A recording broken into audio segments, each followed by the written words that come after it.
think my webcam needs to be fixed a little bit.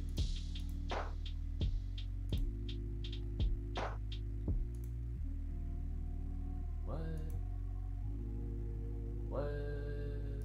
What's happening? Wait, so is this my...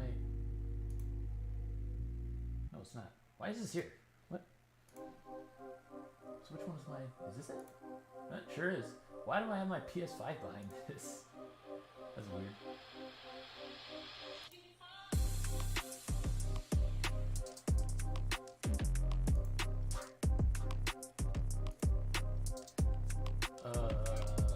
I need to turn this on. So now it should be good. Alright. I'm gonna mix up my G Fuel real quick, and then we're gonna start up Sherlock.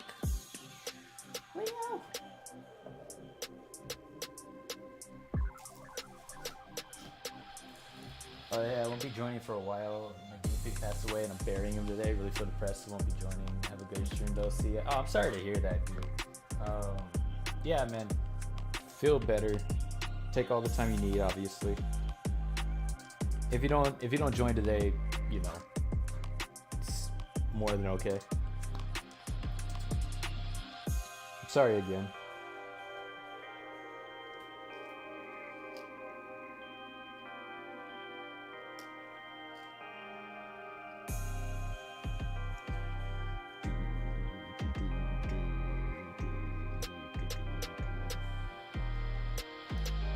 No worries. No need to apologize.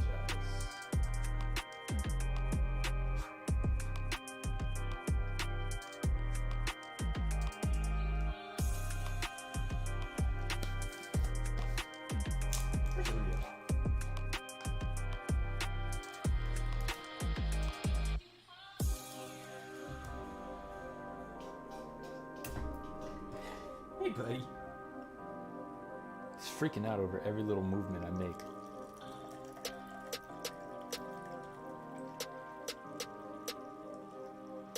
Where? Wow. This cup holds a lot more than I thought. It held this entire... Wow. Okay.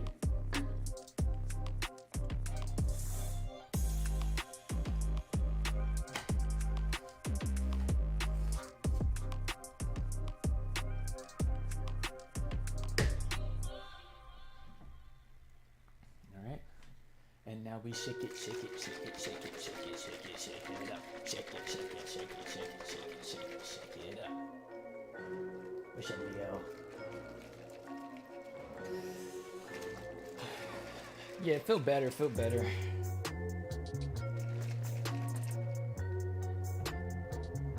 What's up, thumbstick? Take a look. I got G Fuel. G Fuel. It's watermelon. Don't you dare bring that back. We don't need that. We don't need that right now. We don't need that right now. Oh, really quick. Let me just... Actually, I don't know if I'm going to be able to. So making shorts for YouTube is really weird because I can't do it unless I put it on TikTok first. It's weird. It's like I'll make the clip, right? I'll make the clip on DaVinci. I'll download it and then I'll send it to myself so I can, post it from my phone. And then I can post it on TikTok just fine. I can post it on TikTok just fine. I'm pretty sure I can post it on Instagram just fine. Let's see. Can I post it here? I can post it on Instagram just fine. Right? So TikTok, fine. Instagram, fine. Twitter, fine. I can't post it on YouTube. Don't know why. It doesn't make any sense to me.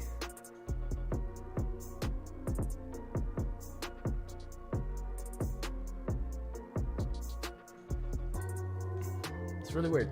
Anyway, I made 3 shorts today. I made 3. Obviously, all 3 of them are going to be posted eventually. Which one should I post today? Should I post spin-off? Should I post ambush? Or should I post both birthday present? I'm not saying any more about any clip other than that. Actually, let's see if I can post it from here. I might be able to do it from my computer. I've never actually tried. Create, upload video. Can I put a short on here?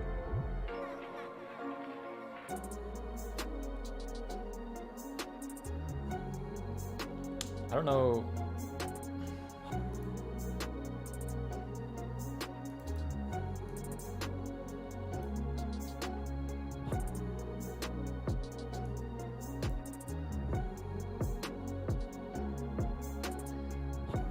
Is there any way to select to make this a short? It doesn't look like it. Video elements?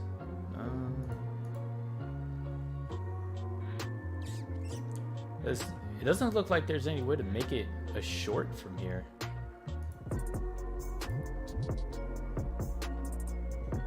I don't get... Or maybe it's a post?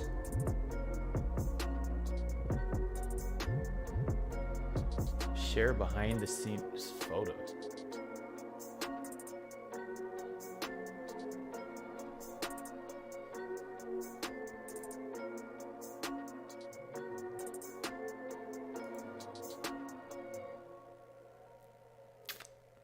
Yeah, I don't get it. I don't get it. Let's see. Maybe I'll just... Let me catch up real quick. Hi, Huggles. Migraine, the usual, but good. Not excited about work tomorrow. Got a long meeting and workouting after. Okay. What's the meeting about? If you're allowed to talk about it. I'm sure whatever meeting, I don't know. You're excited for work tomorrow? Why are you excited for work tomorrow?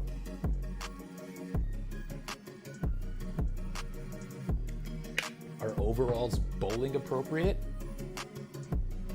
I think so. Right? I don't see why not. The only thing you have to wear while bowling is like the shoes, right?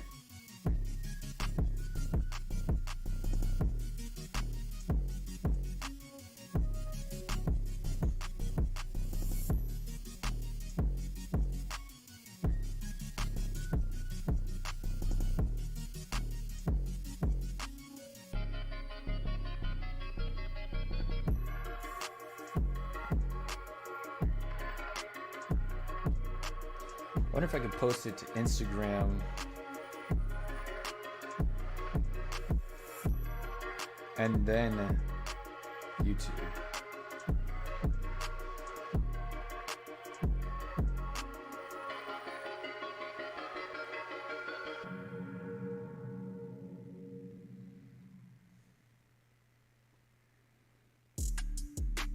My post from over 10 days ago, damn near a week ago, 2 weeks ago, is still like getting views, by the way. That's crazy to me.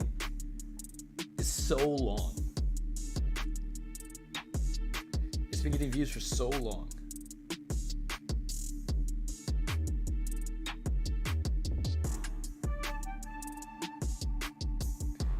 Can I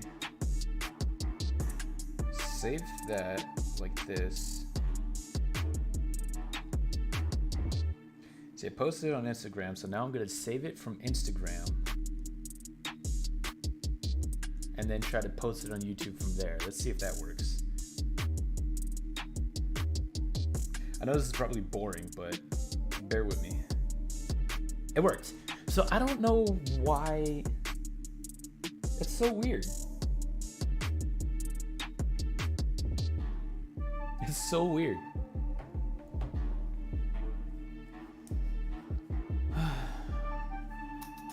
Quarterly training, so I get to stay home and not go to work. Oh, dope. That's pretty cool. What are you gonna do?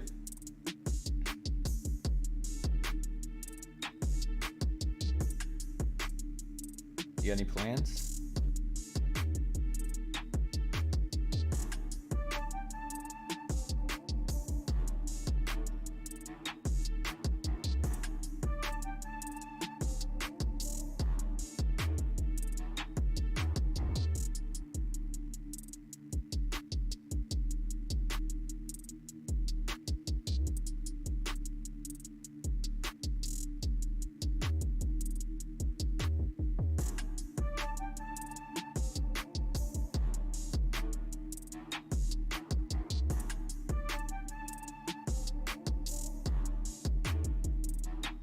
All right, sorry about that.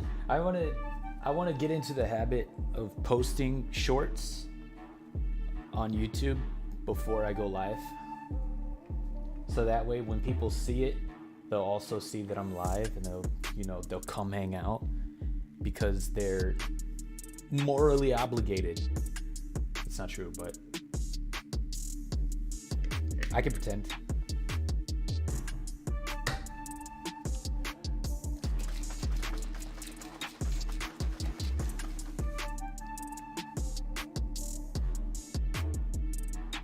Bro, I like how here, let me start up the game, by the way. So I think it's YouTube. YouTube took off the dislike thing. So where you can still dislike a video that you watched, but the amount of dislikes don't show up on the actual channel, right? Like you can't see how many dislikes there are. But let me make sure that I'm not like. I'm pretty sure you can't see anything from here. But look at this. I can't see how many dislikes there are, right? But I can see. Oh, I can't see how many dislikes. All right, never mind. I lied. I lied.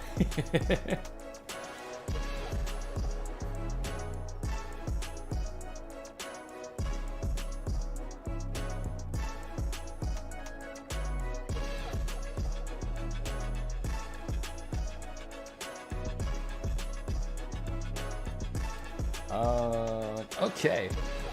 I think it uploaded. Let me see. Let me make sure.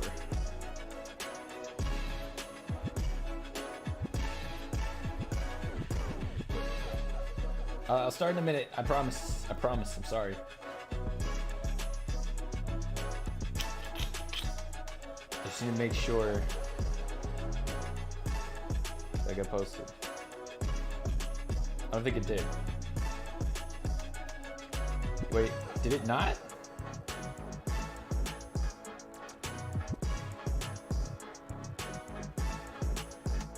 Okay, no, I did. All right.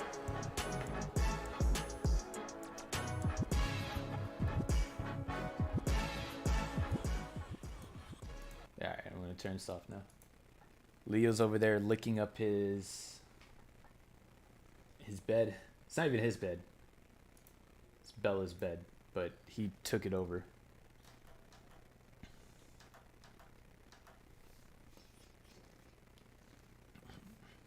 So how was work today, guys?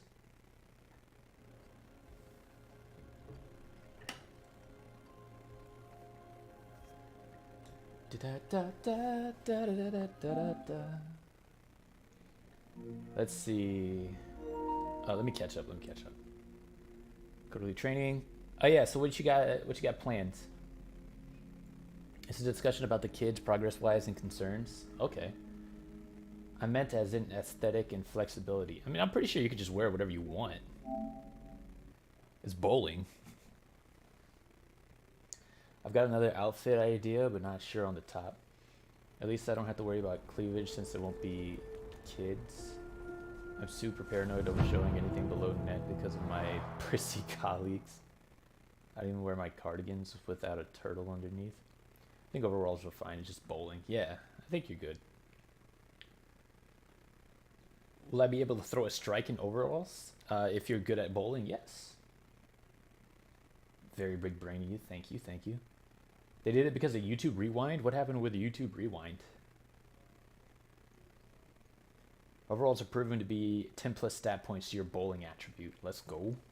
Maybe I should start wearing overalls when I go bowling. Maybe I'll actually hit something. Just other people can't, so they're not motivated to dislike for no reason. Ah.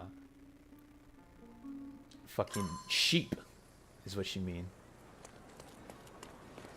The masses. Why can't I turn this off? Here we go. Where am I? I need to be... Why am I not in the work area? Oh yeah, that's right. It likes to put me at fast travel stations, not where I saved.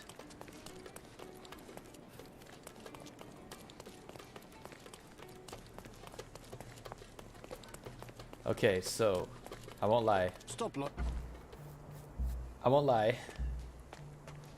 I have no idea what I'm supposed to be doing here in this area.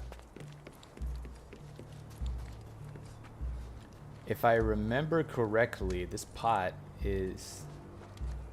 I think this pot's gonna die. It should not be looking like that. If I remember right, I'm supposed to be helping this guy dig out some treasure. And there's probably some kind of weird puzzle involving... Is this familiar to you? You and I are the economic foundation of this island. We should help each other. But I don't know what you are talking about. Damn. I need to figure out some stuff via statues.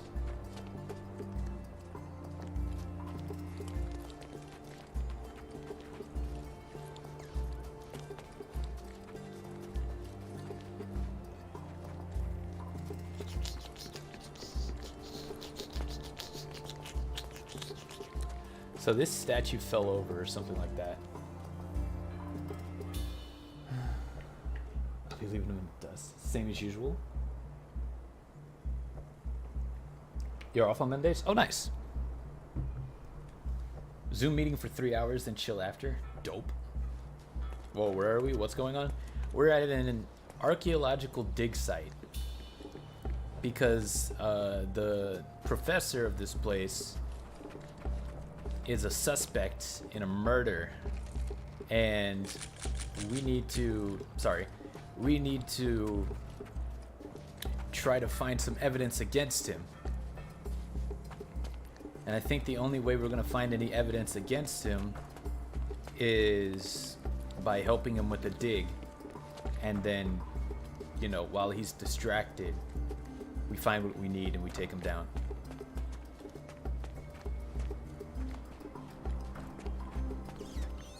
My problem is, I have no idea Where did... Oh! Oh, no, those are people. Investigating the Roman ruins in the old city.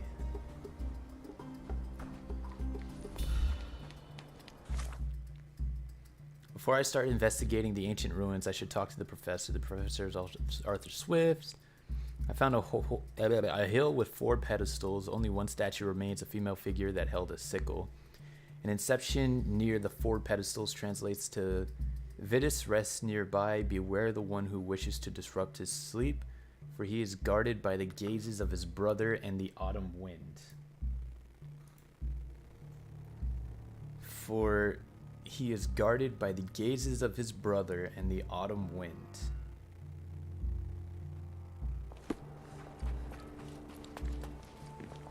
I wonder if that's supposed to be a clue.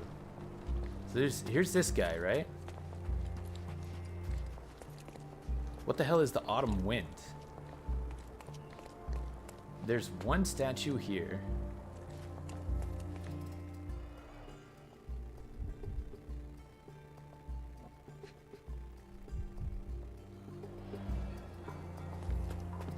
You know, maybe I ended at a bad time last stream. Maybe I should have figured this out. Because if there was anything that I remembered, it's completely gone now. Like, I have no clue what I'm supposed to be doing. Is there something over here that I'm supposed to... No.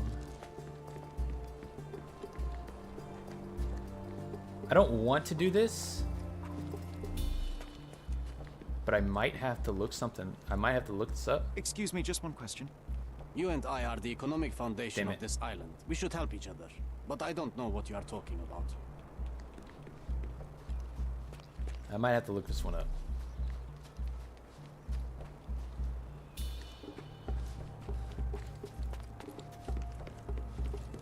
If I remember right, he doesn't want me touching this. Not while he can see me. Yeah. So I need him to leave.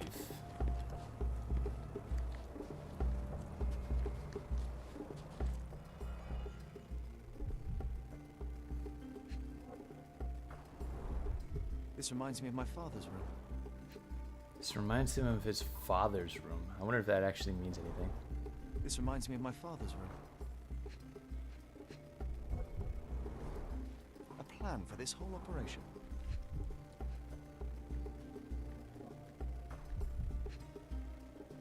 There were 3 things here. This is 1. What's the 3rd? This reminds me of my father's room. So this entire thing reminds him of his father's room. What's the 3rd clue? I can look it up and give you hints. Only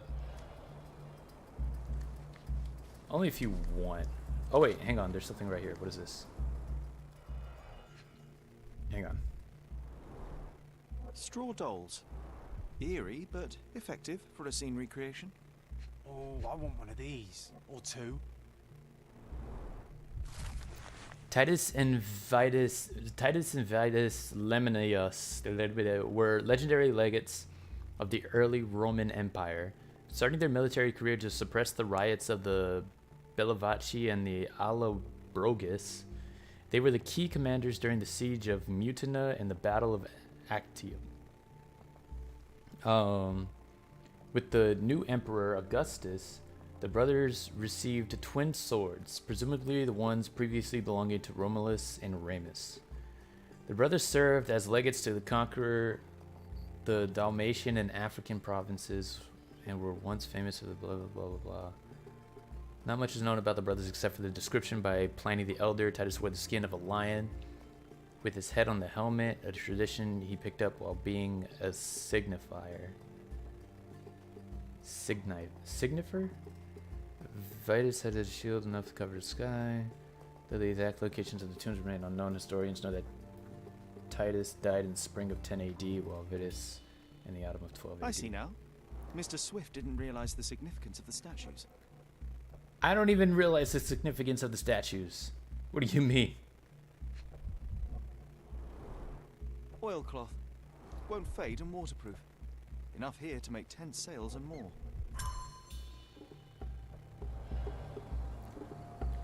Why are we here?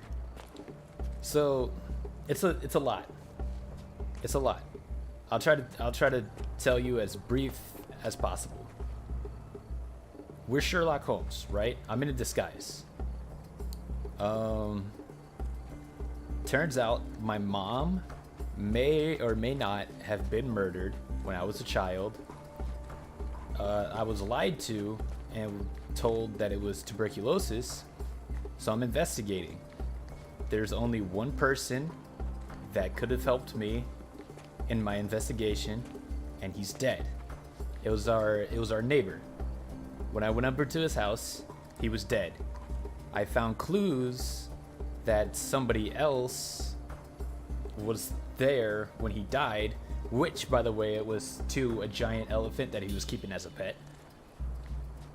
I found evidence that somebody else was there when he died, and the evidence is leading to this guy so far.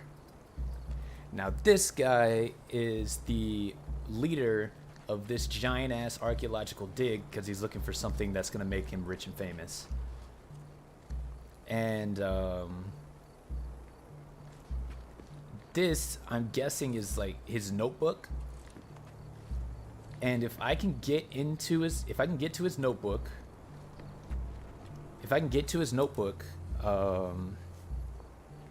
I can figure out if he was the one that killed our neighbor.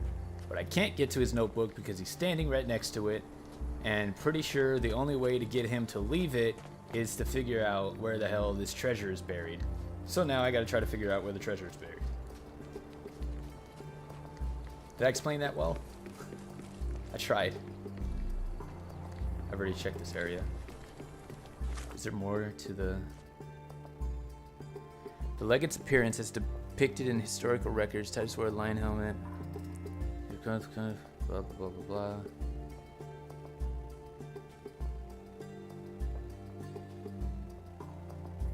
Maybe I should pin this evidence instead.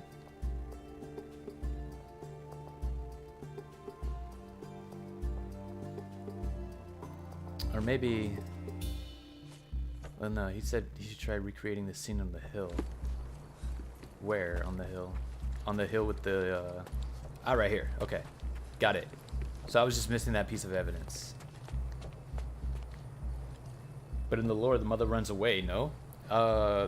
What, in the actual Sherlock Holmes? I don't know. This might just be a different version.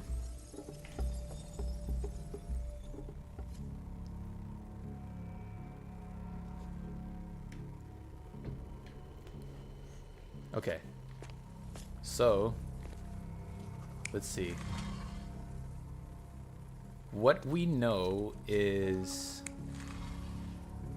Lionhead is right here. That's for sure. Right? Lionhead is right here. Sickle is right here. This is actually good.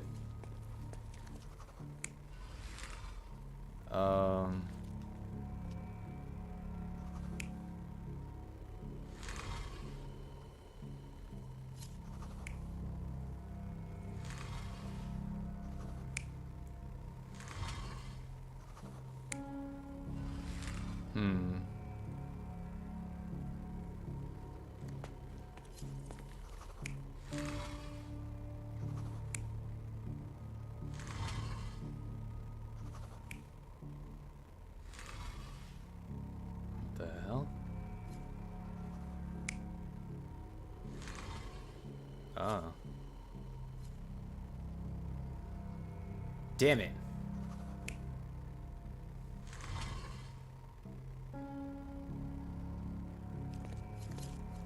Wait, hang on now.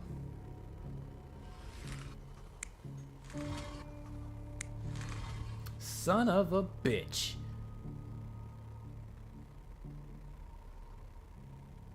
Alright. I gotta look a little bit harder. So let's see. So they knocked the... I know for a fact that Lion Dude goes right here. And then obviously Sickle Girl goes right here. So those two are in the right spots, but I don't know which way they're supposed to be facing. So they said that they knocked him off the edge right here. Is there a way I can see it? Actually, it probably doesn't even really matter how they, like, if they knocked him off the edge. He's not even here.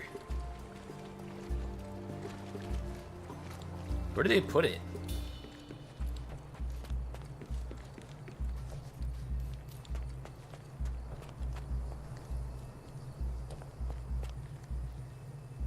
Okay, let me look back at the notes.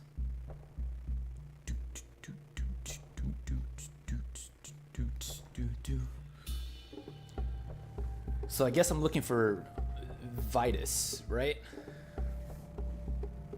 He's guarded by the gazes of his brother and the autumn wind. I don't know what the autumn wind means.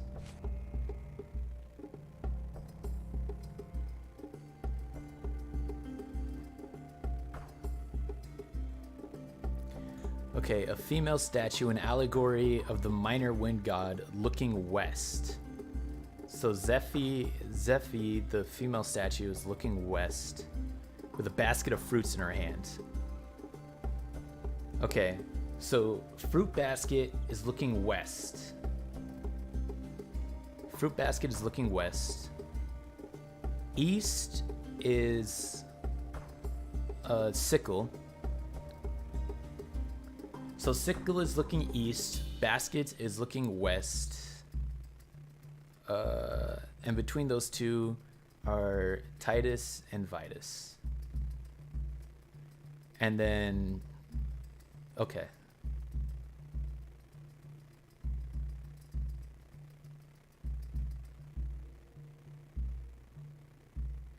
And then, yeah, I know that. So, okay. All right, let's try this again. So fruit basket to the west, sickle to the east.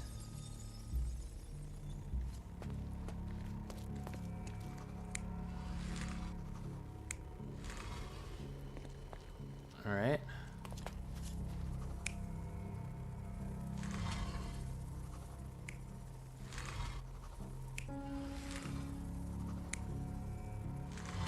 There we go. So just like that. Now, the problem is how these guys are going to be facing.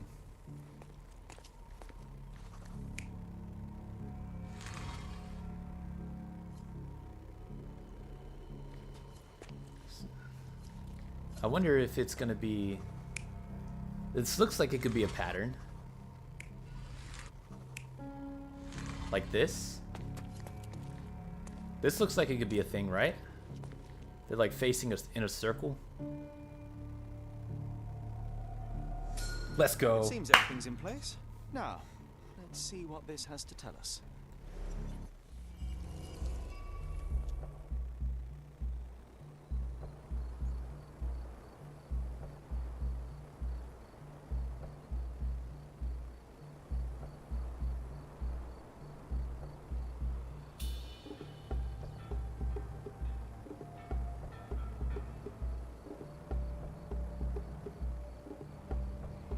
Oh wait, hang on.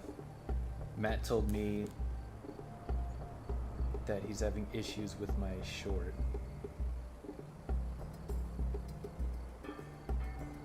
Oh yeah, from... Damn it. What happened?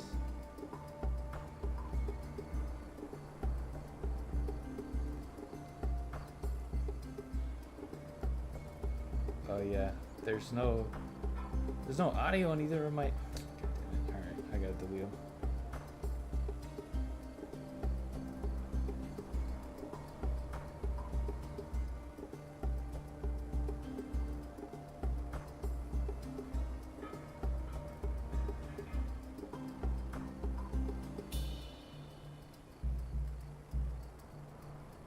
That's annoying. I wonder why that's a thing. Are you deleting?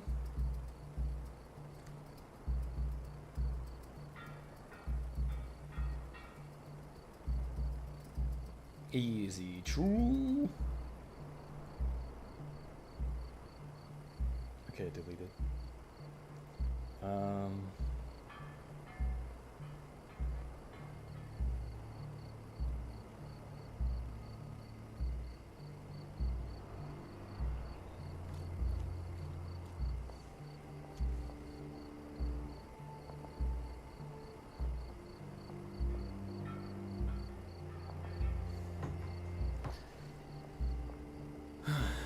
Okay, so what now?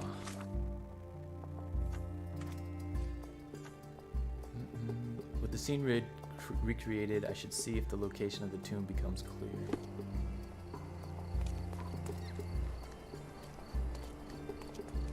Wood said,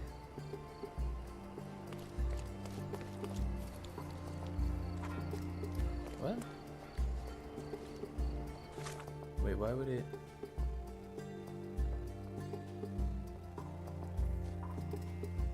The tomb becomes clear?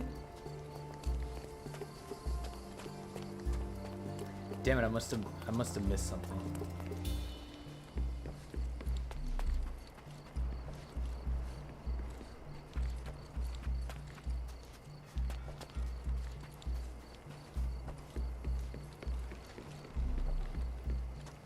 What did he...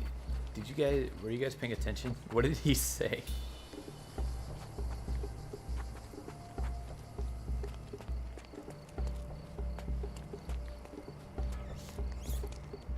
You see the ARAM changes? I sent it to Cuddly, but I didn't watch it myself. Or I didn't see it myself. I sent it to him mainly because, you know, he's the ARAM guy.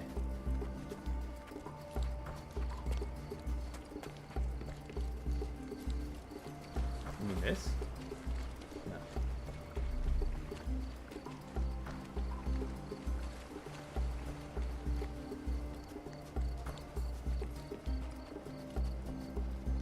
What did who say? When I recreated the scene, Sherlock said something. Did the Romans live in amphoras? I see nothing else here.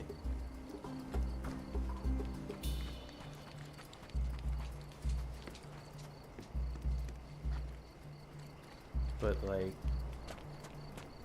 I don't notice any changes. Would it be down here?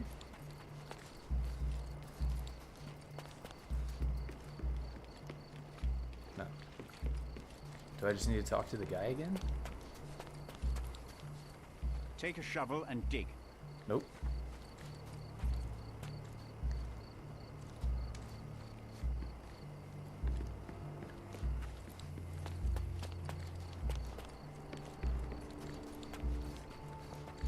Fuck, man. I don't know. They broke it.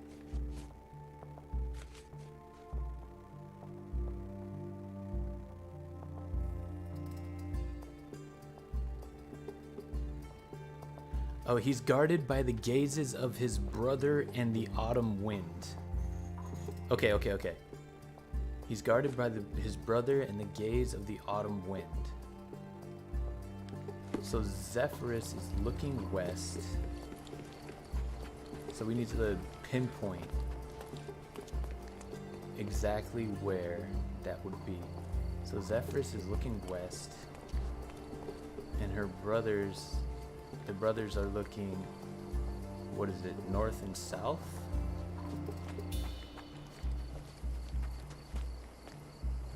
So it should be somewhere around here then, right? Or am I stupid?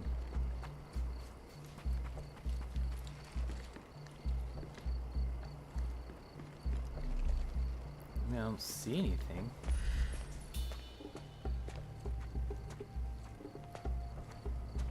What the hell?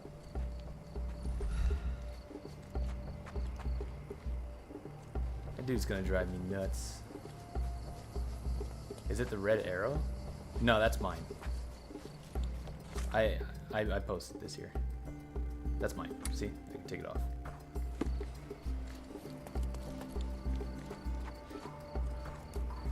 Vitus rests nearby. Beware the one who wishes to disrupt his sleep, for he is guarded by the gazes of his brother in the autumn wind.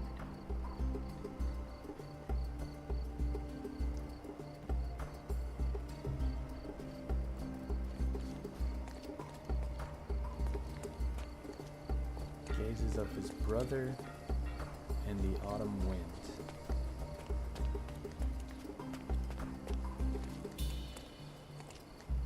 So the autumn wind was right here, facing this way, facing west. Which one was Vitus?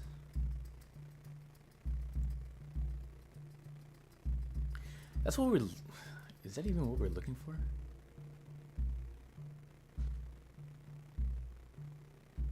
Yeah, Tomb of Vitus.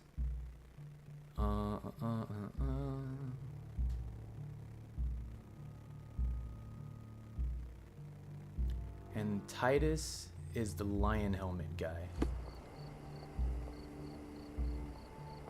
So wait, if she's facing west and Titus is facing south, so it should be somewhere around here then, right?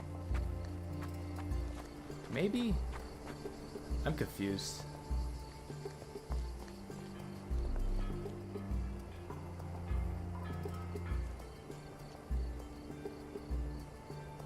Or did I have it backwards?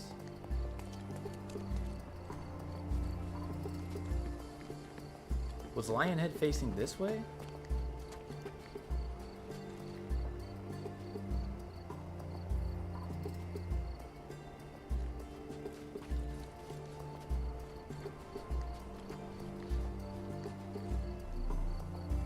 What is this? Sharpest pickaxe. A guilty pleasure of the real archaeologist. Missing your Laura, Mr. Swift?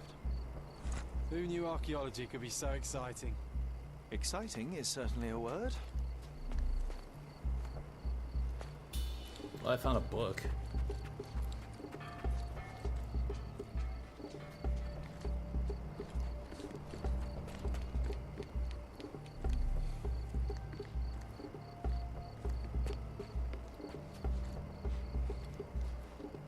Use my concentration?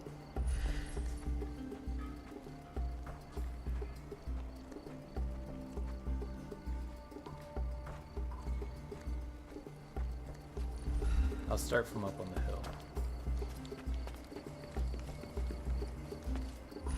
So, what was that? Oh, god damn it. Wait, where'd you go? Oh, am I on the right path? Okay.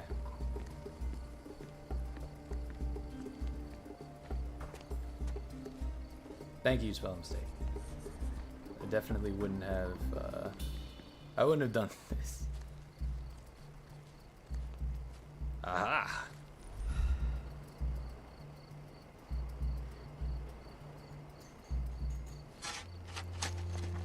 Here is your discovery, Mr. Swift. Hey, look at this. What have you found? Don't let anyone touch anything there. Yes, he's You definitely Eureka! I found you, my your imaginary friend. Definitely an imaginary friend.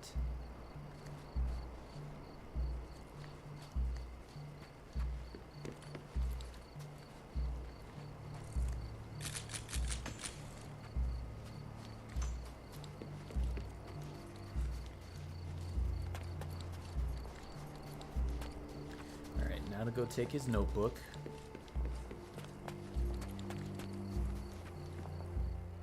Leave it to Sherlock Holmes, man, to just like casually find a famous treasure in an archaeological dig site just to solve a murder. A box of darts. Handy against rodents of all kinds.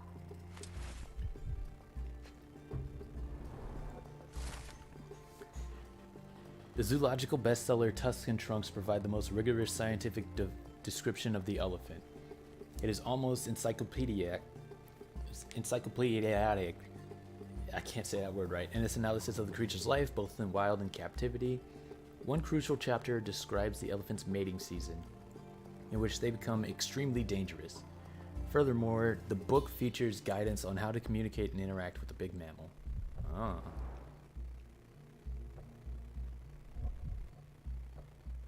So it's probably mating season for the thing. A personal diary owned by Arthur Swift. He describes in considerable detail his personal life and research. More importantly, it tells of a dispute between the archaeologists and Theodore Gilden over the dig site. Day 1224. Theodore always uses his wealth to shut down complaints. I'd rather he bought a brain with more jarification. Jarification?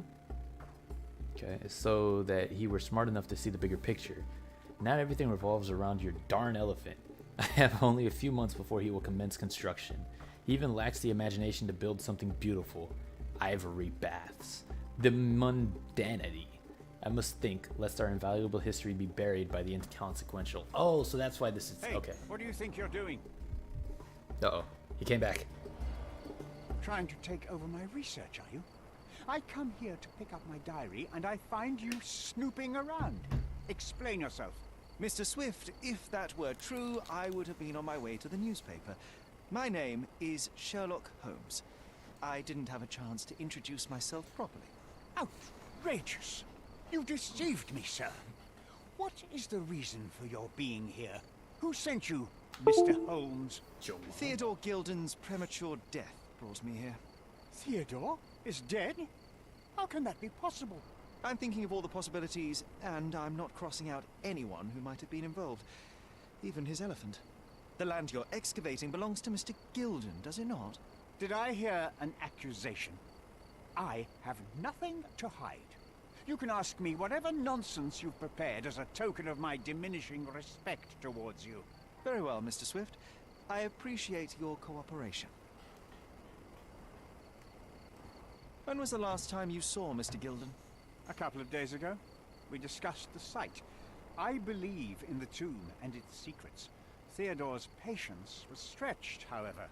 He was already inventing new projects. It wasn't a long conversation.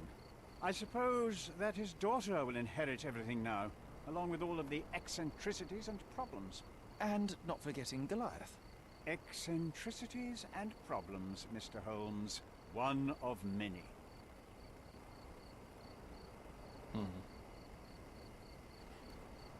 Were you at the site this morning? Affirmative. This project is taking a lot of my time, as you see. I spend more time underground than on the surface. When did you learn about Theodore's death? Just now. You just told me. And you aren't surprised, shocked? I won't tell anyone if you shed a tear or two. Weren't you partners, after all? We were. And it is a real shame. But I've seen too many deaths in my life, Mr. Holmes, for the news to truly shake me. Will you allow me to return to my research? Or are you insisting on remaining an obstacle? Oh, I haven't even started yet. A personal diary owned by Arthur Swift describes in considerable detail his personal life and research. More importantly, it tells of a dispute between the archaeologist and Theodore Gilden over the dig site. Archaeologist. God, why is it so hard to say that word? Archaeologist. Anyway. Yeah, that. You have a weakness for nostalgia. Or, rather, do you use it to record a list of enemies? Young man, you need to check your moral compass. Reading another person's diary is a sin in every culture that I can think of. But you aren't answering the question. You've already read it. Why bother? I simply record my life to keep my memory clean from misinterpretation. Letters and pages don't lie. But the writer of the text can.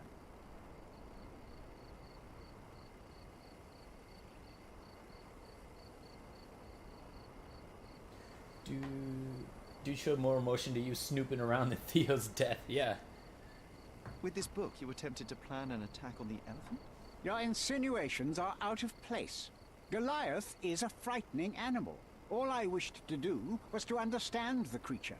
As any scientist would do, I researched analyzed and drew conclusions. And what conclusion did you draw? That Theodore Gilden made the animal miserable.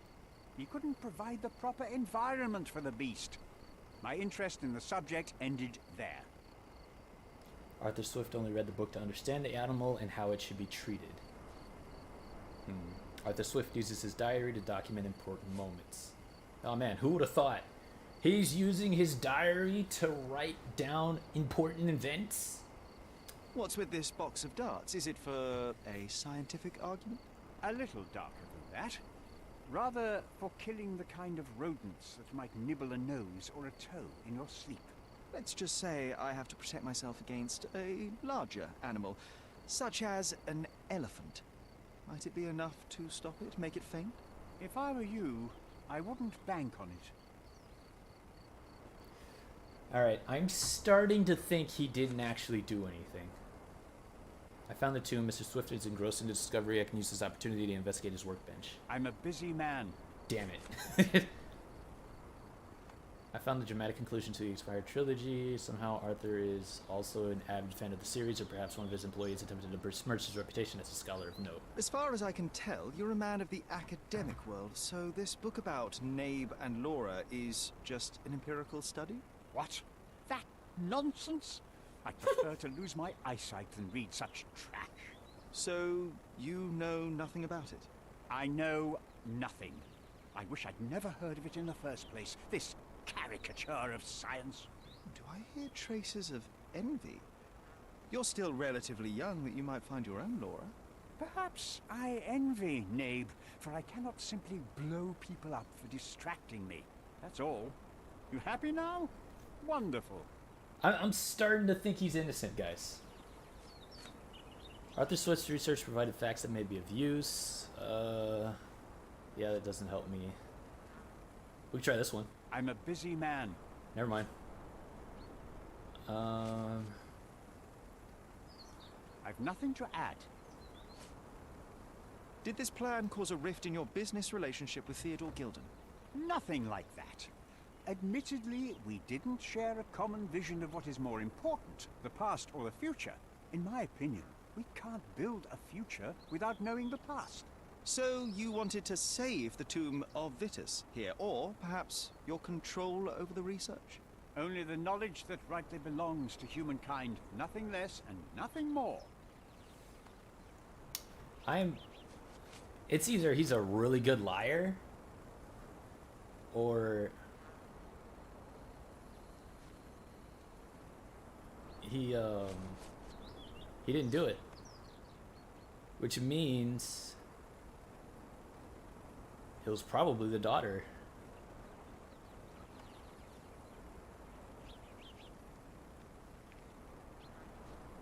Gilden's elephant is quite an unusual addition to Cordona's fauna. What is your scientific opinion on that? No matter how much Theodore loved it, it still remained a wild animal trapped inside a stone pen. Goliath needs savannas, fields, lakes.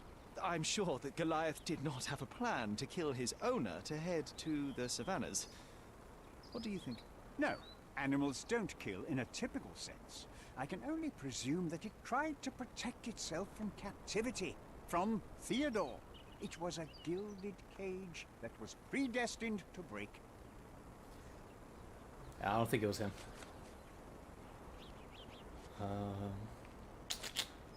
Moving on. I've nothing to add. What's with this intricate recruitment process? Pro-British workers charge less? As a head of this organization, I need to secure a productive environment.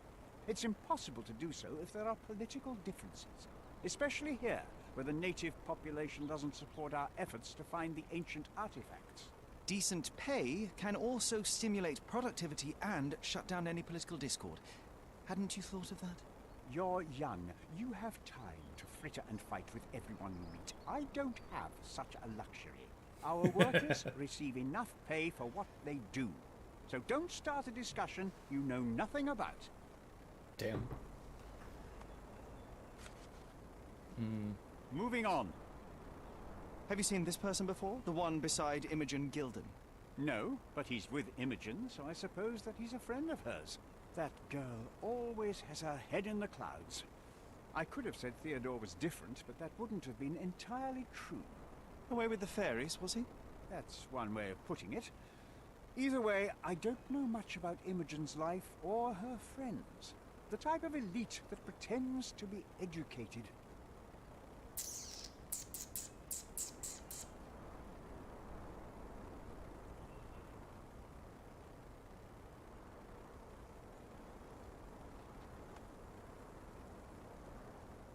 Hmm.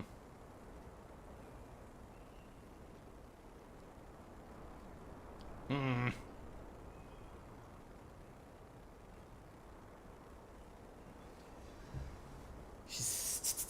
It was obvious from the first one that it wasn't him. She stands to inherit everything's a 99% chance.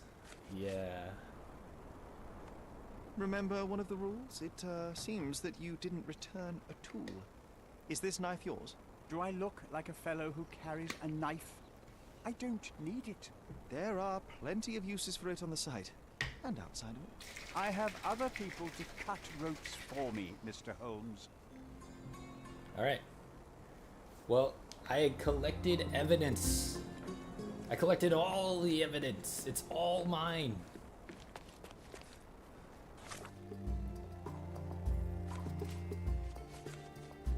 Alright. So he's not our guy.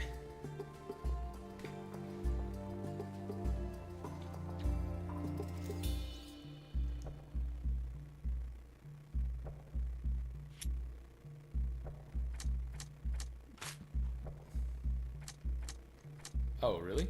Okay.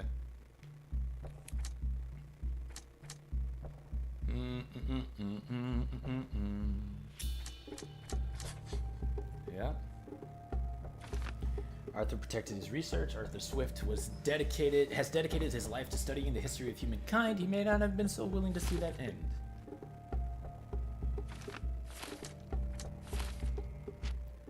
So let's see. Fatal battering, damage to the cage.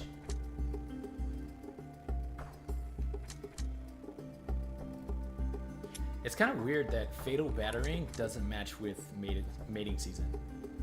Because it says, male elephant experiences a mating season I don't know what that word is, which made Goliath extremely aggressive and dangerous. Doesn't that sound like fatal battering to you? Oh.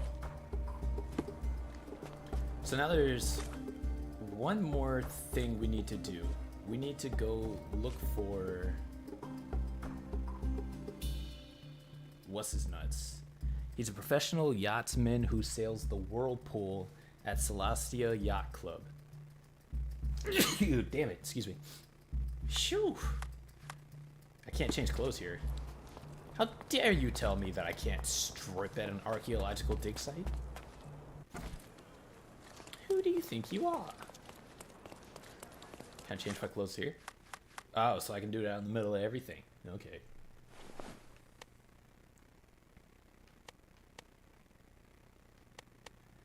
Put this on. Yeah. We don't need that anymore. Look how beautiful we look.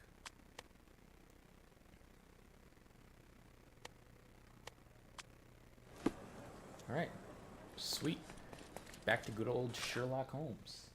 Could also be her friend, might try to marry her to kill her off. Could have sabotaged the elephant's cage, let Theodore get trampled. True.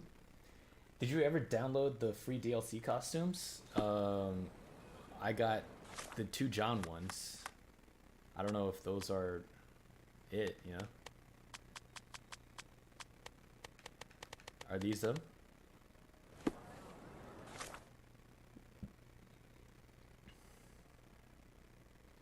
said Grand Surrey. Wait, where else? Celestia Yacht Club, Southern Grand Surrey. Okay.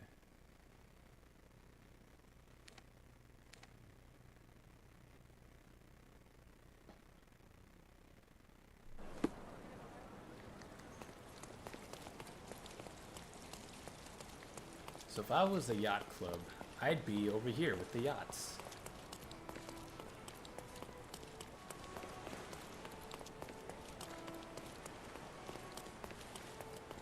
See? I'm just as smart as Sherlock Holmes. Who would have thought that the yacht club would be on the water? Nobody but me. Now, which one would be the boyfriend? What are the odds that he's wearing the same shit? Well, that's definitely not him.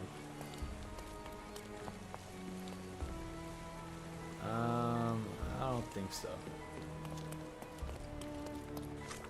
You know, I should probably pin this.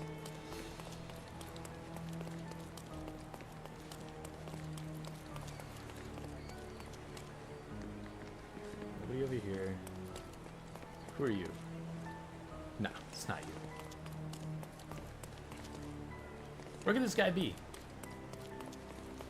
Maybe I gotta look for the boat. The whirlpool.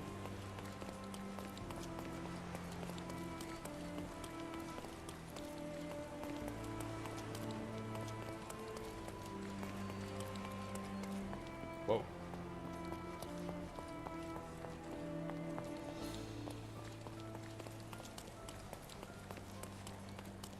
How do you do? Are you able to help me? That's a question I can answer. Yacht Club members mentioned that Paul missed the race and no one has seen him since morning. He might be in his room in the workshop south of the Yacht Club. In here, huh? Oh, now he shows up. Oh wait, that's not him.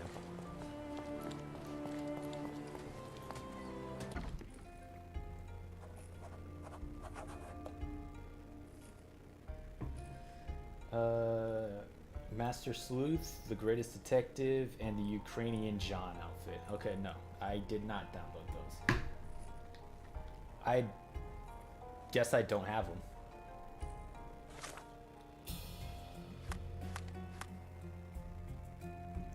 Unless there's somewhere that I need to go pick them up.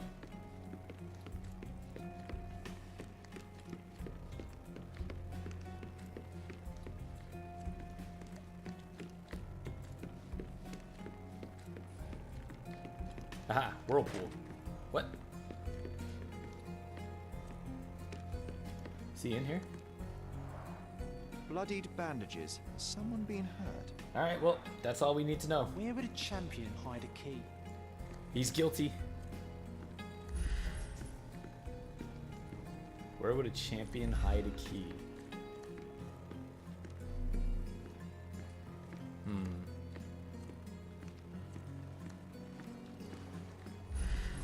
Oh look, whirlpool.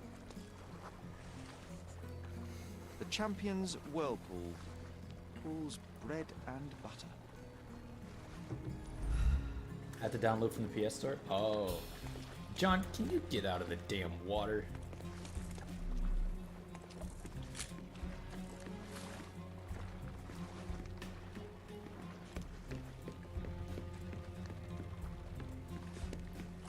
So, would he not hide his key on the boat?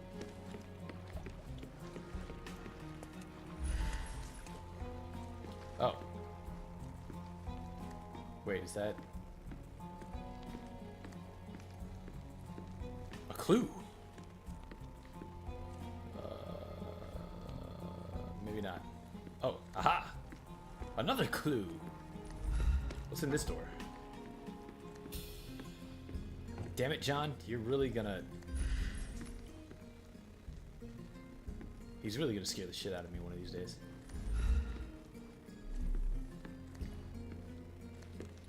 A foghorn to navigate and warn others at sea. It should have a warning to cover your ears. A foghorn to navigate and warn others at sea.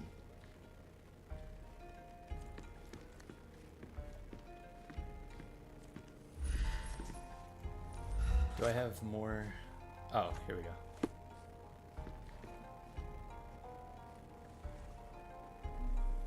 Aha! Oh, look. Sails of hatred. I suppose there is something for everyone, including champions. Hey, a word about the trilogy. Right then, you literary expert, you, what was so important about these books? Or did you simply need some kindling? It's inspirational. I have a plan. Are you listening? I wish I wasn't, but I am. So, we catch a monkey, a langur, for example, then we extract some blood from it. I'm. Why? It will make us forever young, Sherry. Page 127, the second book. Oh, I am so done with this. No, wait. Then how about we make a wax statue? I've stopped listening, John. Really? That's. That's what you wanted.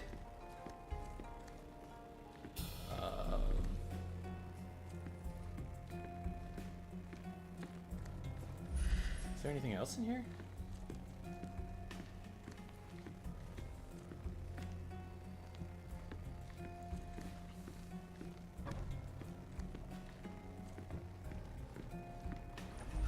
Why is there a random paint? Doesn't seem like I can do anything else here.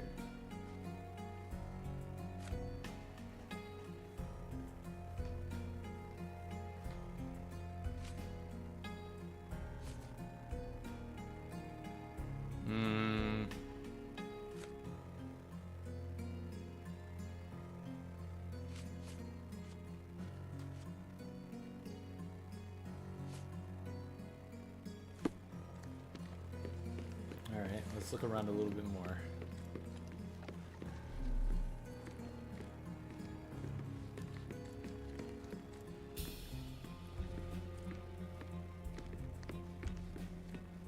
Can't open these. That's just leading outside, probably. Yeah, I'll go that way. Why can't I just kick through the window or something? Oh. Often used and full of nails.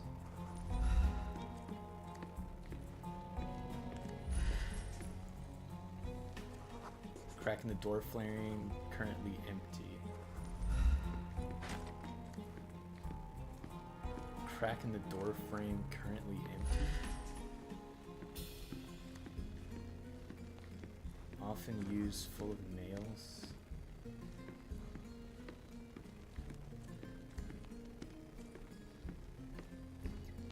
What else?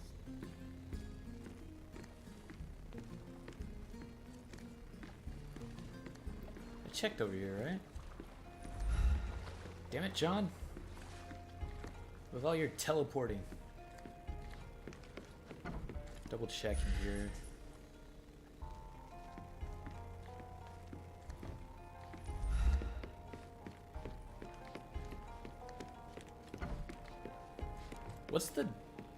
What's the desk got to do with anything?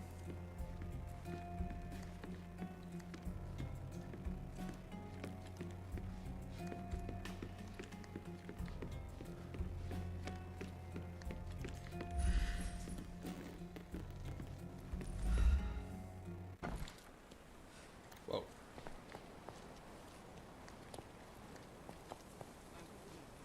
Help me, please. I can't help you with that, sir. Damn it.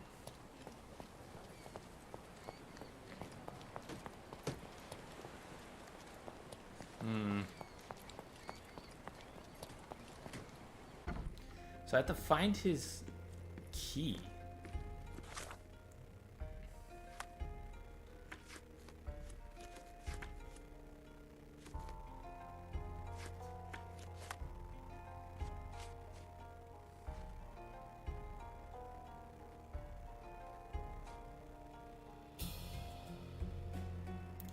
But, so maybe he's not here, but he has the key on him. But if that were the case,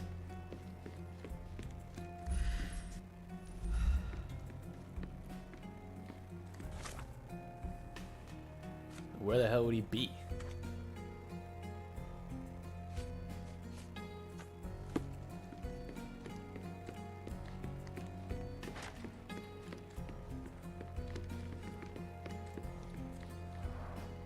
Bloodied bandages. Has someone I been can't look hurt? around in there.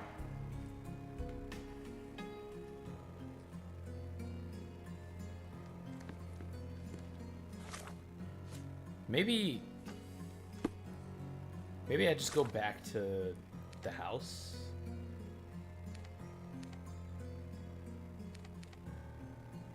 Oh, I can't fast travel.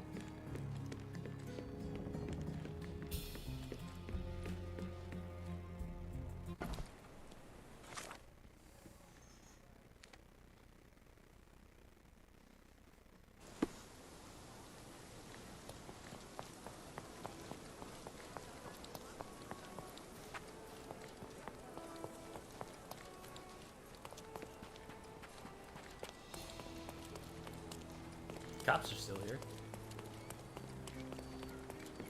What I want to know is, how did they get in there?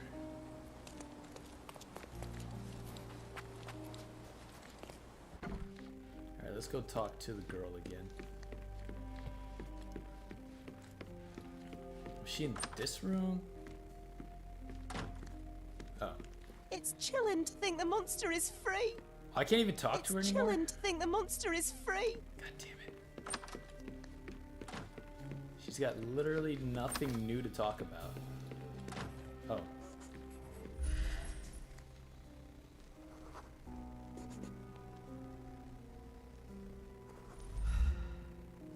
Why was that here?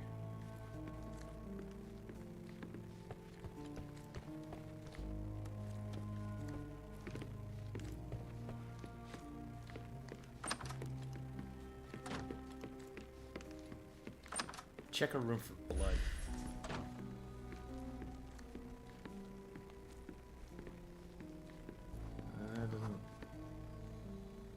Hates pigtails. What does that have to do with anything? Alright. I'm confused again. Hint? Sure. Just to make sure that I'm not playing this for like 2 weeks just because I'm dumb. I love the game and all, but I don't want to be stuck on for hours on one clue.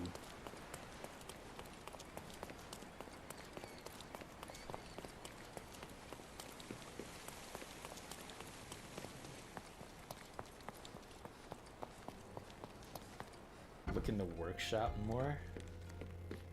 What?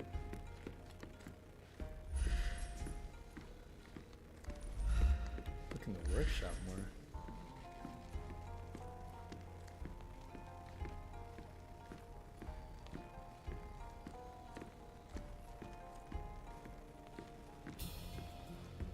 How did I wait? Slightly crooked. How did I miss this? I hope I hate Paul my is life. more skilled at yachting than he is at hiding keys. I hate my life. I don't understand how I walked past that like 18 times. What if he was right here and just like, oh! I hate John.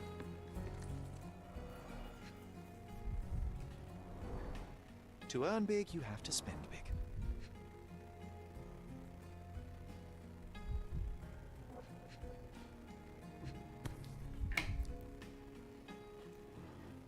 Bookmaker's Additional turn. earnings to sweeten the victory. An interesting place for a message to a champion. Oh, I didn't even read that.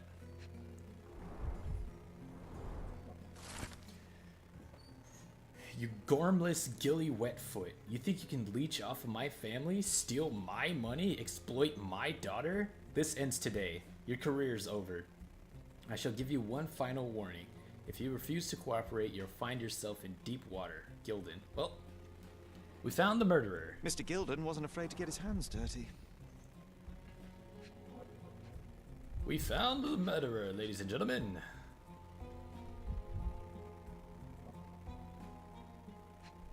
Come on. I don't know why I was trying Old to betting slips. There's something Paul wrong with me always there. bets on Whirlpool. One victory after another.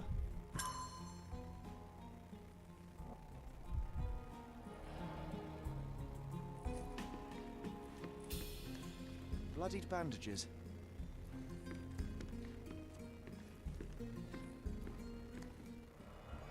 Oh, this guy also had some darts. A box full of darts. Each has a needle and can be loaded with drugs. Shipbuilding, shipwright's tricks, sail weaving. Was I supposed to find the elephant? An expensive set of tools for woodwork. An amateur wouldn't know how to use these. Was I supposed to find the elephant before I did all this? Because, like, these guys having boxes of darts and shit. Both of them miraculously had 2 darts missing. I feel like I was supposed to find the elephant and see that there was 2 darts in them.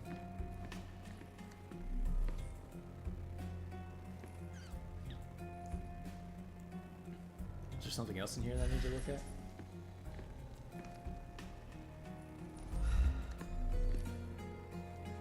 Doesn't look like it.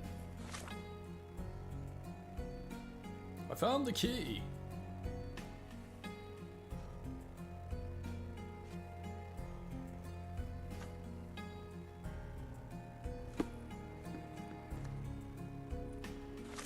Wait. If you have any questions, the boys will be keeping an eye on you at the race. Oh, you did not get to back out of our deal. You did not get to leave on a whim. We need you to get us fresh leaves for our tea party. If you have any questions, the boys will be keeping an eye on you on a race. You need to get us fresh leaves for our tea party. Oh, that was the weird note. So what does that mean?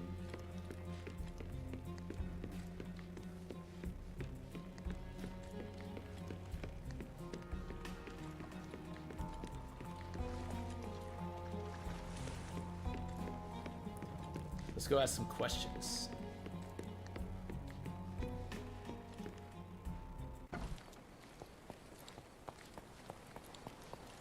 Let's look for suspicious looking people. Could you help me? I can't help you with that, sir. Drugs? Maybe.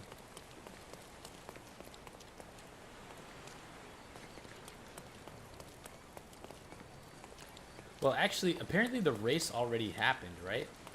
Because that's what one of them said. Yeah, they said that Paul missed the race. And no one has seen him since this morning. So, there wouldn't really be anybody here, right? I don't think so. So there's probably more in the workshop somewhere. Gonna ask one more person though. Could you help me? I can't help you with that, sir. Did I just ask this guy? Oh no, I asked this guy. I just give the workshop one last. Do you know anything about this? Excuse me? What? I'm not sure I know. Okay. Damn it, John! Stop writing stuff in your diary.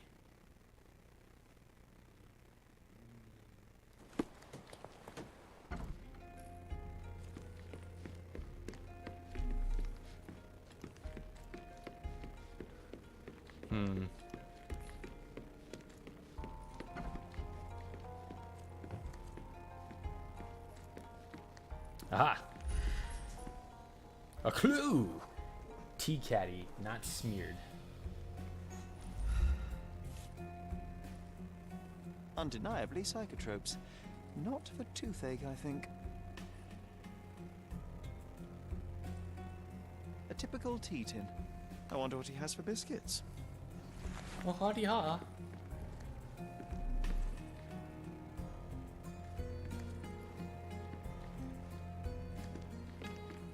Oh god. Boy, hands off my possessions before you lose your fingers. Are you illiterate? The rules are written everywhere. Ah, Mr. Perks, the cabin boy himself. Champion, you mean? I was right. You are illiterate. I think a couple of shiners might teach you. One last chance. Who are you? Why does he sound like he was voiced by a 12-year-old?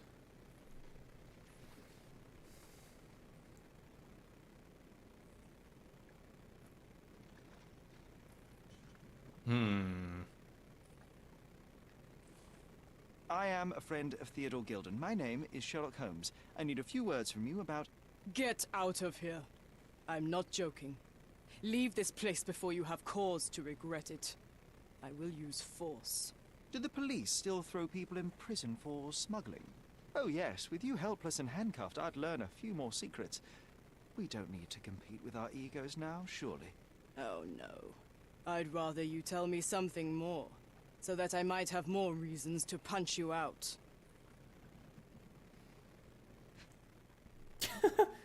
Look at this. Look at this guy. Look at his hair.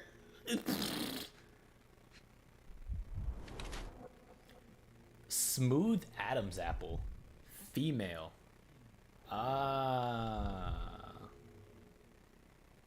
I see. Bandaged arm. Payback or accident?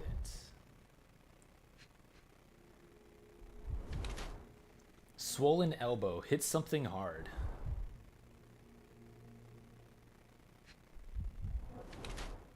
Wide hips and thighs. Developed female body.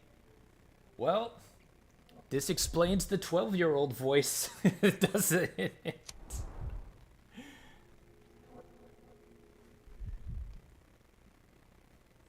Paul Perks is a woman who disguises herself as a man to achieve a higher social position. She uses the privileges of men to pursue her personal goals. She puts all of her effort into sport, even though it comes with the occasional accident on the open sea.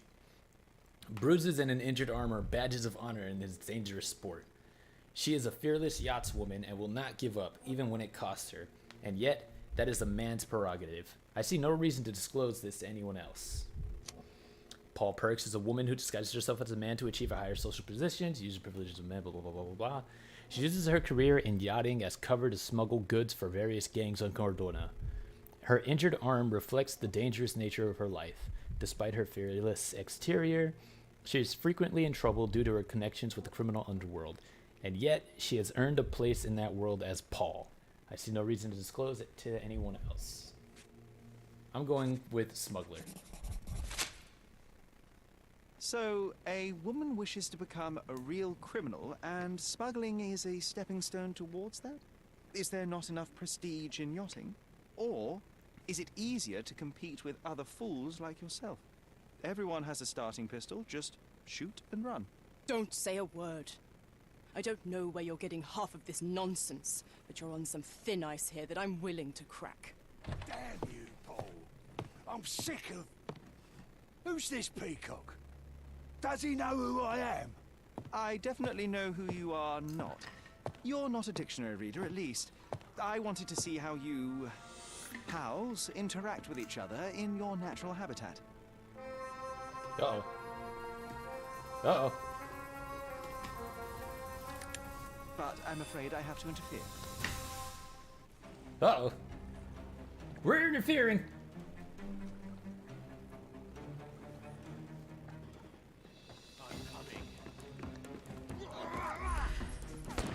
Ow. Bitch. Too simple.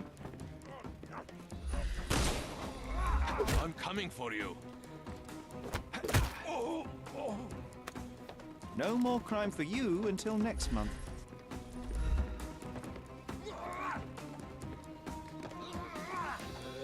Come on, baby. I need to get behind you. Stop trying to stab me.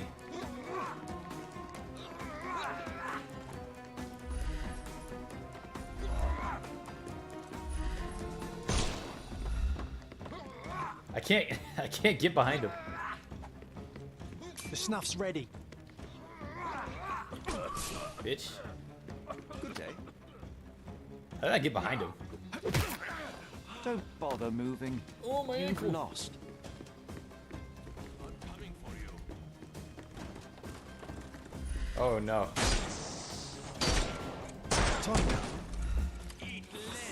Ow. It hurts so much. Ow. What? I'm gonna hurt you.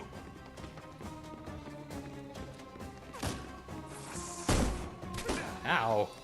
Ow. Ow! Oh my god! Make it stop, please.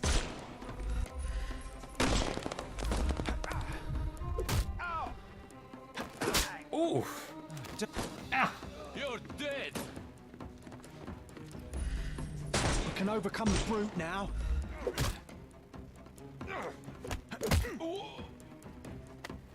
Don't bother. Give him the pepper. The snuff's ready.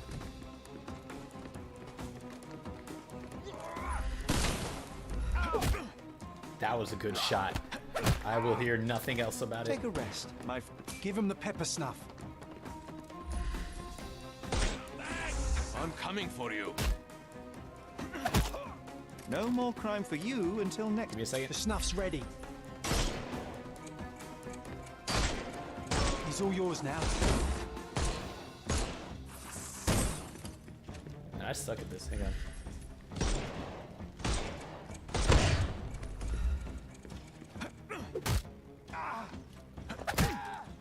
Take a rest, my Yes. friend. Give him the pepper snuff. Easy. And there's no reward for risking our lives. Paul's explanation will suffice. I've arrested 10 enemies. Where's Paul? Is he in here? No. You in here, Paul? Yeah. Your fellow mariners have a strange way of showing hospitality. They were not my friends. Are you sure? I would rather risk my neck for someone who's at least honest and thankful. Perhaps then don't enter someone's life and be so judgmental, pretending you're better than they are. And give me your perspective and allow me to see through your eyes. What were you doing this morning, Miss Perks?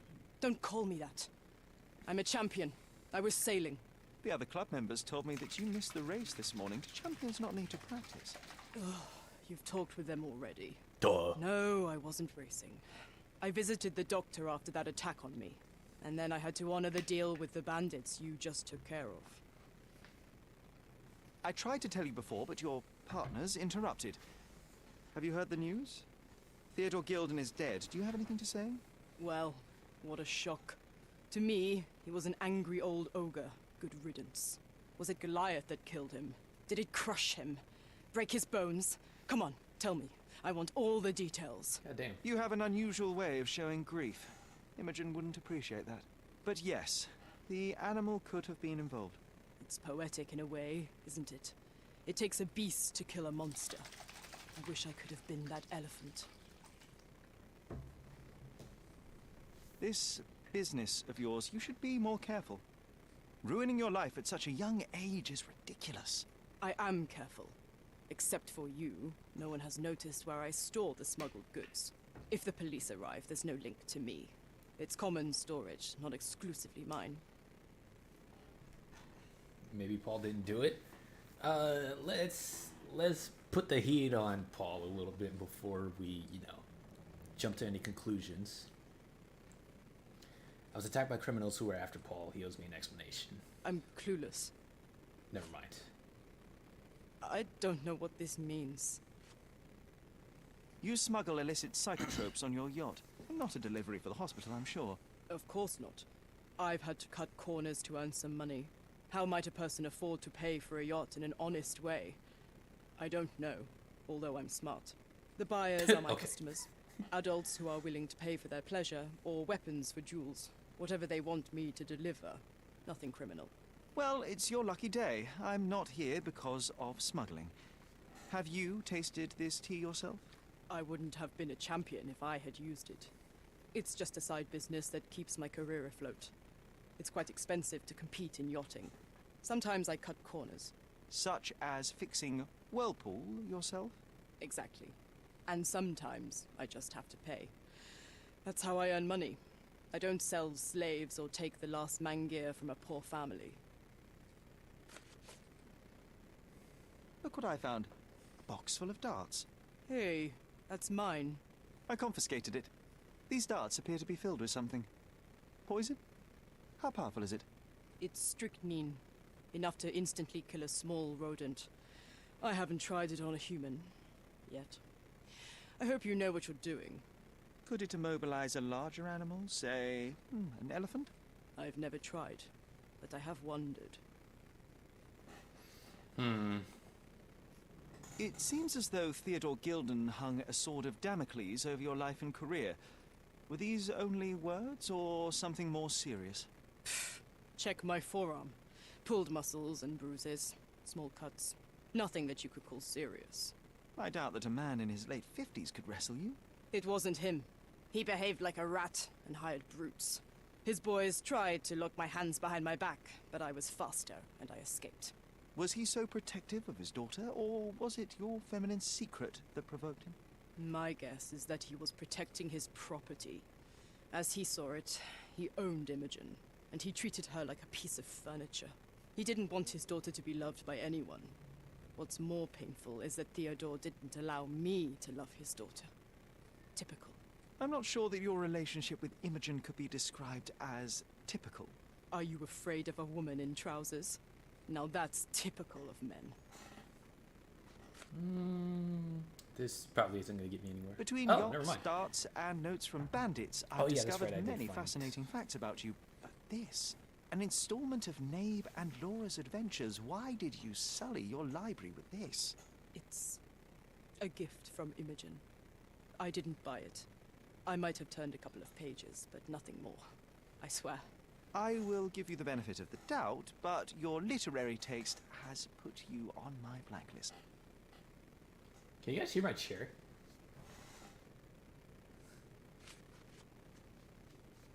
A charming picture. I've heard that champions do often pose with their trophies. Cheeky. It is a lovely trophy, though. I'm sure you will agree. What is it that you like most about her? Her naivety? Her father's money? A somewhat difficult choice. Especially now that her father is out of the equation. Does this knife seem familiar? I didn't find it in your competitor's back, to be clear. This knife is as blunt as your humor. It's a bosun's knife, but it's not mine. I wouldn't be so careless as to mislay my tools.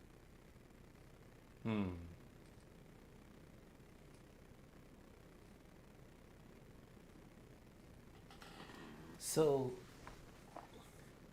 but the thing is, why would Imogen, the daughter, have this knife? I don't know what you're suggesting. What can you tell me about the elephant? He's smarter than some people here, including his owner. Although I feel he could be dangerous, no matter how much he's fed. Why is that? Have you ever seen Goliath attack anyone? Well, not exactly. But I saw it, abusing some poor tree during one of its walks with Theodore. The expression on that old ninny's face was priceless. But it wasn't funny to look at. Believe me, it was frightening. It was attacking a tree.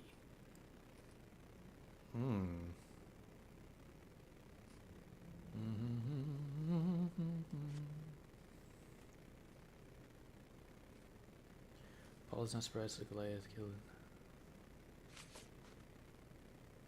A. Swift. Are you familiar with this name? The gentleman had business with Mr. Gilden. Likely just another strange and wrinkled fellow like old Gilden was. Perhaps this Swift person has a rhino, and they wanted to see which pet was stronger. In other words, I don't know who he is, but I bet he's crazy like Theodore. I doubt that court owner has ever boasted a battle arena for that size of mammal. You have an interesting imagination. Yo, who would win, an elephant or a rhino? Pretty sure an elephant would win that, right? I think the elephant has like the size advantage. I'm 90% sure elephants are bigger than rhinos.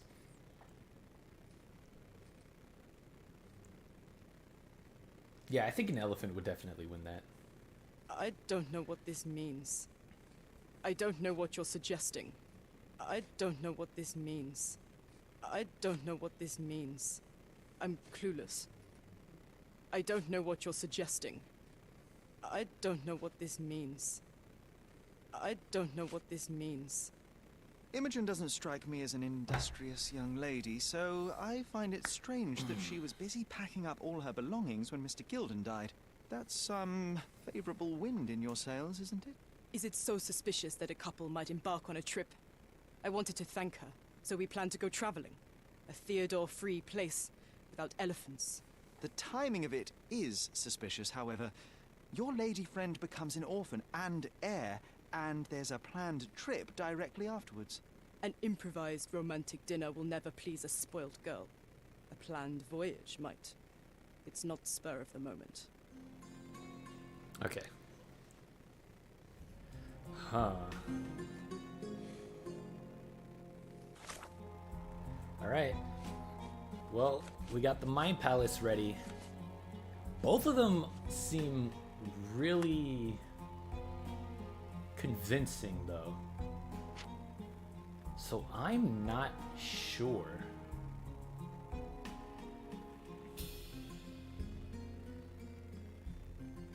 Both of them own darts. Each of the suspects, Arthur Swift and Paul Perks, owns a box of darts typically used with an air gun. Paul has a fresh bruise, damage to the shed. Paul may have fallen on the shed. Paul's elbow injury may have been sustained by falling on Theodore Gilden's shed.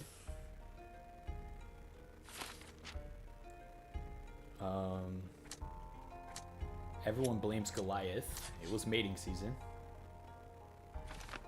I need to find Goliath. Goliath is very dangerous right now, but may prove valuable to the case. I need to lure him out by exploiting his lust. That's gross. I think that's gonna be the deciding factor. We need to go find this elephant.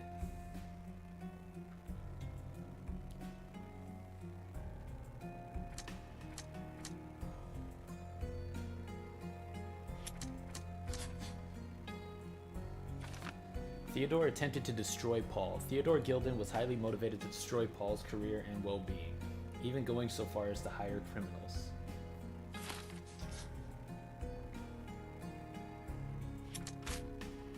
Yeah, see, so there's still stuff missing here.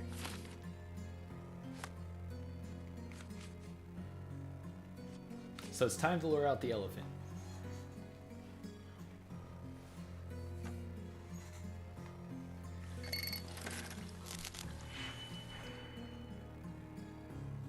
So we need 3, -5, and 4.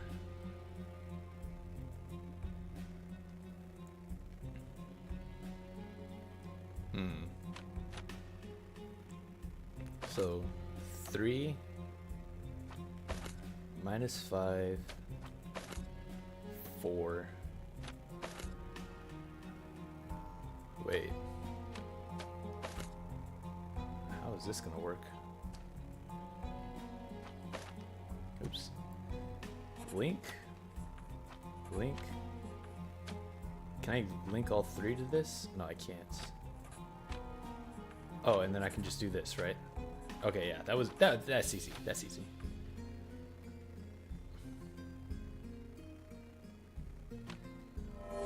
There we go. I've extracted pheromones from the liquid. The elephant Goliath was present for Mr. Gilden's death and may hold answers to how it happened. He is presently in heat, which I can take advantage of to lure him out. I have an idea of how to do just that, but we'll need several items. First, I need to study gray fabric that can hold gas. Then I need an instrument to mimic an elephant's trumpeting call. And finally, I need a strong scent to attract the animal. So, the instrument, I can use the foghorn that I found in the storage room. The gray fabric, I don't know, where, any ideas where I would get the gray fabric that can hold gas? I'm not sure where I would get that one. Oh, fabric for doll making at the dig site. Oh, right, because of the thing. Oh, they're all right here. Damn it.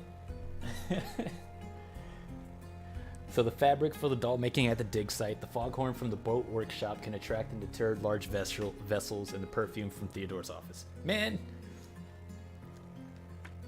I actually felt smart. I was like, all right, I'm figuring this out.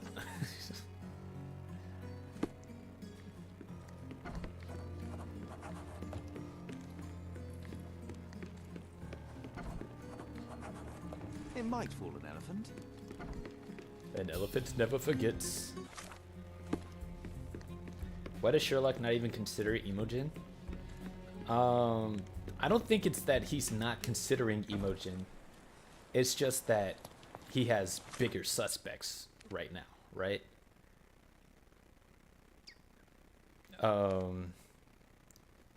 Also, I did question Imogen. She was the first person I questioned about it.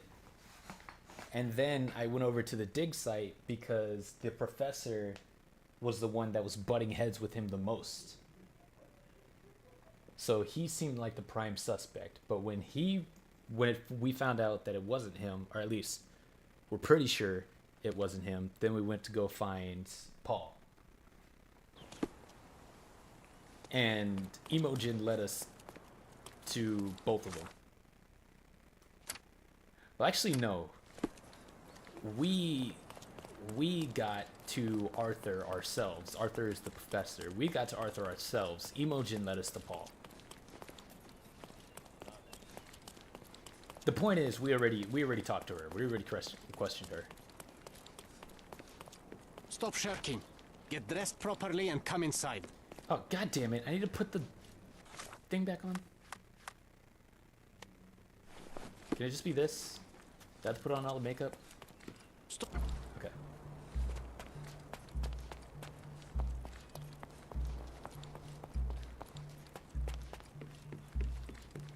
What up, bitch? Moving on. Moving on. I'm a busy man. Your partner had a very specific attitude towards the things he treasured. Was this habitual for him? That would have been too much even for him. Don't get me wrong, he had a harsh temper. Like a true businessman, he was ready to burn his competitors to the ground. But threatening someone physically would have been something new even for him, am I correct? Absolutely. Besides, I had never seen him this angry. The fellow who received the letter must have been extremely alarmed. Be swift. Okay.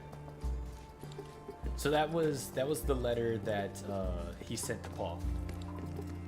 This fabric will work. Mrs. Nini seemed to know her sewing inside out. I bet she missed us. I hope Miss Nini won't misunderstand me. Be swift. All right. So now we leave. Mrs. Nini worked at the intersection of Knights Road and Trinity Way.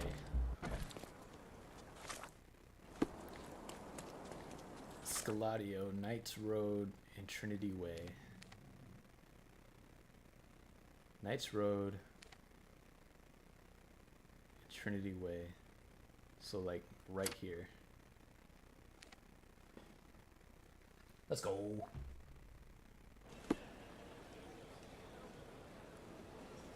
Let me check my stuff now.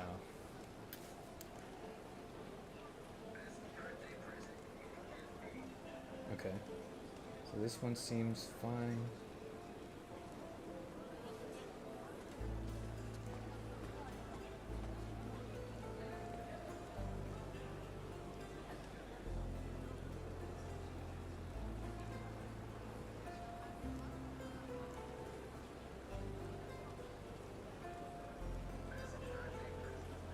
Okay.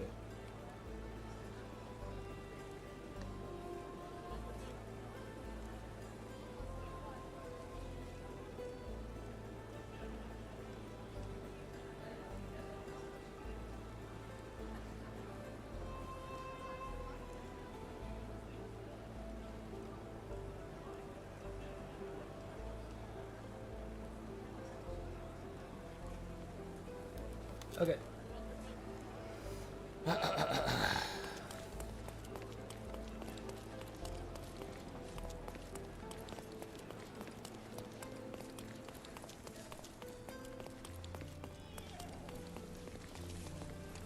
So, whoever I'm supposed to talk, Mrs. Nini.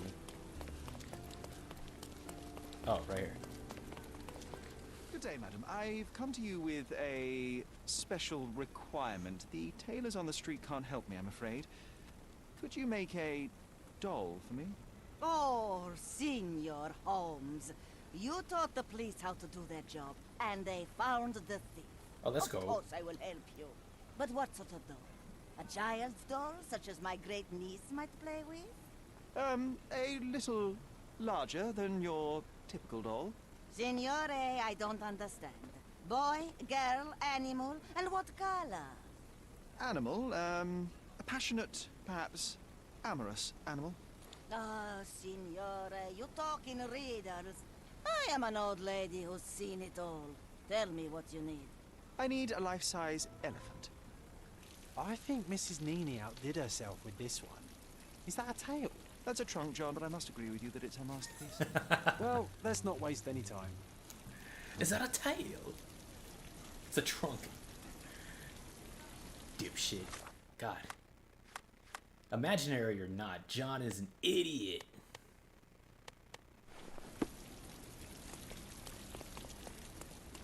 Okay.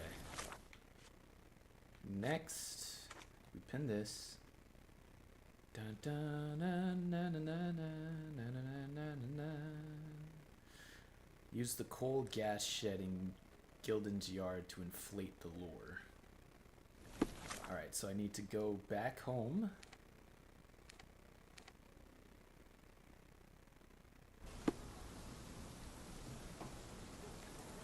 Ah, goddammit. Rush all the way over here.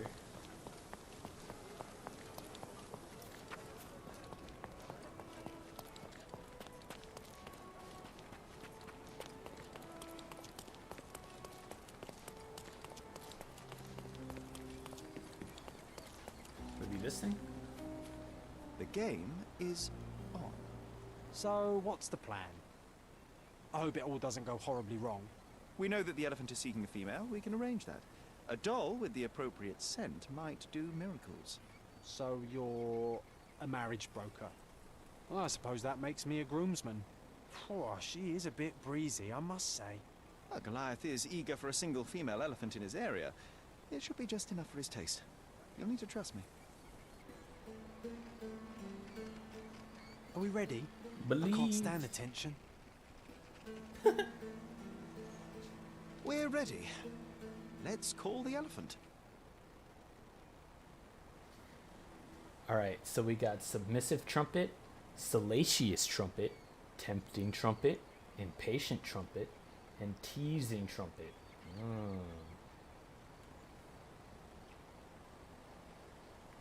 Let's do submissive. Please show me a night I will never forget. How could anyone resist? I didn't know female elephants float. Do you guys know that? Let's try salacious.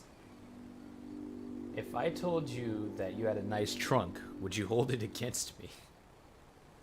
I knew a lady once who said just that. Alright, what about tempting? Do you like raisins? How do you feel about a date? You guys should be writing this down, by the way. Too bad I'm not an elephant. Shit, I'm gonna write these down. These are some good pickup lines. Impatient. Here I am. What were your other two wishes? Ooh. Take your time, Sherry. And then we got teasing. If you were a chicken, you'd be impeccable. Nah, I'm not writing that one down. That was bad. That deserves a slap. Yeah. And then a kiss. And here's our lovesick friend. Goliath! What's up, buddy?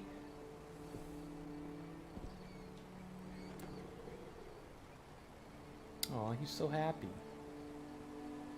Open fire! Oh, they're just... Okay, never mind. What is the meaning of this? Why are you bringing it here? I won't allow you to leave it. I assure you that it is only a temporary measure. It won't be long until the elephant is gone, I promise you. Oh, we brought him back home. Hey, Goliath. Wow.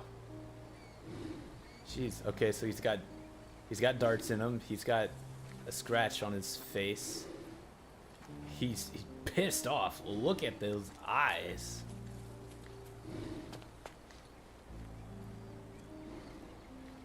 I only see one dart though. Two darts were missing, right?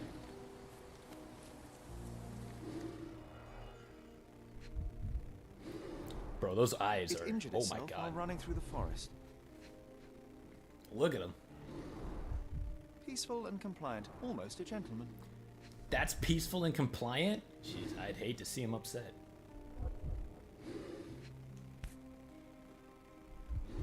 There's something in the needle. A feathered fletching. This might be promising.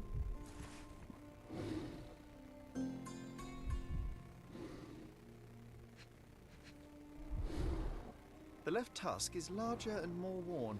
You're a left-tusked elephant. I didn't know that elephants had a preferred tusk. That's pretty neat. Oh, they took the body. I wasn't done stepping on it by accident. There's a faint trace of an unknown substance in the dart. So let's check it out. Oh my god. Imogen has access to both boxes of darts. Yeah, but they're pretty... Well, not both of them. She didn't have access to Arthur's, because Arthur's was in the dig site. And Imogen... I don't think Imogen and Arthur were that close. Her and Paul, yeah, but not Arthur. Alright, let's bring this bad boy. Do we have a -3? We don't. Alright, so we actually have to do math now. Math complete. I'm gonna need 2 of these though. So we grab this. And then this. Put this right here. This right here. Put this. Link that. Link that. Bam. She should have access if her dad owns it. Maybe. There were traces of strychnine inside of it. This amount could kill a human, but was not enough to topple such a large animal. Instead, it most likely aggravated the elephant, causing a fit of rage and burst of strength. I didn't kill it. I just made it stronger. Okay, so who... I think they both had different ones, right? They both had different poisons in it. So Paul's had strychnine. And Arthur's doesn't say that it has anything. Where's the blow key? Where's your buddy? It doesn't say Arthur has anything. So Arthur's darts might just have been like, you know, physical darts to just murder something. Whereas Paul's have the poison in it. They match. They match!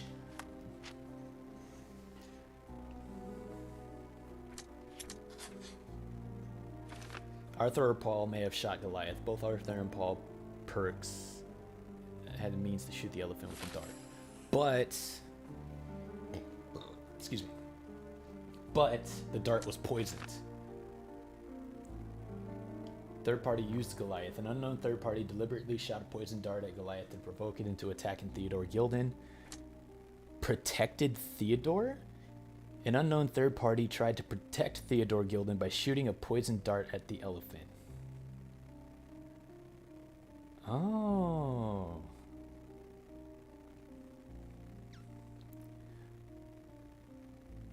Oh. That's an interesting take.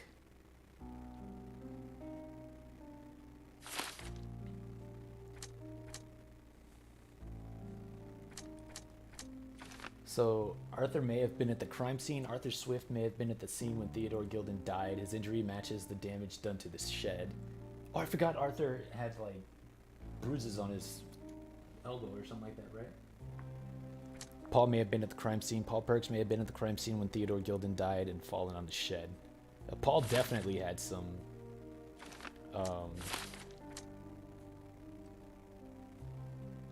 Paul definitely had some injuries.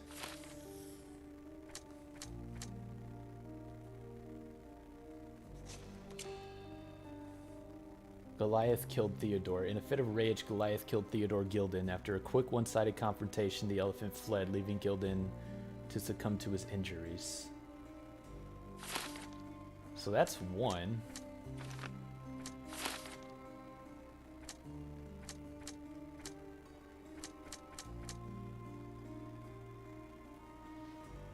What's up, Loki? What you want, buddy? If you want me to throw your toy, you got to bring it a little bit closer. So Paul was definitely at the scene because it was Paul's darts. So I think Goliath killed him, but Paul was apparently just trying to help.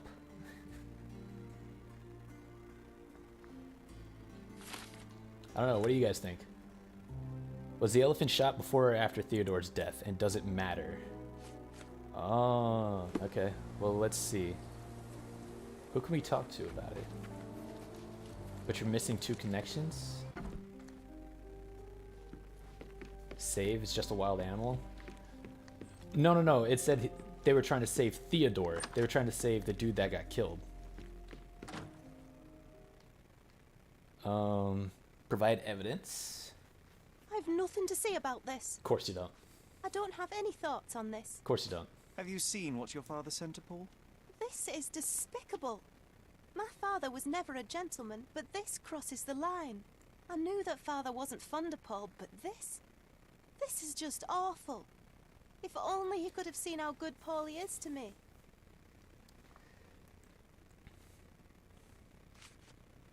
I'm afraid I can't add anything useful. I don't have any thoughts on this. Are you aware that Paul smuggles drugs for a dangerous gang? Whoops. Mr. Holmes, I've already told you. I call him a pirate in play. He's not an actual pirate. He's a champion and a brave gentleman, not a thug. Let us agree to disagree on that. But don't be surprised if one of his clients knocks on your door. Oops. I have to leave you for now. Alright, so we can just tell her that she was right about Goliath. Let's go talk to Paul one more time. Oh, I can use the front door now. Let's go talk to Paul one more time.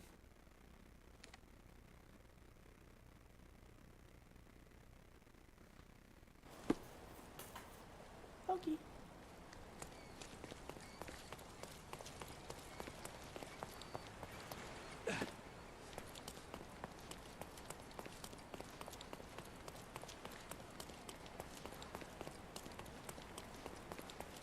I can tell that Loki wants to play, but he just doesn't understand that I'm not gonna walk over there and grab his toy. He needs to bring it over here.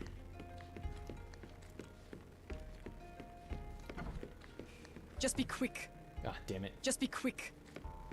Wait, so who do I talk to?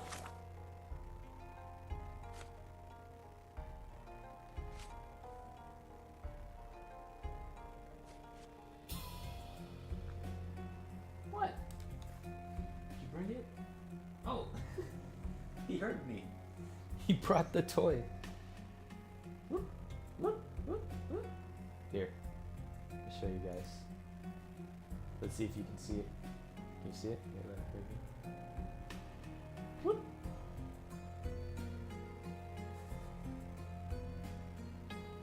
Come on. Come on. Come on. Whoop. Whoop.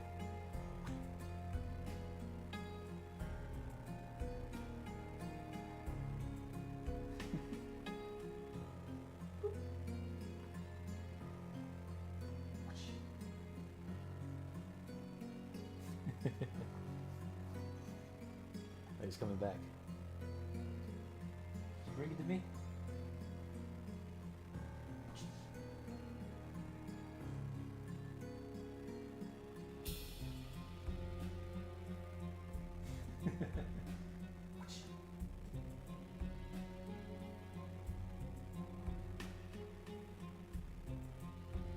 So you're gonna have to bring it closer. Yeah, there you go. Just get a tad bit closer, buddy. I can't reach it. You grab it. Tad bit closer. Tad bit closer. Come on. Can't reach it. Can't reach it, buddy.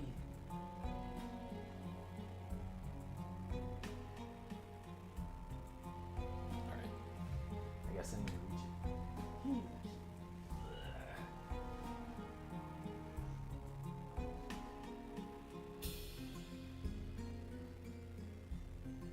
He's got claws too, so I need to be careful with him.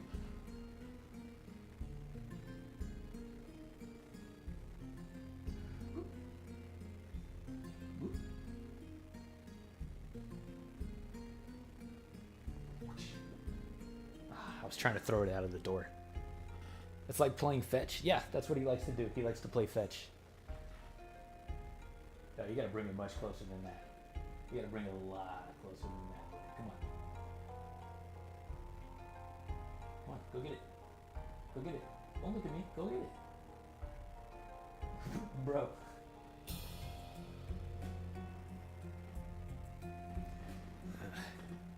Might take him a minute to actually grab it.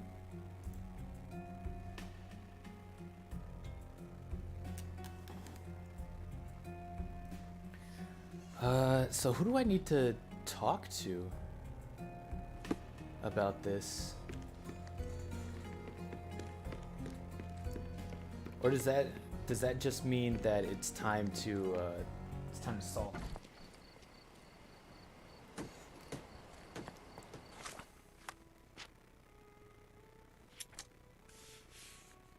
Oh, whoops. I didn't even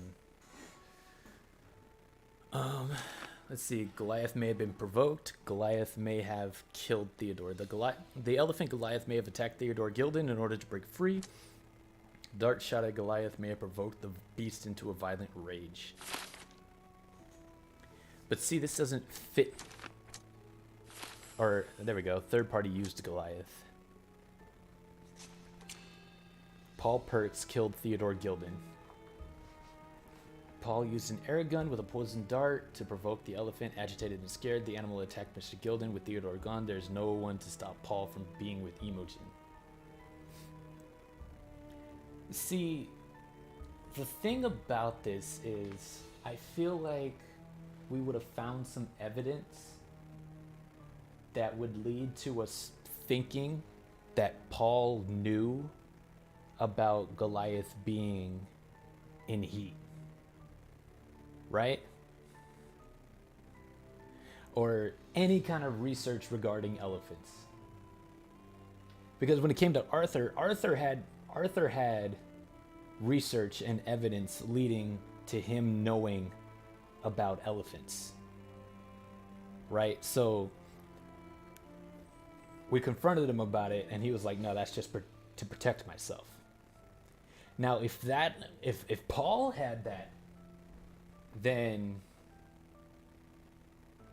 by all means, it would look like Paul was trying to kill Goliath. Or Paul was trying to kill Theodore with Goliath. But the fact that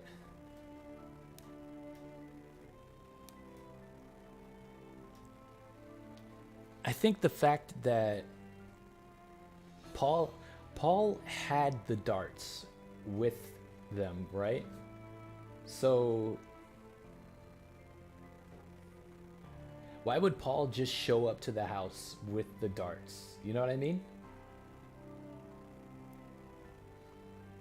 Paul Perks is an egotist with no regard for the lives of others who built an entire career on lies and deception and orchestrated the death of Theodore Gildan using his own pet.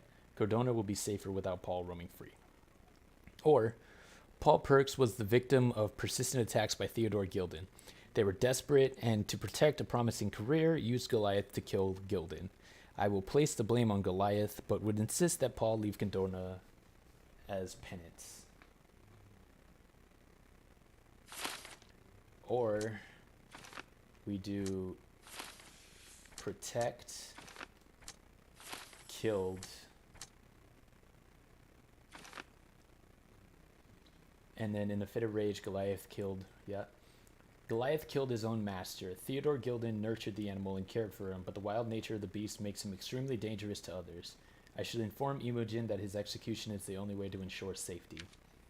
Or Goliath is a wild animal. His captors are the ones responsible for his behavior. The elephant requires a new owner and home. I should discuss with Imogen any possible options to save and relocate the elephant. I think it's Imogen, but had Paul do it, not to mention his attitude toward Gildan. Their attitude. Yeah. Because no matter how you look at it, Paul was there. Right? Paul was definitely there. It was definitely Paul. Paul used the darts. Paul got injured when the shed when he crashed into the or when they crashed into the shed. You know. So Paul was there. But if Paul was trying to protect Theodore from Goliath by using the darts, then why hide it? You know what I mean? Why hide it?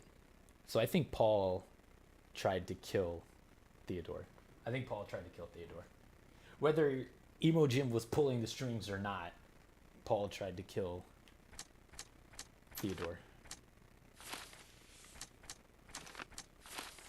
Just for the simple fact that Paul tried to pretend that it didn't happen. Remember the book that said something about how elephants are compassionate animals? That is true. Like, but Goliath was also in heat. You know what I mean? So it could have been a huge number of things. And at the end of the day, still an elephant. It's still a wild elephant.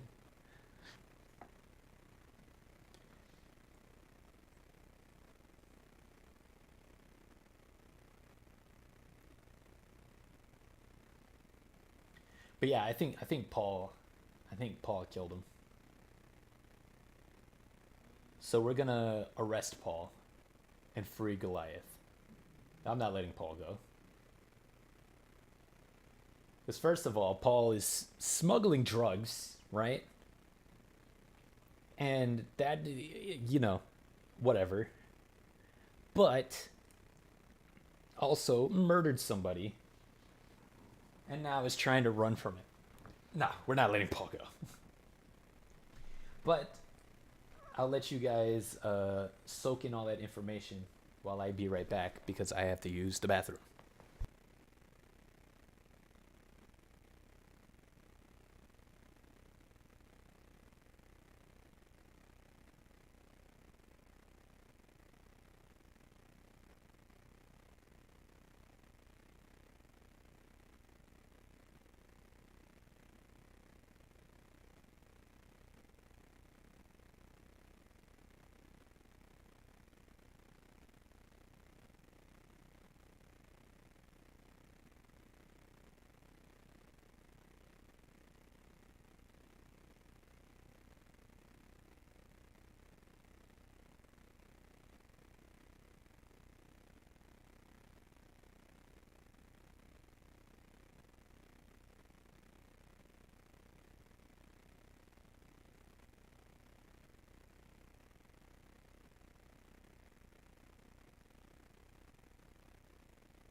Alright, I'm back.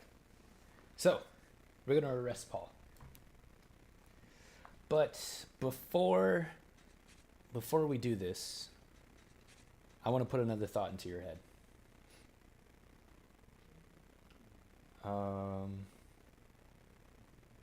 Imagine what Goliath is doing to that doll that we made. Just go ahead and think about that for a little bit while I arrest Paul.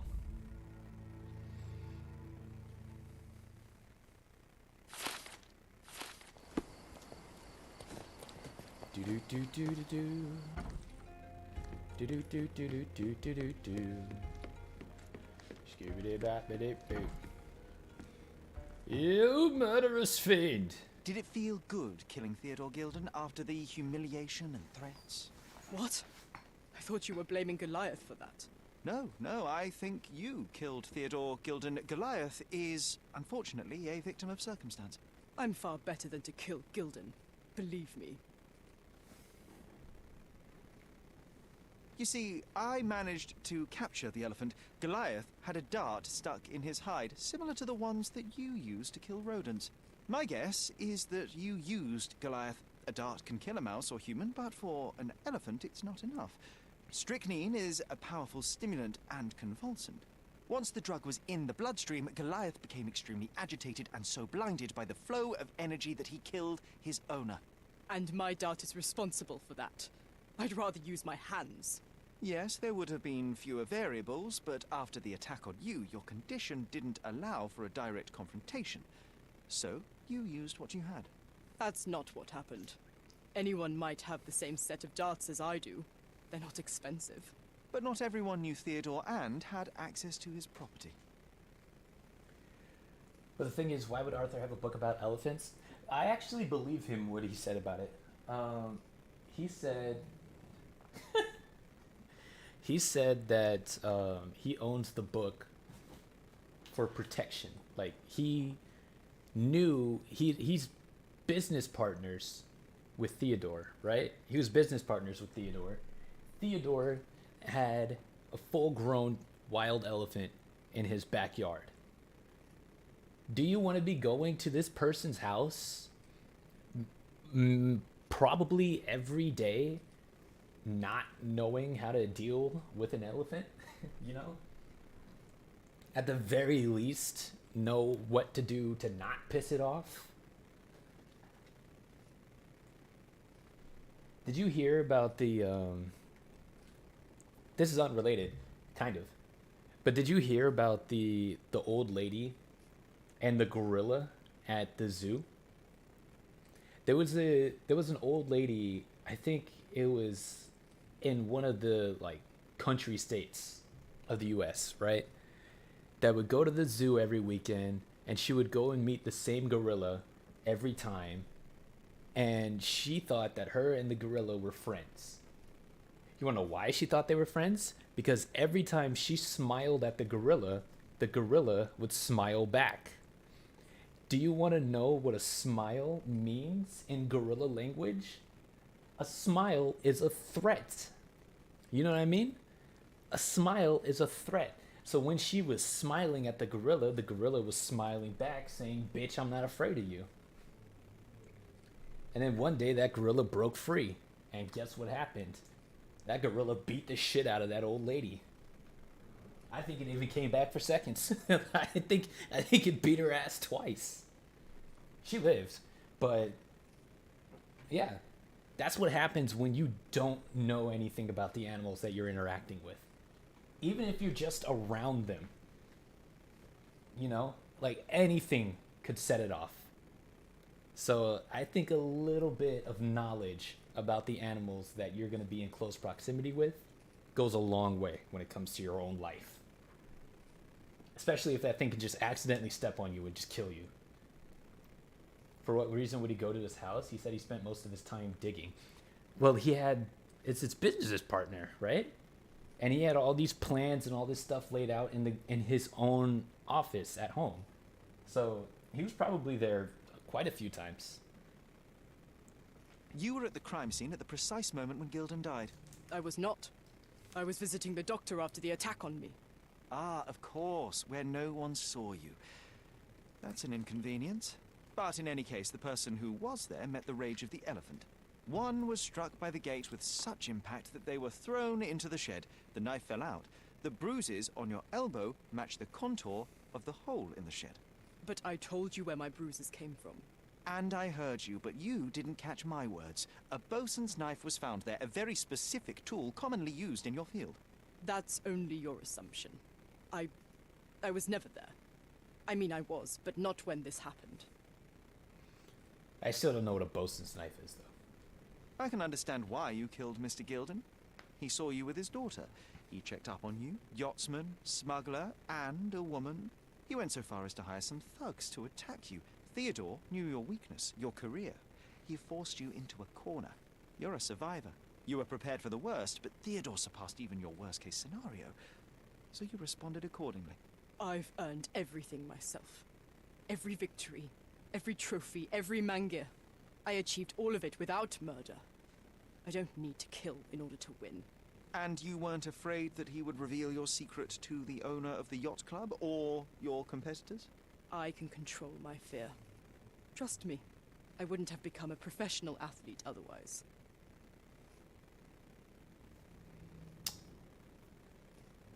I still think it was Paul. It's a sailor's knife for cutting rope. Yep, that tears it. Bye, Paul. I revealed many truths and lies concerning Gilden. One banal fact is that he was a bitter and angry man who acted according to his own desires and impulses. Such people are dangerous, they are unpredictable, and value their own comfort more than anything and anyone. The same as you, Paul. Are you out of your mind? You're a gambler, smuggler, and actor. You indulge your self-importance. Such egocentricity and impulsivity is frightening. I won't allow you to play with someone else's life. You are under arrest. Wait. At least tell Imogen. Let's Tell go. her where I am. I think she deserves a space without you. I've heard you can gamble on racing in prison, only it's rat racing. No yachts. Goodbye, Paul. Why Admiral did you Advocate. pick my Paul? Out of all the people on this island. Just when I needed someone I could rely on. Take Believe that. me, I saved you. I found the true murderer. Would you really choose to live with the person who took your father's life? You took away the pillar I was relying on. Paul was my only hope. You've destroyed it. It was Paul who destroyed it, not me. I was merely the fact-checker who discovered the real culprit. And now about that elephant. Oh yes, Goliath. You did nothing about it. I had to deal with it. Fortunately, there was a real man wanting to help me. He agreed to buy Goliath and relocate him to his property. I suppose I must congratulate you. I'd rather you leave. But first, here are my father's belongings. Some of them have information about your mother. Take them and leave me be. I appreciate it, Miss Gilden. I assure you, I only wanted to find the true perpetrator. Perhaps. Or perhaps you found a convenient scapegoat. Goodbye. I truly hope you meet more honest people in the future. Take care.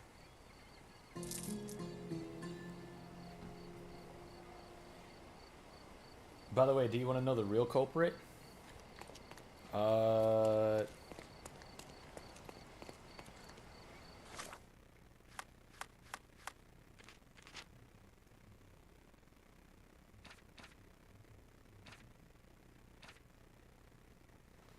know? Hey, Loki. Sure.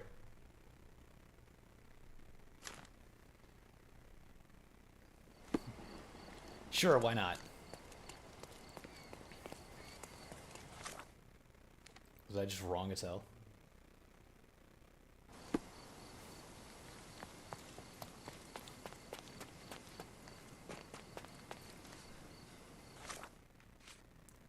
All I managed to get from our neighbor were a few objects Theodore had stored that are supposedly connected to my family. Miss Gilden left them on a bench near the entrance to her manor.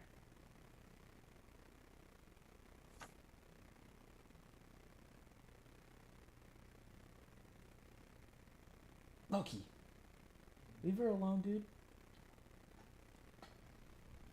The game actually doesn't tell you if you're right. Oh, so nobody actually knows. Oh wait, did I not pick it up? God damn it.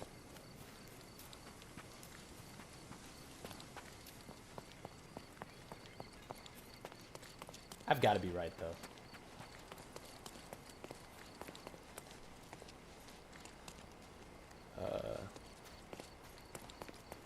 Oh, right there. I've got to be right. I'm pretty sure I'm right.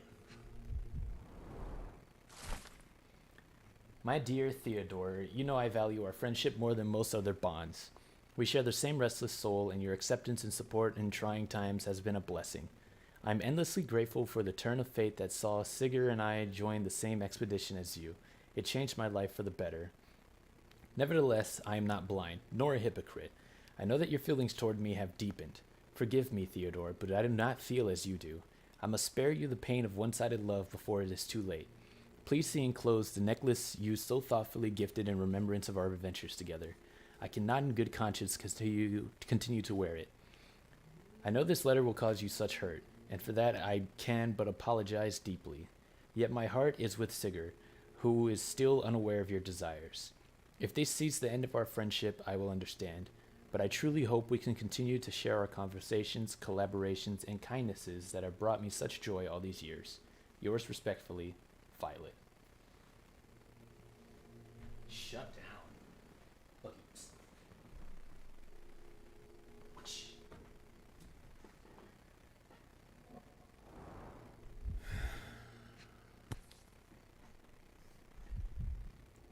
My mother always wore this around her neck until one day it disappeared. I was wondering where it went. She said it was a birthday present from a good friend. There are theories. Give me them.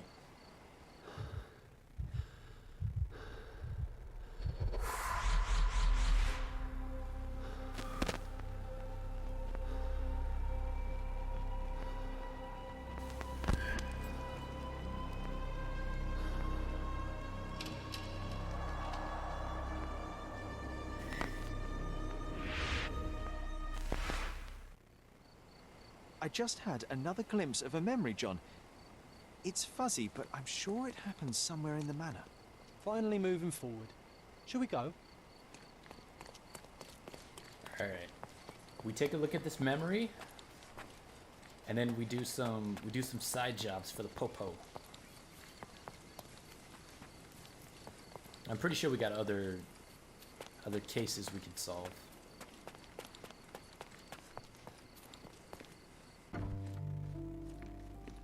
You know, I envy you, Sherry. You can talk to other people and they won't ignore you. And I envy you. You can ignore any person you're bored with. You don't miss out on much. Most men are dull, unlike yourself. Well, I'm flattered.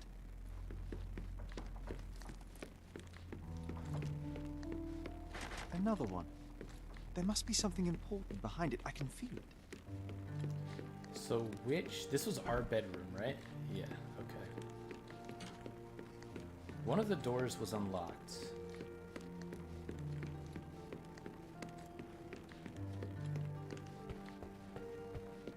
Wasn't this one? Another one. There must be something important behind it. I can feel it.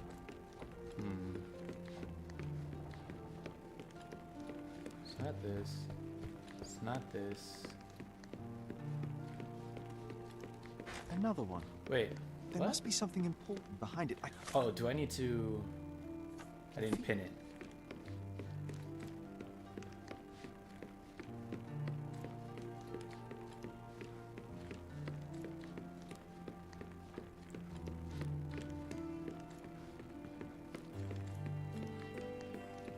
Wait, what is that? There we go.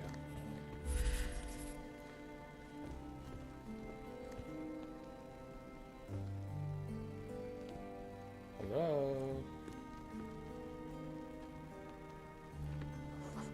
I had a surprise for my mother. Fragile ancient finding? I was holding an ancient Greek vase, or rather, quite a big piece of it. Dirt heavy tool. You had a shovel with you, John. I remember now. We dug up the vase from Greek ruins here on Cordona, and were eager to show my mother right away. Never mind. And devs asked, Subdued asked the devs who did it, and they answered. What'd they say? For some reason, the door was closed. We knocked. But nobody answered. We thought that she was busy. So we left the vase and ran downstairs.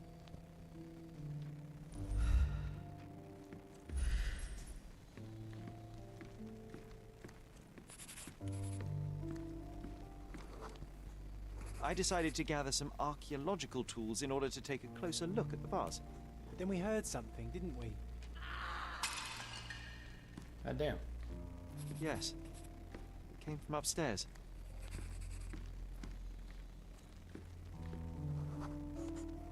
Arthur pushed The vase was Goliath to broken, do it? How? shards scattered all over the floor. And your mother was standing at the door. Indeed, John. I doubt it was her. Let me concentrate.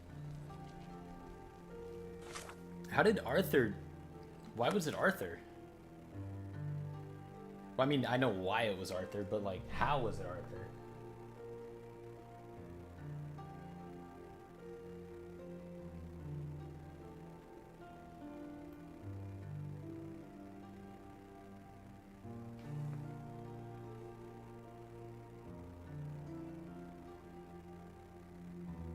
They didn't say how?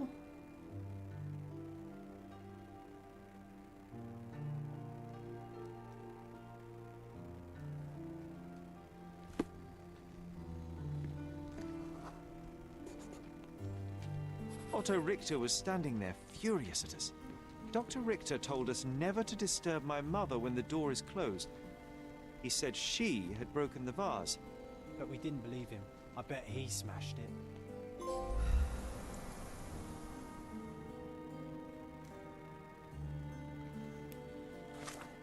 Here. This is what we're gonna do. We're gonna save it. Then we're gonna load. Oh my god, wait. That's a manual save? Oh hell nah, I'm not going all the way back here.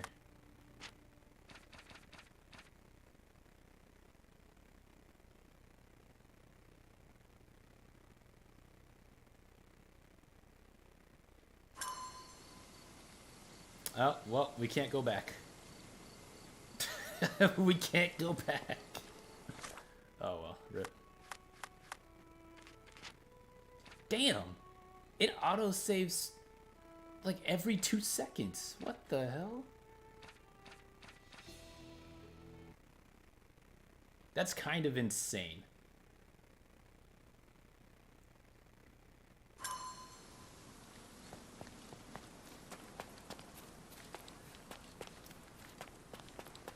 I wasn't gonna, like, I doubt it really means anything. So I wasn't gonna change the game. But I just wanted to see why, or like, The things how. are still here. Presumably Mycroft never felt the need to sort through it all. Or couldn't bring himself to. No. He would have put it behind him and moved on. My brother is not one for sentimentality.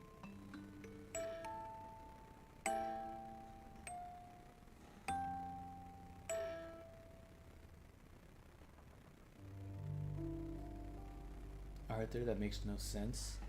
Yeah, because, like, even the dart, I thought the dart would be the nail in the coffin. Because Paul's darts were the ones that had the poison in them. The same as the one that was in Goliath. You know what I mean?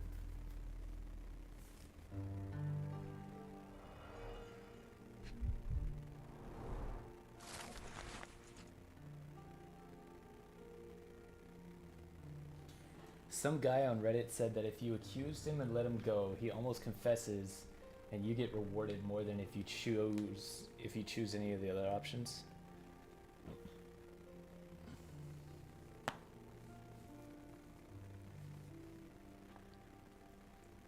Almost confesses? Well, if we're talking about almost confessing, Paul almost confessed, basically. When we said, you know, you're under arrest, Paul basically acted like they were caught, you know what I mean? It's bad game design to not let you know if you were right or wrong, IMO. Yeah. Kind of a weird choice, but it is what it is, you know what I mean? It is what it is. Give me a second to do something real quick. I gotta move this clip over to my used section. There we go.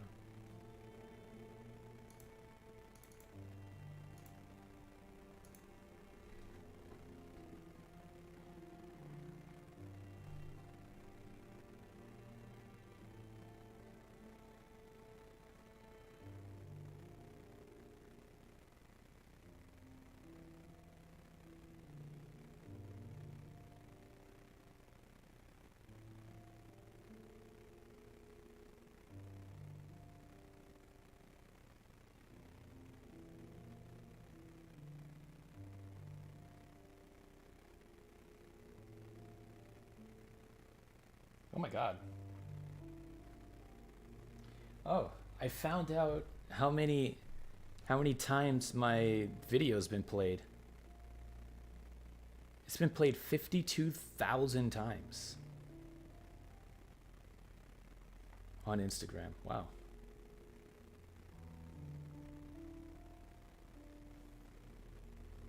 Hang on. I want to check something.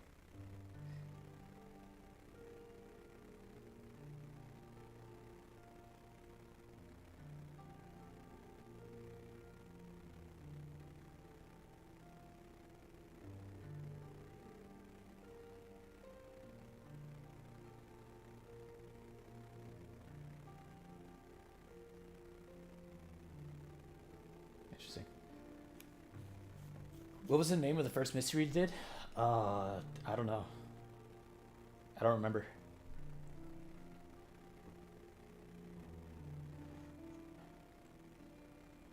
Give me a second. Let me read this and then I'll go back and see if I can tell you. London, August 21st, 1865. Mr. Sigurd Moreland Holmes, the renowned archaeologist, authenticator, and historian, is dead.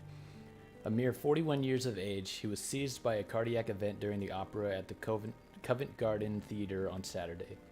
Despite a physician's best efforts, he remained insensible and died at 20 minutes past 6 o'clock last evening. His sudden end came as a severe shock to his large circle of acquaintances. Mr. Holmes is survived by his wife, Violet, and two sons, Mycroft, 16, and Sherlock, 6. Funeral services will be held Wednesday at the Highgate Cemetery of St. James by Reverend W.E. Stanley. It's a strange feeling to read about my father's death in the newspaper. I can't recall anything except the deep feeling of loss. You were too young. It happened before we even met. It's so sad. I'm sorry. Let's see. I know I was right on that one, though. I know I was right on that one. The dude literally confessed when I was like, yeah, it was you! I saved over it. So I couldn't tell you. Actually, maybe I could. Let's see. Maybe it's in the archives.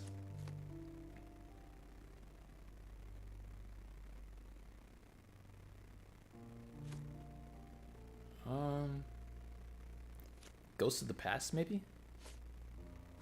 Oh yeah, Ghosts of the Past. That's it.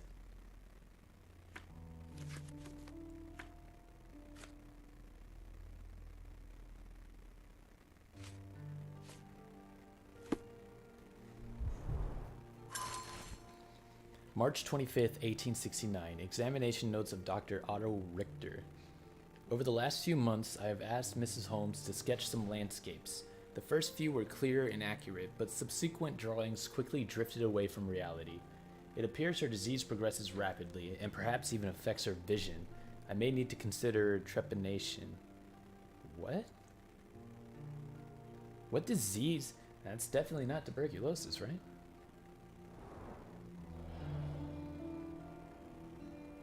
I mean, maybe it is. I don't know. I'm no doctor.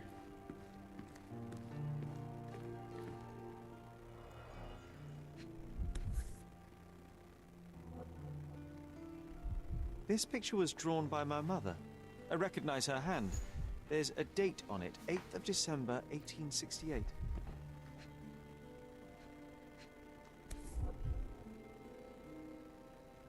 This seems a bit odd. I can recognize my mother's style, but it's far too sloppy. Dated 12th of February, 1869.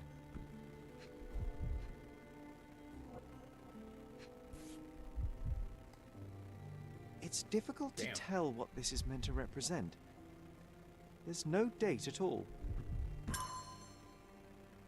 So she had something that was eating away at her mind.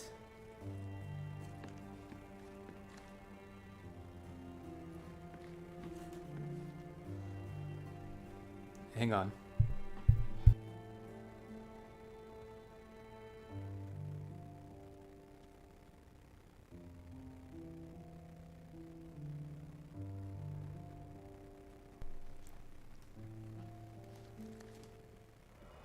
Do you think you questioned Arthur second, you would have arrested him due to...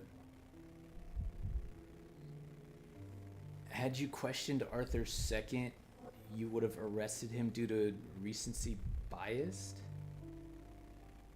What do you mean?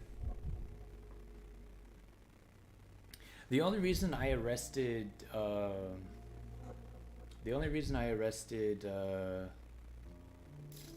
Paul was because the darts matched.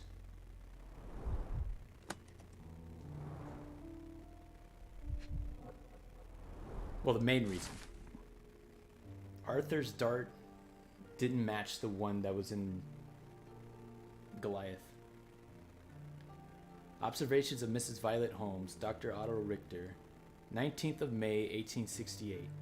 An initial consultation revealed the patient suffers sleep problems, periods of anxiety, and slight confusion of memories.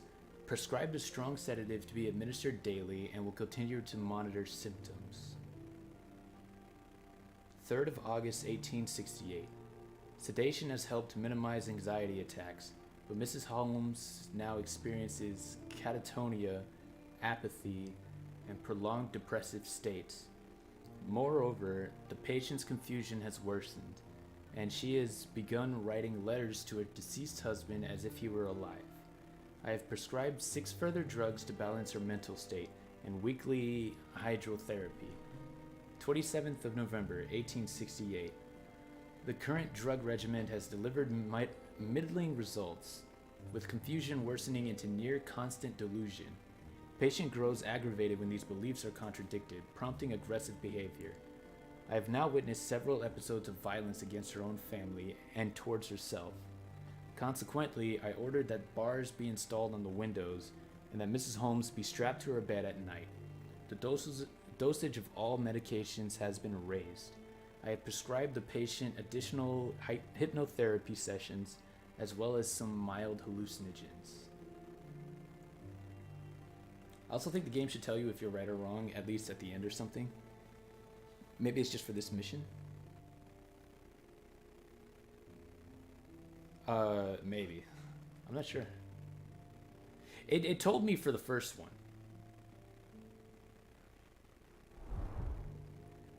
Like, for Ghosts of the Past, the dude that I accused, he confessed. He was like, alright, I did it because this, and that. You know what I mean? No labels. I doubt it ever had one. There appear to be residues of the bottle's contents at the bottom. Do you think the doctor could have used these tools here? I hope not.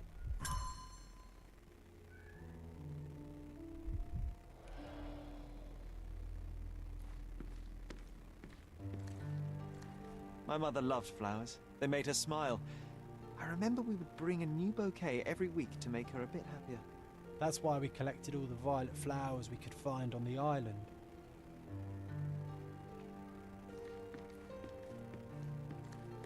This room always reeked with an acrid medicinal stench. And here is the reason.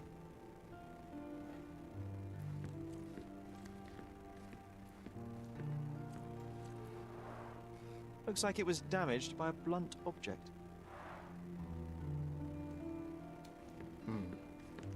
Look what I found.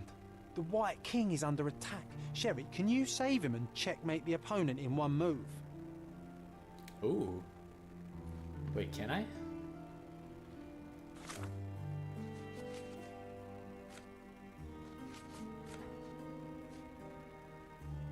Hey, Leo. Hey, chubby buddy. Alright. Save the king by retreating. Defend the king with the bishop. Let's see.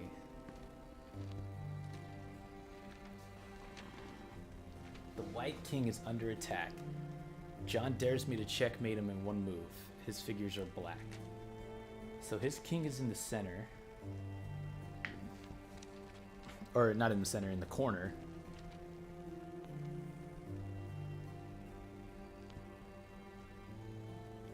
Okay, I see what I have to do. All I have to do is move this bishop over here. If I can move this bishop over here, then the rook will be in place to take the king. And if that king can't move up, because then the rook will still take him, and if he moves to the left, then the pawn will take him. So I just have to move the bishop. Oh, nice move. You saved the king and checkmated the Black King with the rook. Nice, easy. What you guys don't know is before I turned into an idiot, I used to be really good at chess.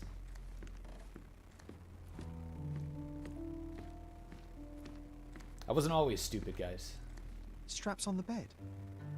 Just doesn't look right.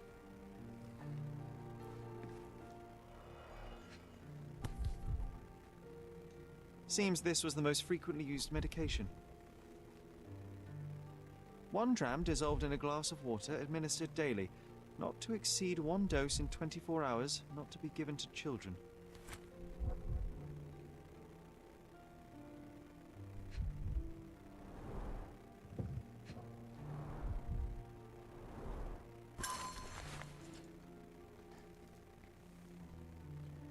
My gentle Sigurd, alas, I am still yet to receive any correspondence from you.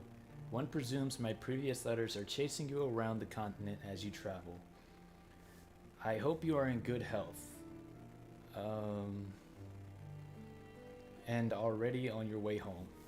Forgive me for my impatience, but life without your kind voice and bright eyes is scarcely worth living. What do you want, Leo? Hey, what's up, buddy? What's up, buddy? Leave that alone. There you go. What's up, Leo?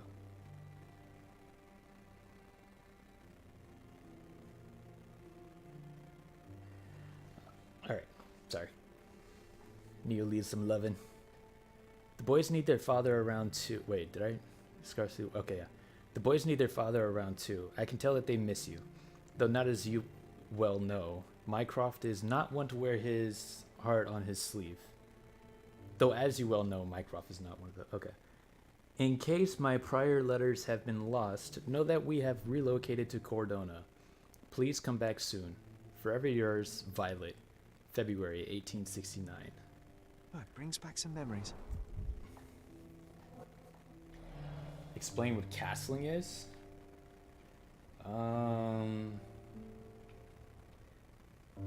Isn't that when you...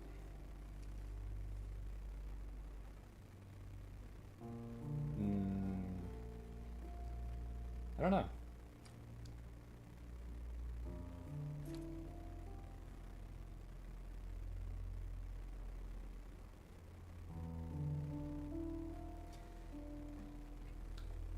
I think that's the one where you like, can't you? No, I don't think that's it. It's something about the king and the rook, I thought. But I don't... fuck it, I'm Googling it. Something about the king and the rook.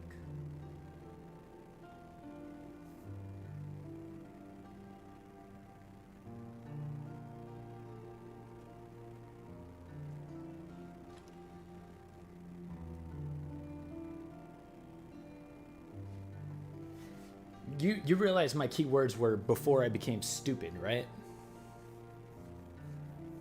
Ergo, I'm stupid. Castling is a move in chess. It consists of moving one's king 2 squares toward a rook on the same rank and then moving the rook to the square that the king passed over. Yeah, okay. So that, I was right a little bit. It had to do with the king and the rook.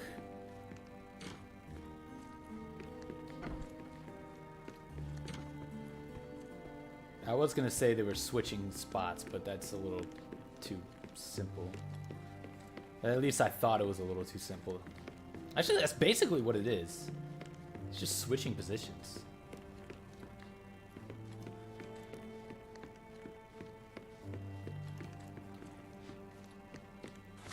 Wait, what do I need to do now? After examining my mother's room, I started remembering a chaotic morning together. Ah. I need to go do that.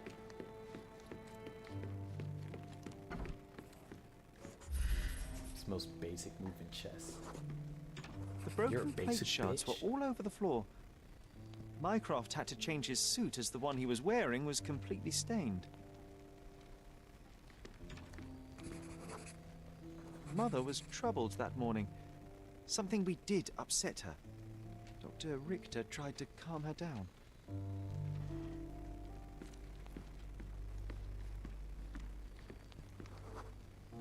We had to put the tray with Mother's morning tea down, but why? It's starting to ring a bell. I think it happened in the morning.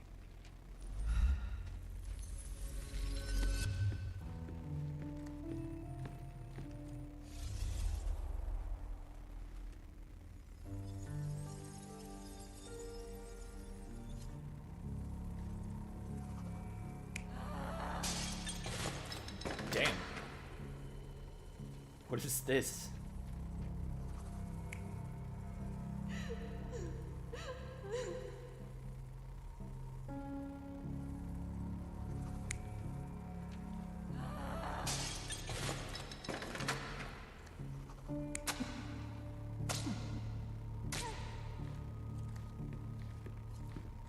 What is happening?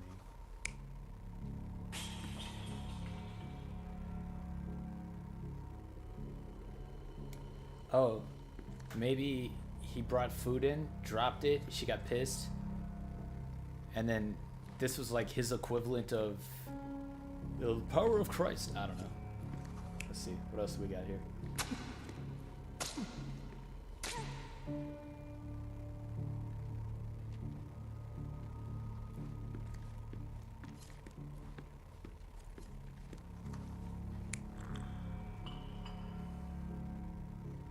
That doesn't look right.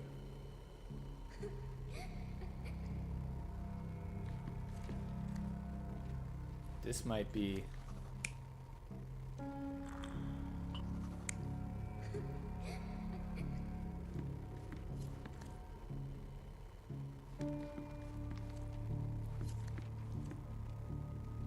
Huh.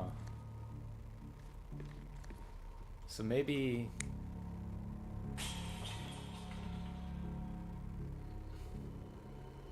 Well, no. It has to be this, right? This. There we go. I don't believe you! Liars! Get away from me! It's not true! It's not real! What? Oh. Everything will be okay, Sherry. I promise. It was the morning of the 9th of April, the day my mother died. The 9th of April started off badly. My mother was anxious, then hysterical. She threw food and shouted at the doctor, calling him a liar. John and I brought her morning tea, but when the shout started, I became scared. The only thing I could think to do was hide near the bed and wait for everything to pass. Thankfully, John was there to protect me and calm me down. My mother, she was not just ill, but mad. God have mercy. I'm sorry. That explains why you locked the memory away. There must be more, John. That was the morning of her death. I need to know what happened.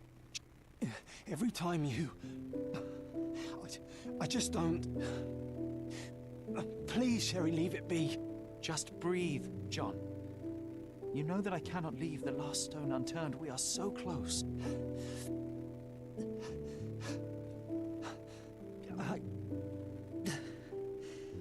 I know. But can we at least leave it for another day? Well, history tells us these memories are triggered by our investigation of other matters. I suspect it could not be forced even if I so desired. Thank you. How are you feeling about all this? Tell me, I'm not the only one reeling.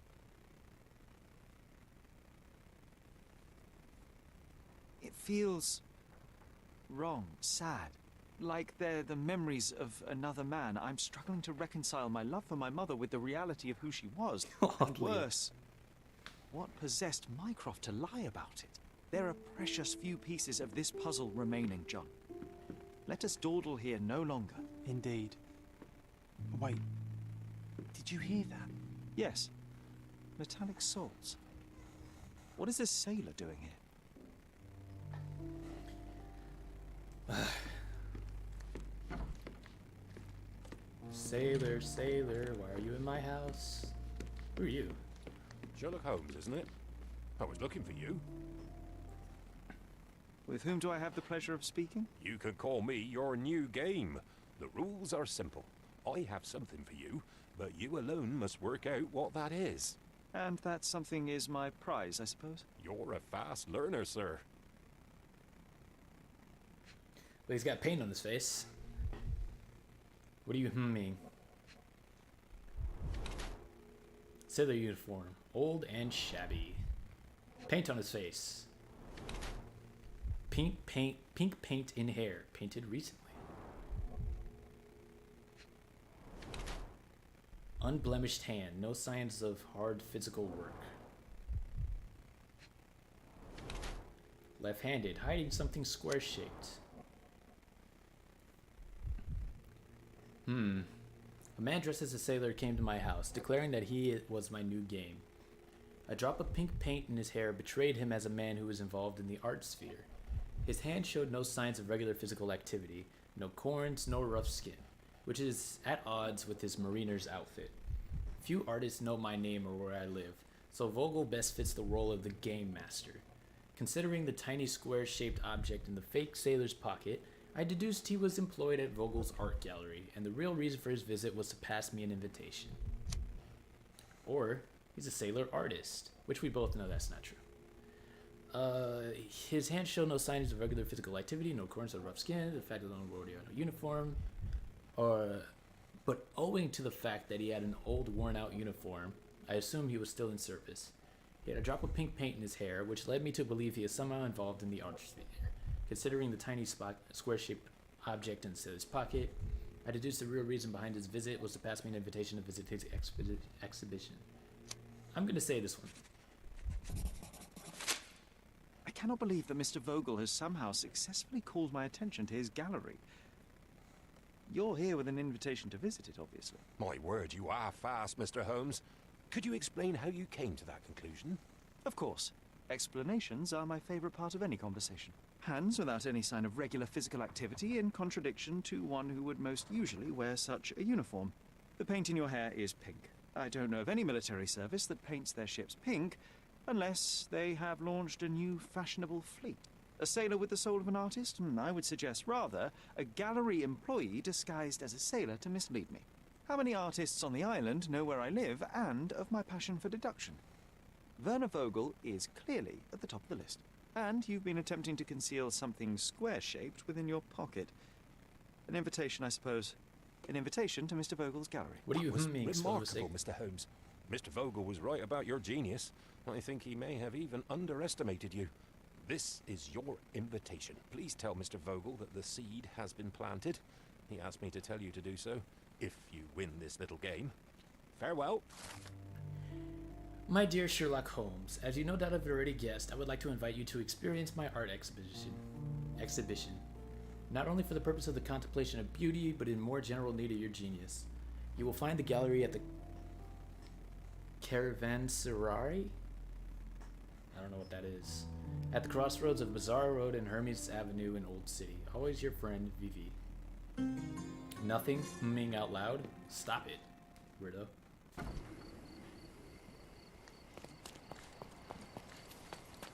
Mr. Sherlock Holmes, I presume. Correct. With whom do I have the pleasure? Emilio Estevao. Happy to make your acquaintance. I am here on behalf of Mycroft, your brother. He's on his way to Cordona. In the meantime, he requests your assistance with a sensitive matter. My orders are to provide you with the details. You have my attention, Mr. Estevao. Mark Ridley, the son of General Arthur Ridley, is being blackmailed. Suffice to say, the compromising material is of a delicate nature. The matter is of no small importance to the Crown, especially given the status quo on Cordona. What about the status quo? The Ottoman population holds a certain animosity towards the colonial rule. It's been this way since we took over the island. General Ridley made concessions with their leaders, but I'm afraid we are still teetering on the edge of open hostility. What does Mycroft want me to do? Retrieve the blackmail material? No, sir, nothing of the sort. Mark Ridley is meeting the blackmailer atop the old city bridge tower. You shall observe from a distance, then establish the blackmailer's identity. Do not attempt to arrest him. We'll handle it from there. Saving the best for yourself? Fine. There's a cafe just over the bridge that provides a good vantage point. Please report to me when you are done. I'll be waiting for you here, and remember, discretion is of the essence.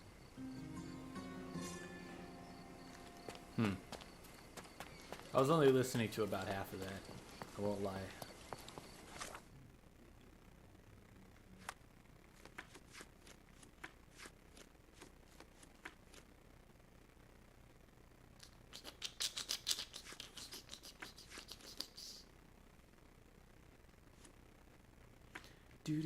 Do. So,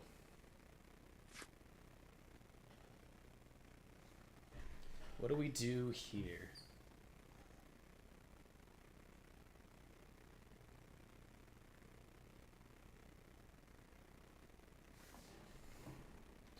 Do we do A Mother's Love? Do we do The Muse from Abroad? Do we do... Oh wait, I don't think we even can do Mother's Love.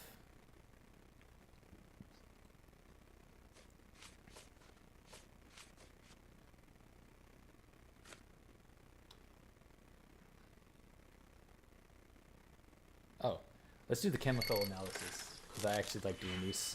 They make me feel smart. Oh, what is this? That's a new one. Interesting. So 3 and -4, huh? So here's a 3. There's a 4. But I need a -4.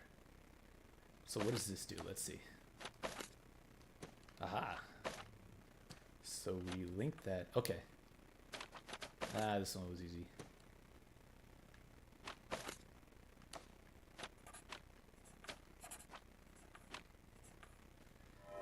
I hope they get harder later.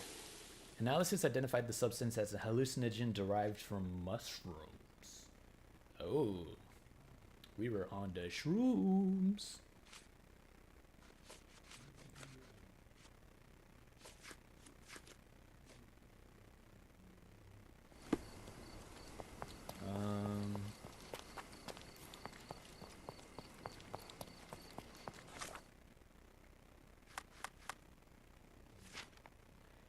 Imaginary friend John, we brought tea, mental disease.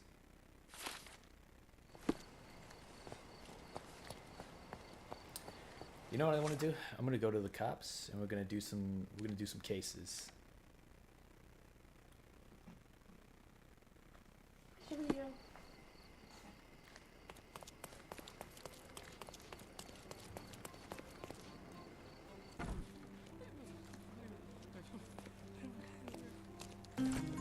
Is there only 2 more? What we did in the shadows. I've always had a nose for a good story. I was strolling about the cemetery when I saw him, the necromancer. I'm not joking. He raised a woman from the grave and ordered her to attack the 2 men who were close by. Then they both turned into bats and flew away. I was too scared to take photographs of them, but I photographed their victims. This will be a front pager. Whoa. I was having my supper when Johnny came to dig another grave, as usual. There was someone else with him, too. I must have dozed off for a while, but when I woke up, everything was a blur. Screaming, howling, then flashes of lightning, but no thunder. Some devilry was at work. I came out to see what was happening, and there was this reporter, Leonard or something. He told me that a vampire killed 2 people, mere yards from me. Boy, am I lucky to be alive.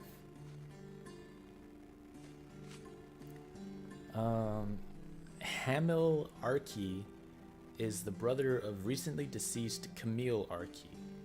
We tried to make him talk, but he's a hard nut to crack. His neighbors saw him leaving his house to put flowers on his sister's grave. They say he returned at dawn looking dirty and tired. P.S. Just in case, we also made him eat garlic. No reaction. Okay, so victim number 1 is John Bowden, 37 years old. He's a graveyard keeper. Blunt force injury to the head, 2 puncture wounds to the neck. Cause of death, massive blood loss from the carotid artery. Whoa. So he got smacked upside the head, and then... Oof. Definitely sounds like a vamp to me. So victim number 2 is Saeed Hafez, 56-year-old assistant professor at Cordona Medical College. Slight cut to the leg, blunt force trauma to the head, 2 puncture wounds to the neck, major vessels intact, blood loss minimal. Cause of death, intracranial hemorrhage. So he died from the smack to the head. 2 puncture wounds to the neck, but those missed the major vessels. Interesting. 2 men were found dead near an open grave at the cemetery. Both victims had bite marks on their necks. Maybe I should have read this first. Victims, John Bowden, a graveyard keeper, blah, blah, blah. Suspects, those 2, reportedly a vampire. Wait. Deceased. Evidence points to the possible involvement of supernatural forces. Case pending further investigation. Alright. Let's go ahead and figure out where the hell this is happening. An open grave at the cemetery. It's only one cemetery, right? I think it was over here. Yeah.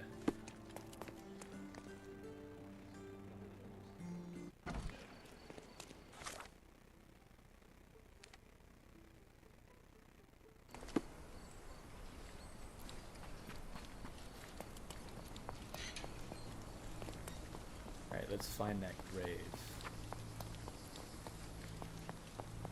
Well, we found the cob. Ah, here we go.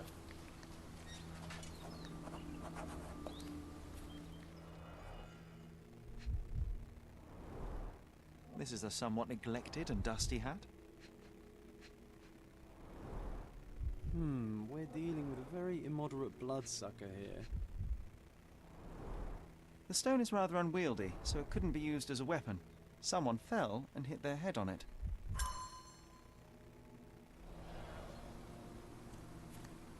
Jeez. Oh, there it is.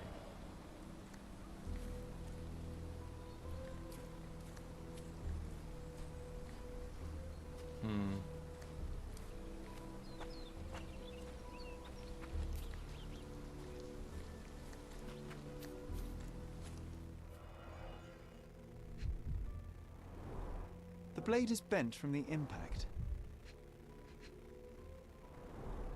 The bleeding wasn't severe, there are just a few drops. Yeah. You gotta hit somebody pretty hard to bend the shovel, right?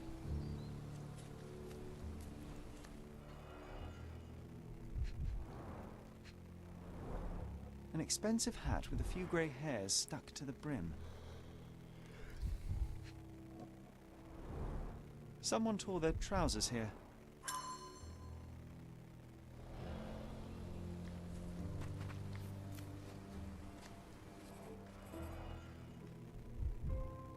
Vampire did it. Case closed. Looks Empty like a set of space. surgical instruments. One is missing. A dude that thinks he's a vampire, maybe. The label is illegible. So we're missing a tool. What is this?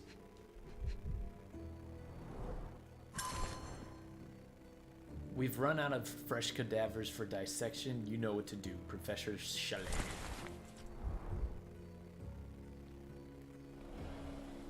My oh my.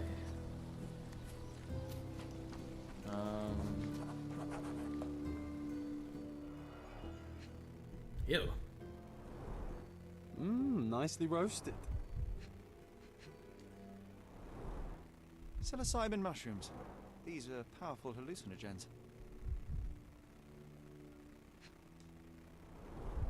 I wonder how even the most destitute always somehow manage to scrape together enough for a drink.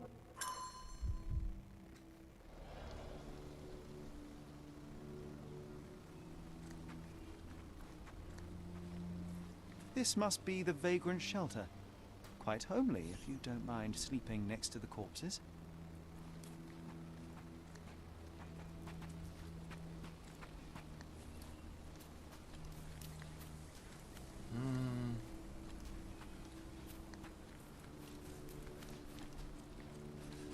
Damn, why is the game getting so framey?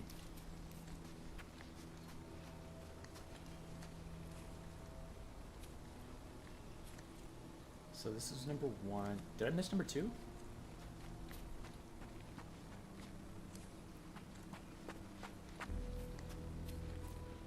Yeah, this is number 3.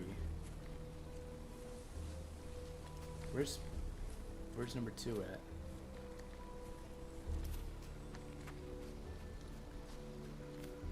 Oh, this is number 2. Okay.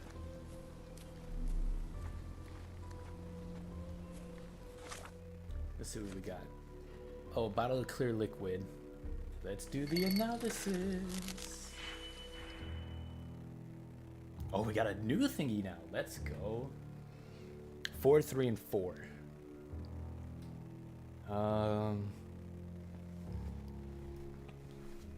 So I'm guessing this is what? Let's see.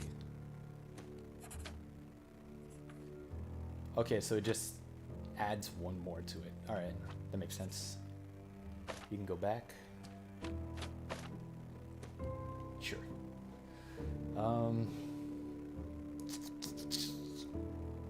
So do we have a 4? No.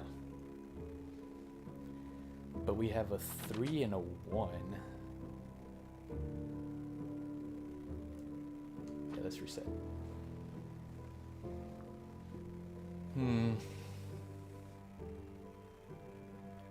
We have a 3 and a 1.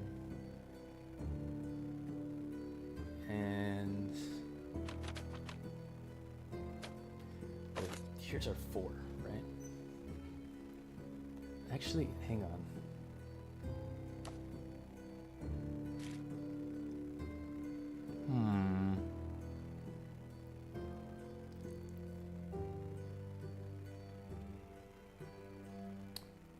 Four, 3, 4.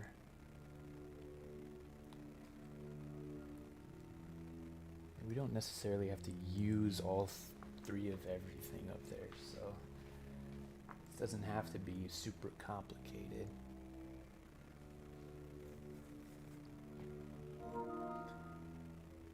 So maybe we can use the adder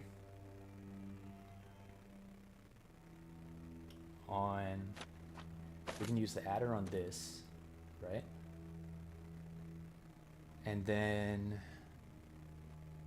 we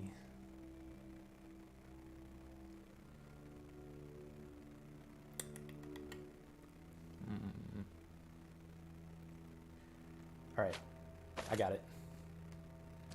So we do this, right? Then we take this and this, and we use this. There might have been an easier way to do this, but, you know. And then we do this.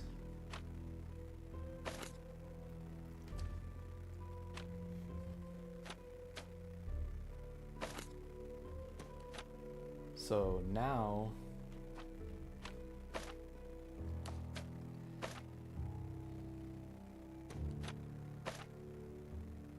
we take these, right?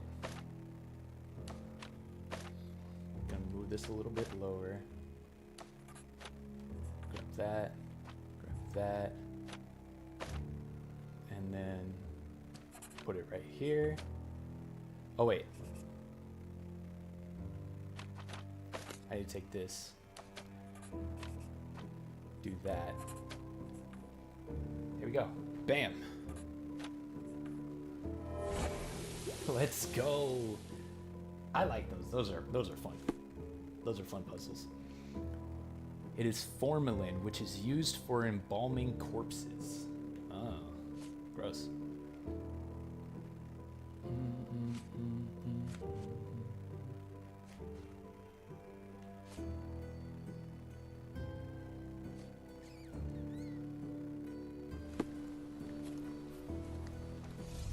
Okay, let's see what's happening out here.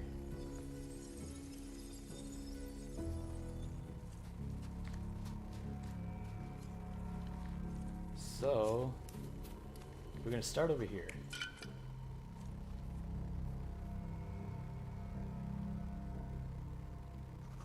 See what else we got. So this is the reporter.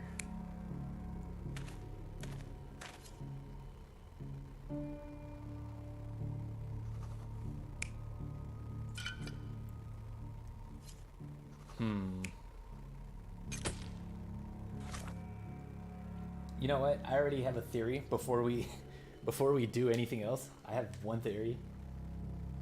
Probably wrong, but it's funny to me. The reporter said that he loves a good story. And what better way to find a good story than to make it, right? So he murders people. He murders these guys. Steals one of the instruments. Punctures the neck 2 times to make it look like a vampire bite. And then, you know, just displays the rest. That's my theory. It's probably wrong. But I'll be right back. I gotta use the bathroom again.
Right back. You think it's plausible? Give me a percentage. Scale of 1 to 10. How likely is that?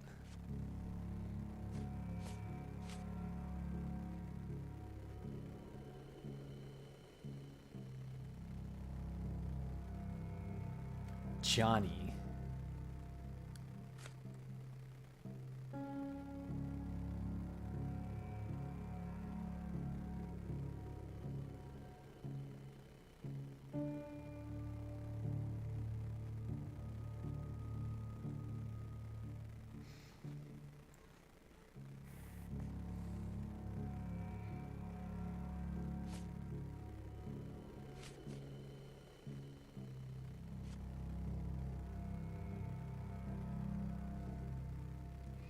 Okay. So he says Johnny came with another person. And that person was probably Saeed Hafez. What's this cut to the leg, though? What would the cut to the leg be?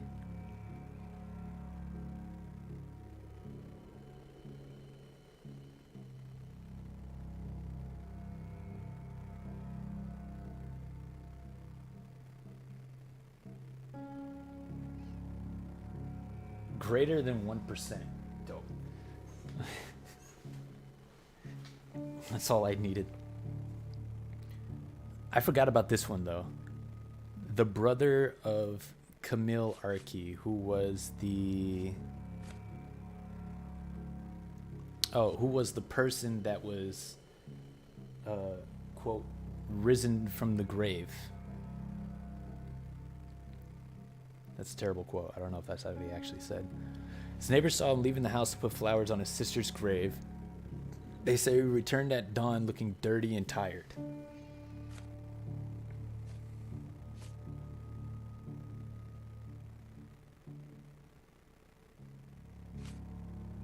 So maybe the person that came with John was Hamil? But where the hell did Saeed come from?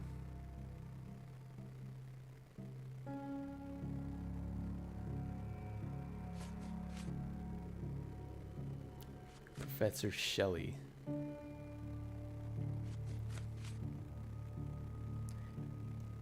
Was this dude a grave robber?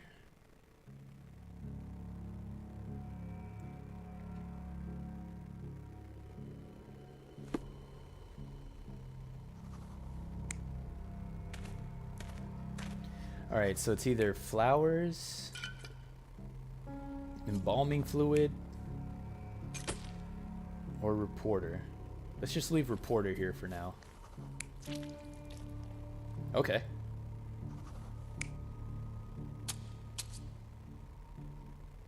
Well, there's neck stabs.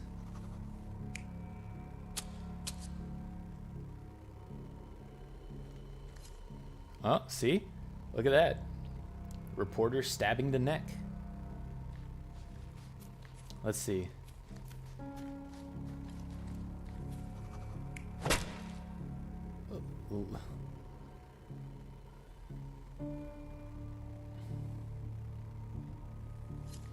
Wait. Oh no, the reporter's the guy with the glasses and the hair. This is some random dude. This is the reporter.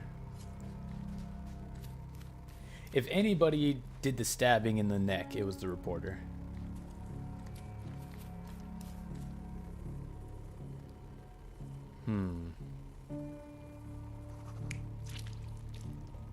There was no actual vampirism.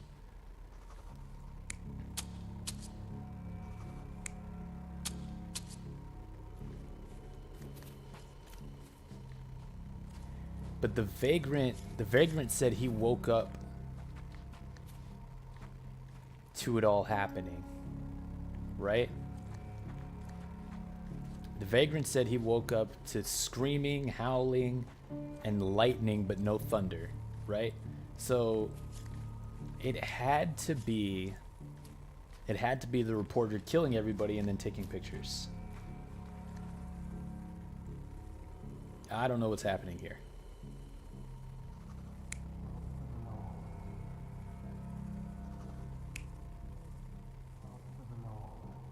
Jesus.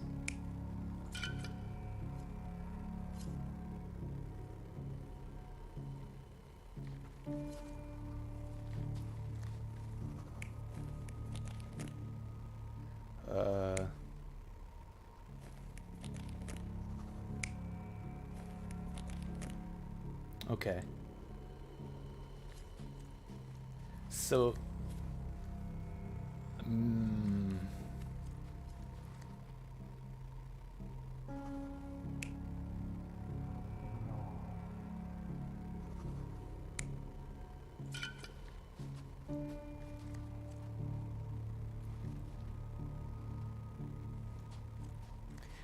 I don't think the reporter did the killing, but I definitely think he did the neck stabbing.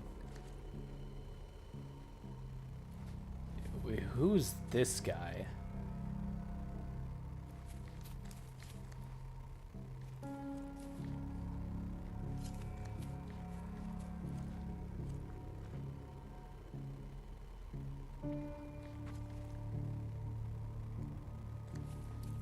So this was the gravedigger, right? And this is where... Well, Flowers dude is here.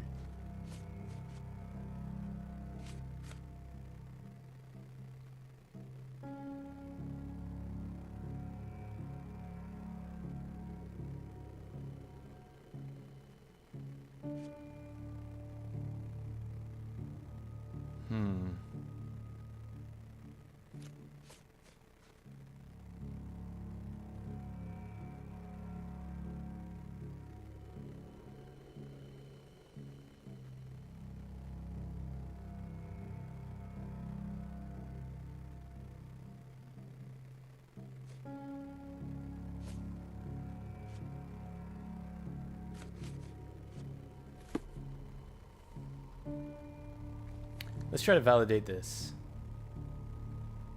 It said with this, the reporter's the one that killed everyone.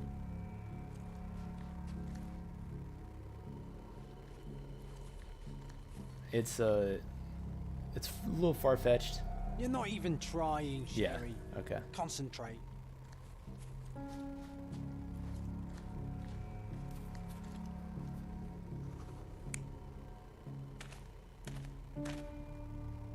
Oh yeah, I didn't even place this guy in here.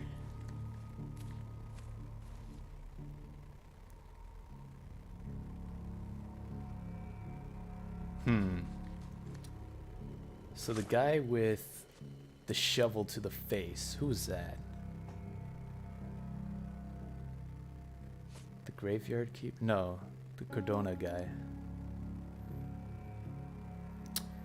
You know what? Maybe, all right, how about this one? Maybe the gravedigger and the medical professor, they were digging up this person. They were digging up Camille, right? To use her in some kind of weird medical experiment. While this guy came around to drop flowers for her. And when he saw that, he killed them.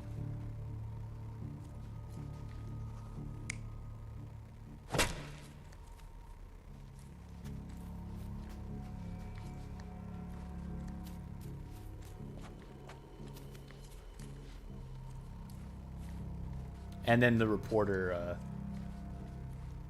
took out the stuff and started like doing things. What about this? Yep, that's it. The brother of the deceased became furious when he caught the anatomist exhuming his sister's body. He killed him with a shovel. The graveyard keeper took to his heels, but didn't get far. He fell, hitting his head on a stone, which rendered him unconscious. With the murderer gone, the reporter who was hiding punctured the neck of the first victim to imitate a bite. But when he did the same to the second victim, he killed an unconscious man. Yep. So we have 2 murders and 2 murderers, but no vampires. There we go. Vampires are not Bam. so scary when you have grave robbers I was kind of and right. journalists running around. Of course they're gonna keep the play. Play. You got your toy?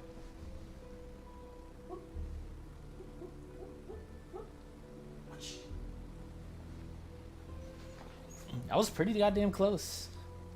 I forgot about the brother, though. I knew the journalist made that crap up, though. That was 110%.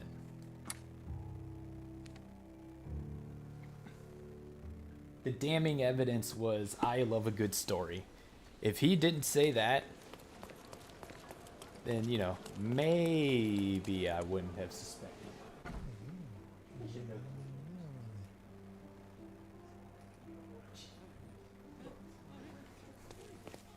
Constable Stark, do you believe in vampires? Hey? What do vampires have to do with anything? Oh, that's exactly what I thought while looking into the murders at the cemetery. The primary suspect is indeed the murderer, but he's not the only one. The reporter who so easily fooled everyone with his vampire stories killed the other victim. But why would he do that? He believed the unconscious man to be dead and decided to concoct a thrilling story for his readers. Oh, thank you, Mr. Holmes. I'll have the conniving little scrub taken in immediately. There's only one case left. Don't let me stop you. No, there's only one case left.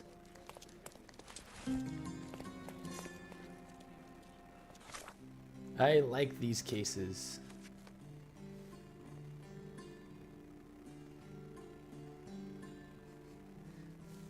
That's a rookie.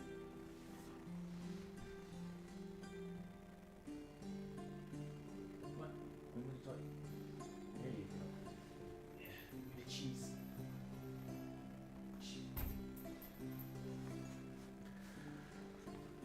All right.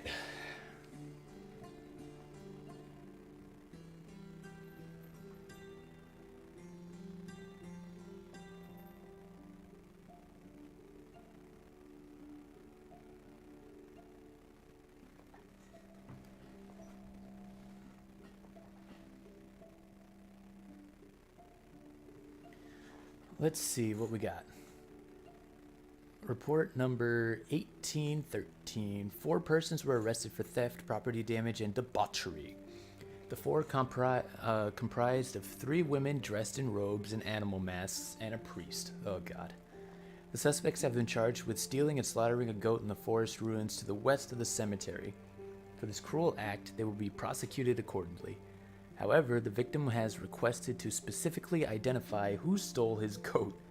The testimonies of all parties involved are attached to the case. Oh, god damn it. Why does that even matter? All 3 of them. Case closed. Wooly was the best goat I've ever owned. Very fertile. He'd charge at anything red, but otherwise he was as calm as a cat. I was inside when he was stolen. By the time I ran out... By the way, cats are not calm. They're fucking insane. If they're not asleep, they're breaking shit. I was inside when he was stolen. By the time I ran out, they were gone. But I saw that thief was wearing a mask. I must know who did it. Please, put Mr. Placido onto this. He busted my neighbor for running a gambling den, with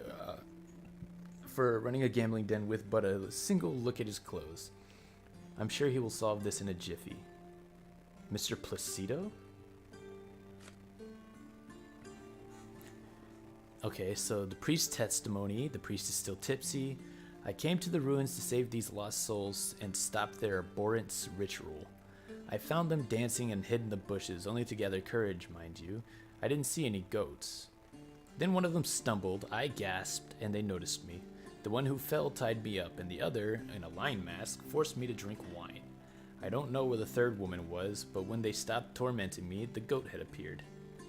That sounds dumb as hell. Oh, they tied me up and they made me drink wine. Sounds like a dumb... That's a pathetic excuse for drinking. You know what I mean? That's like the second worst excuse I've ever heard. The first one was like some homeless guy threw beer in your mouth and you just so happened to drink it. Like that was just dumb. Ugh. I can't remember who told me that one.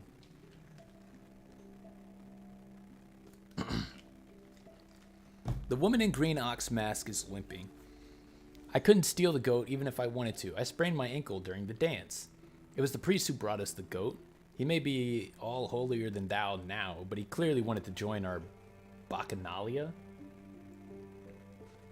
Bacca. The woman in a red lion mask has a large bruise on her side. I broke an amphora with very expensive wine because of that goat. He was probably rabid. Bird should have known better than to steal this crazy animal. I've had enough. This is the last time I take part in these rituals. I already have 3 lovers. That's more than enough. Wait, what? And then there's Bird's testimony. We gathered to perform the ritual which would make men desire us above all else. We were dancing when we noticed someone spying on us from the bushes. It was the priest. I ordered the others to get him drunk. No one must witness our ritual while sober, because it insults the god of rapture. Oh, about the goat. It was Lion's responsibility to bring it to the ruins. Alright, well, at least we know that the priest was telling the truth.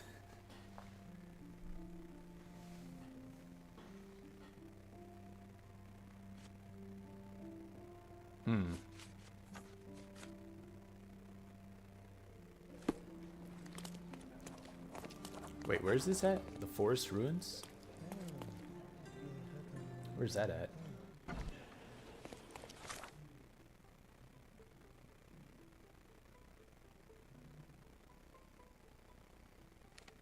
Clothing trader.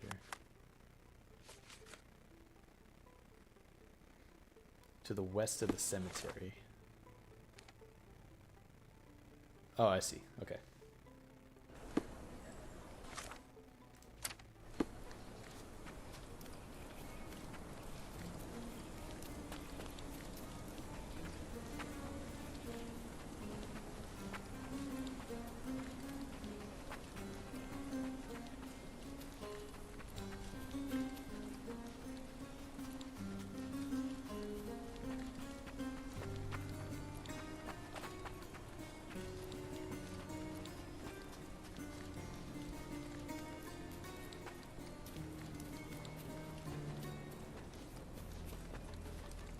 Alright. Whoa. Oh, this is wine. Waste. Wait, this is number 2 already? The hoof prints end in deep furrows. The animal was resisting.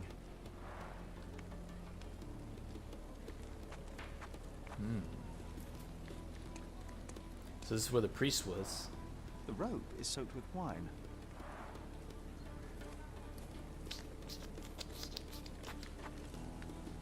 Multiple bare footprints.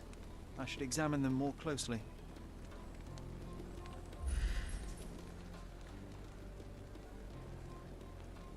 There's a handprint.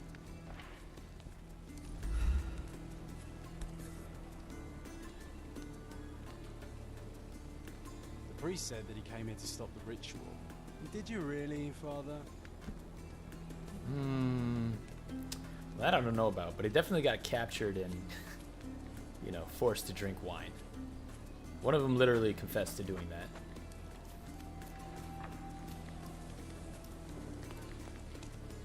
Oh no, the poor goat was torn to pieces. Ugh. Savagery.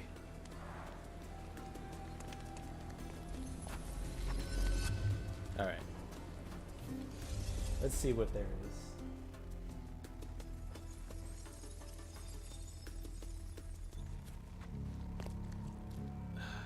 Nasty bitches.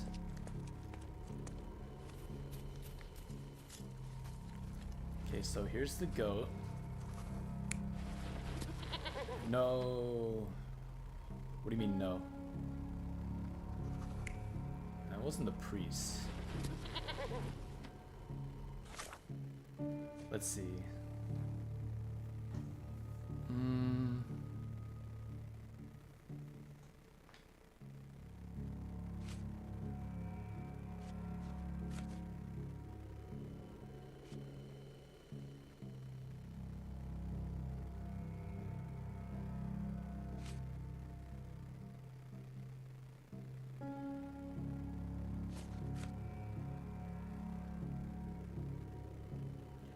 Lion's responsibility to bring it to the ruins.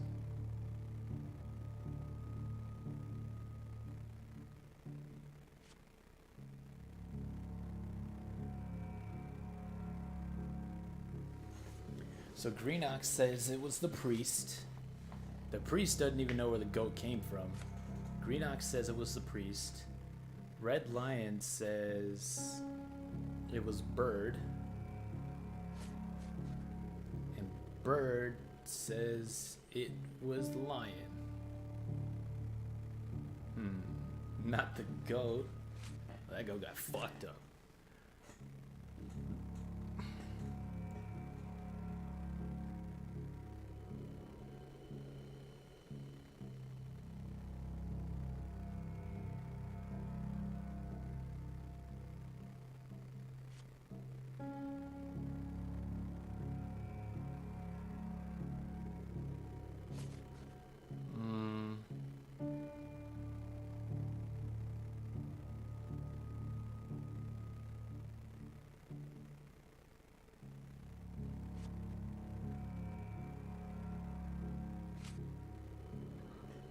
Okay, so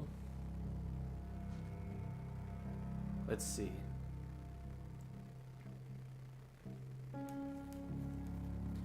I think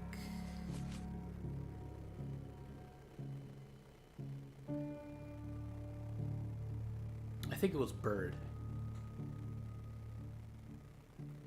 I think Bird brought the goat. She's the only one uninjured. Green Ox is limping from falling and tying up the priest.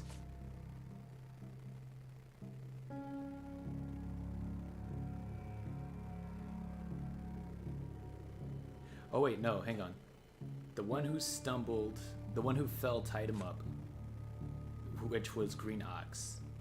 The other in the lion mask fed him. Yep, so it was Bird. It was Bird. Yeah, I was right. So Bird grabbed the goat.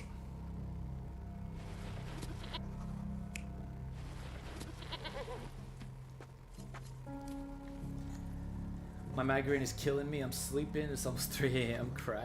Have a good night's sleep, Huggles. Thank you for hanging out.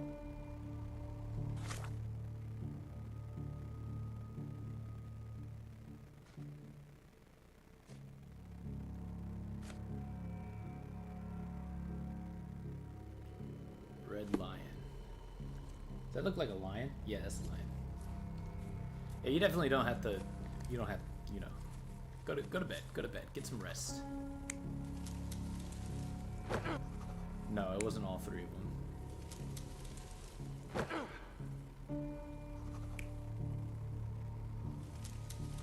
Oh, okay. I see what's happening.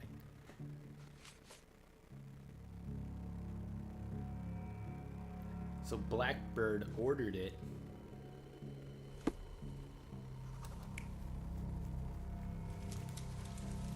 So Blackbird needs to be the one right here.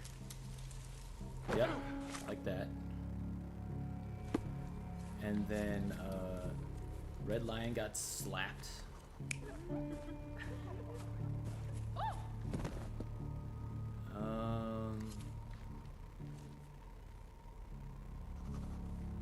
I think it was the ox that fell. So like that. Ox fell. Lion hit. Like that. Yep. And then it was Ox fell. So it was Ox that was tying him up. Lion made him drink. Just like that. Easy. So, we have 3 lusty women engaged in a ritual. They're Easy. drinking and dancing when suddenly they hear a noise from the bushes. Their ritual seems to be working. There's a man they can get drunk already. While 2 of them are busy with the priest, the 3rd one leaves. She is the one who stole the goat and brought it to the ritual. The poor animal smells trouble and charges at the drunken woman with the amphora. Still, he couldn't break free, and at the end, was brutally torn apart, eaten alive. Oh, damn, Well, alive? they attracted the attention of men. The police, at least. Jeez. That poor goat, man. My God.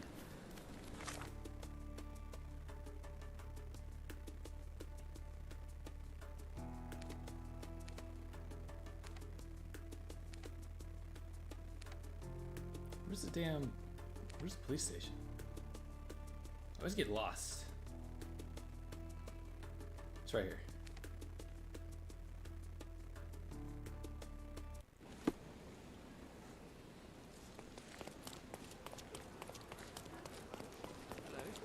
Hello.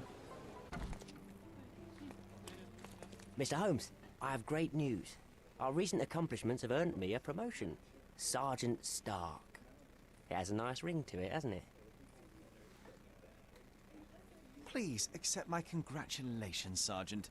Your part in solving those cases was invaluable. Come, come, Mr. Holmes. Your part was just as important. Not without my guidance, of course, but you did an excellent job. Anyway, I'll be moving back to the office space. My days at this blasted desk are almost over. I won't be scapegoated now. Good for you, I suppose. Speaking of scapegoats, I've solved the last case on the board. The goat was stolen by the lady in the blackbird mask. As if that makes any difference, judging by the atrocity I witnessed at the crime scene. Yes, I heard about that one. The things women get up to these days. Ugh. Well, I'm glad to have been of service. Now I have other matters to attend to. Mr. Holmes, if I may be so bold as to make one last request. Do you remember that I told you that our chief inspector has been missing for a few months now? My current task is to establish his fate. I was wondering I've tried to make sense of his last case, but it's a convoluted mess. I would really appreciate your help.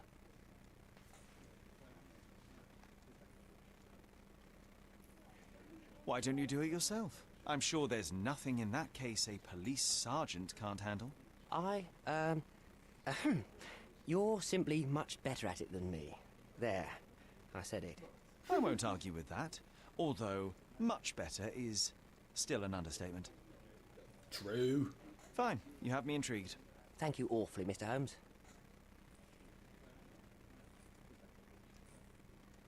So is it Chief Inspector Placido who has vanished? From what I've gathered, he was a good detective. Ain't that the truth? He was solving cases like shelling peas. Without him, things have gone downhill. He was a crotchety sort, always grumbling, fussing, taking his snuff by the handful, but I, for one, miss the old boy.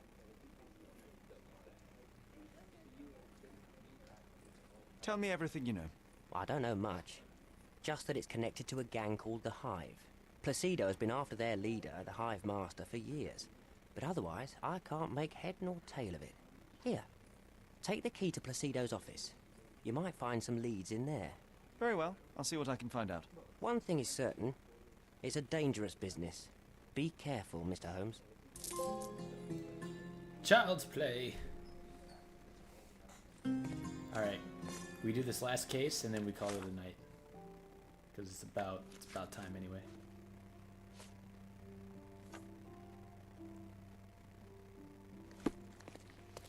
Let's see. The archive. Inspectors.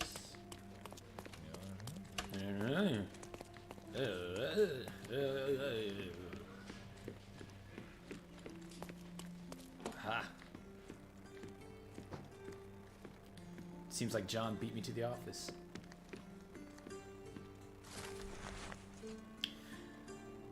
We've been through this before, and I know well, and you know well, that I cannot allow it.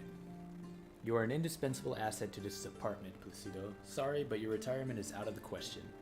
We need you now more than ever. The city needs you. Think about it. Chief Constable Donovan.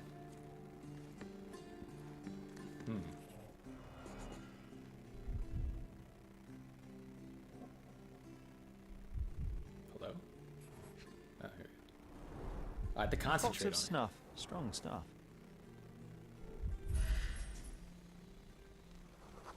Six-shot cylinder. This must have been an honorary award for weapon. long and faithful service.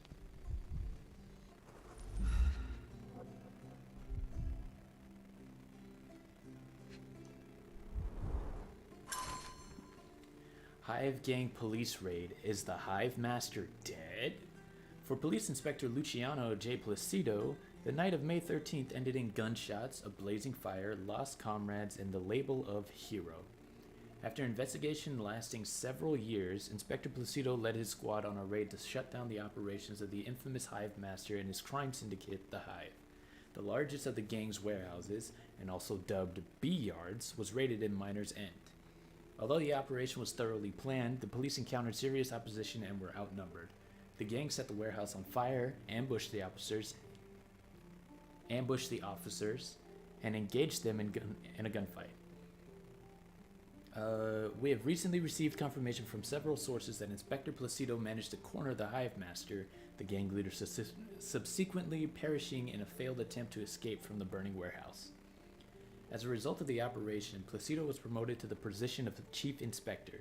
We congratulate the hero and are already preparing an exclusive interview with the governor that will include all official statement on the operation. Huh. Wonder if there's anything else in here. Oh.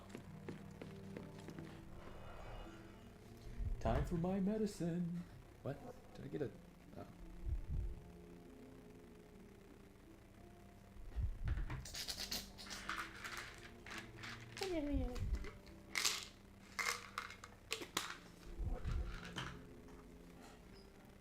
Let's see.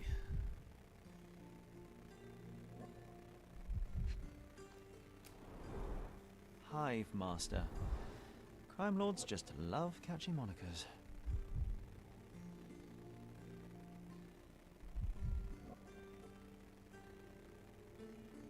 I can barely move this thing around. Oh, here we go. Even then, it's like nowhere else I can really... Oh. The files are gone, that's odd.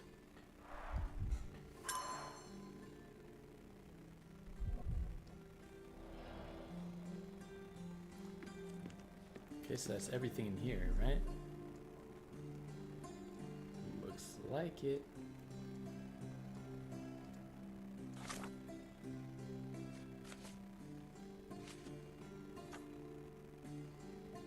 Placido's office is very well organized. His honorary revolver is missing from his case. The Hive Master case files are nowhere to be found. Or are they? Whoa. There's a lot of concentrating to do around here. Old case files, nothing related to the Hive. Stack of books, research papers, and adventure novels. Fingerprints and a loose frame. Oh. Touch it. Whoa.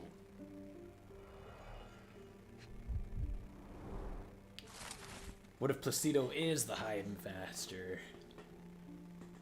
These look like Placido's notes on the Hive Master. Last page reads, Beatrice Queen, the City Hall records said Miner's End 1877. Same year, same district as the gunfight. Was he right under my nose all along? What?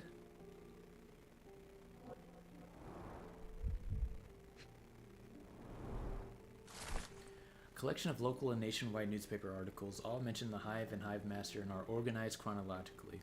Chief Inspector Placido has been collecting information on this gang for years. May 1875, exclusive new crime syndicate sweeping Cordona. January 1876, buzz off, elusive weapon smugglers, the Hive supply of Irish nationalist. October 1876, Hive Master mystery, all we know about the underground gang leader. And May 1878, police corruption controversy, an officer spills the truth. June 1878, no more free speech, independent newspaper raided by police. February 1879, the Hive stings again, 5 civilians dead, 10 injured. April 1879, former Cordona Chronicle reporter missing. We will not be silenced, pledges editor. December 1879, police corruption charges dropped. Corruption in the police. Shocker. An ear? Now that is odd, to say the least. Gross. Let's take the ear, Sherry. It'll bring us luck. You'll see. Good lord, you can't be serious.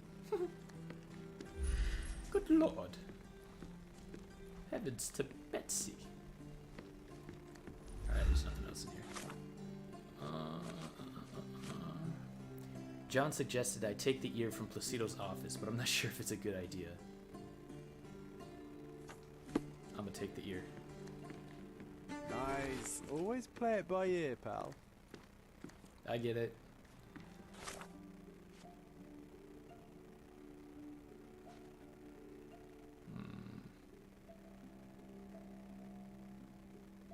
City Hall records said Miners End 1877.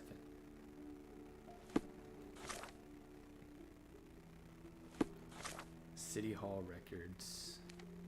Oh, I need to leave this first. Okay.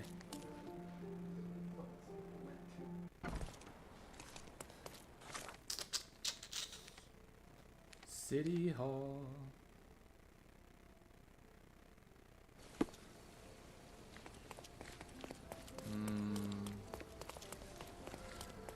Guests of Cordona, the treasures await you. I forgot which door is the City Hall door. It's this one.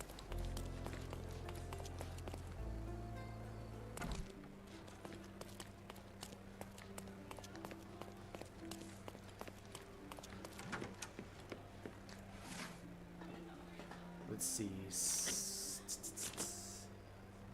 Subjects. Citizens.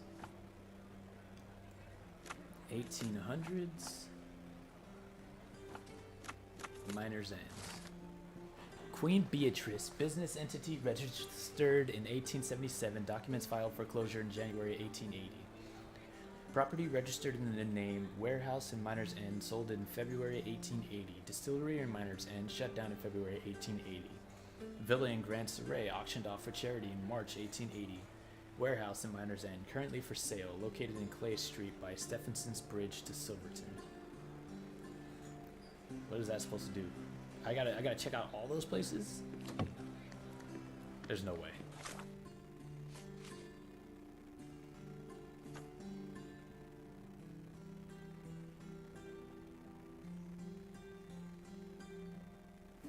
Excuse me.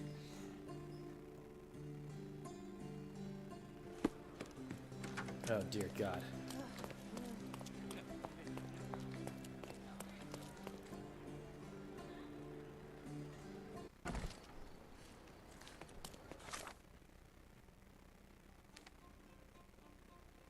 This is Old City.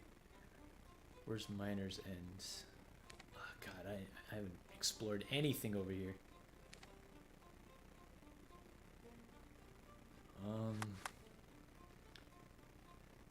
Warehouse and Miners End.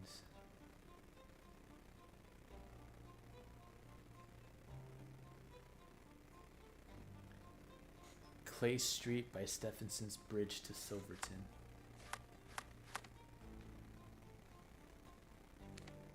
It's the Greek Bridge. Caesar's Bridge. Pilgrim's Bridge. Stephenson's Bridge. So up here.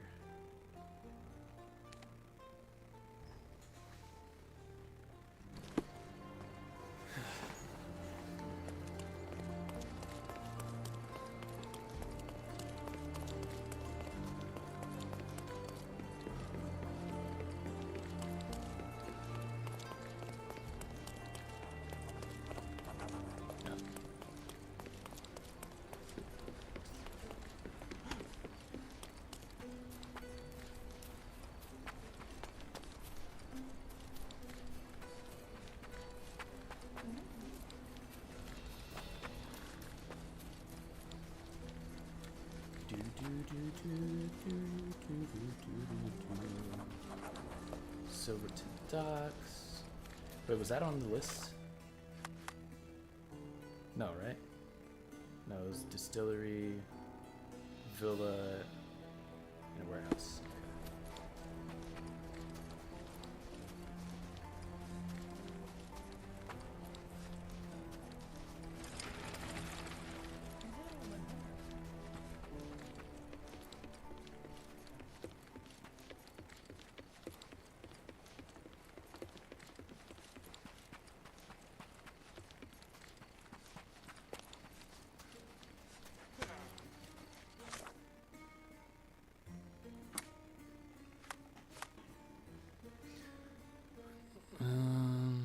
Clay Street.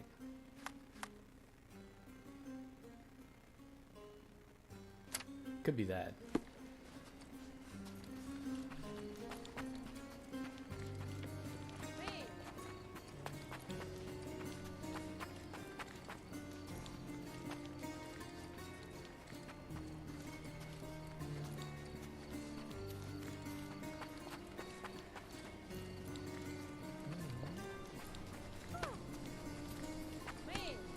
I guess not. There's no way to get in. Let's try this one.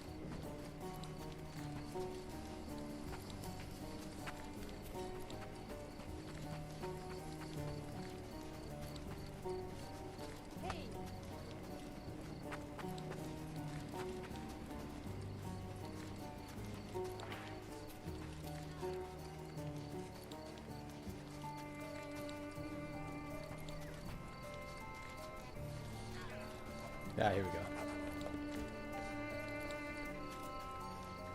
Wait, how do I get in though?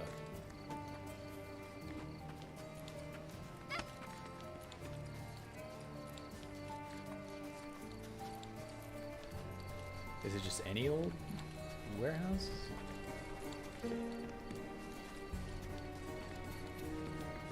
Excuse me, just one question.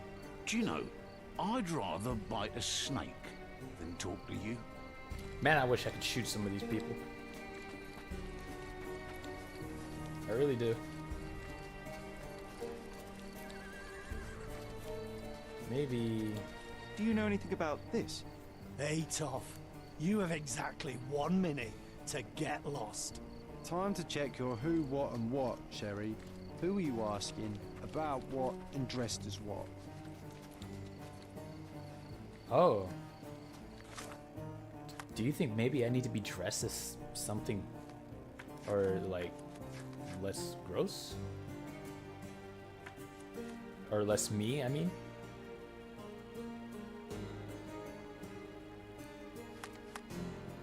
Obviously I'm not looking gross, I'm rather dapper, but you know. Are you able to help me? Where do you get the idea that I'll help someone like you? Get lost. Huh. Well, this one's not. Wait, are these cops? May I ask you something? Don't think I can help you, lads. This isn't working. You might need a different tack. Which warehouse?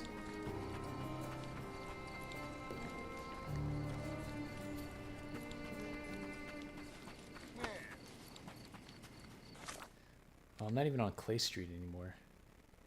So it's somewhere in this area.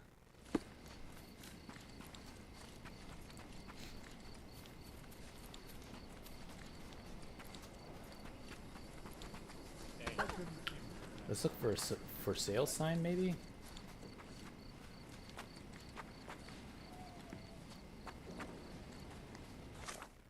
And this is the end of Clay Street, so nothing over here.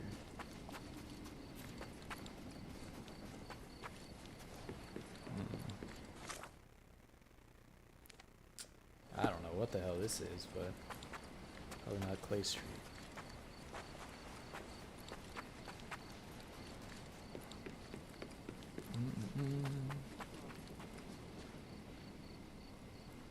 No entry, private property. Boo.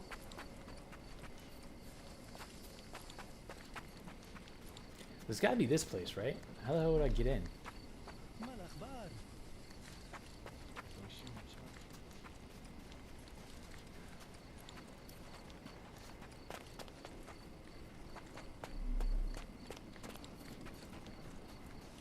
Oh. Clearing out on Hive Master's orders. Cornelius Put my suit knows what he looks like, but he's full of it. Who saw the Hive Master? Witnesses don't survive? Damn it. Brother of the governor? Damn it. Never seen him. Better not to know. Damn it. Ghost of Cordona? Damn it.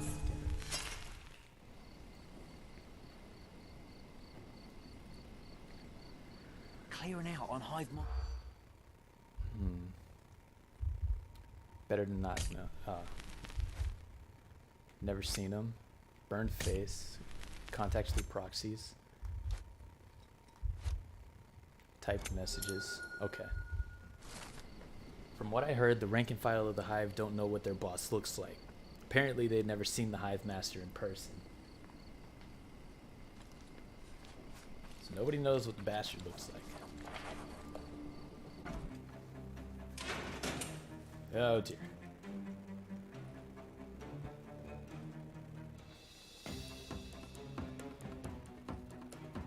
Hey, this is Hive territory. Shoot him, boys. That didn't work. Oh. I got him somehow. Don't bother moving. You've lost. Time to knock this guy out. Ooh, got him in the No more toe. crime for you until next month. Ow. Just die.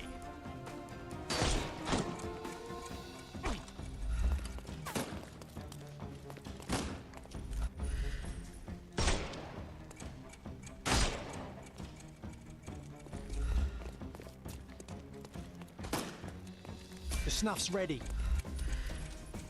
He's all yours now. Go for it. Yeah.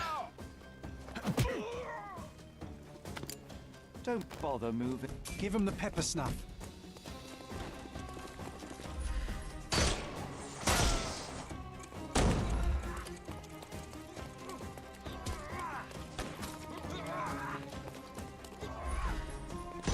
Oops. Oh, I got a shot at guy. Ow. Ow. I'm coming for you. Bitch slap. Too simple. The snuff's ready. I couldn't miss the party. Ooh. Don't bother moving. So let's see if the Give snuff him the works pepper on. snuff. Oh, it does. Okay. So it's only people with masks on. It doesn't work on. Take a rest, my friend.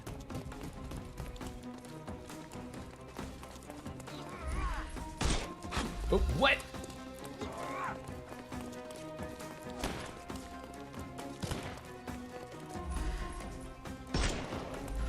I'm coming. Don't Like this guy. bother moving. You've lost. We can overcome the brute now.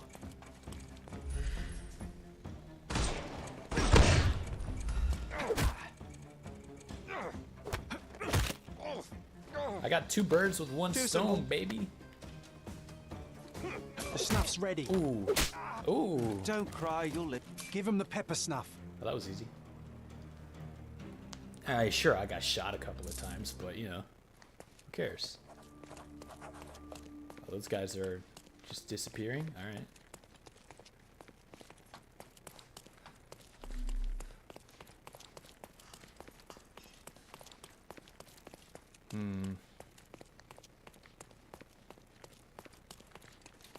So, what exactly do I do here? Okay. Hey, John.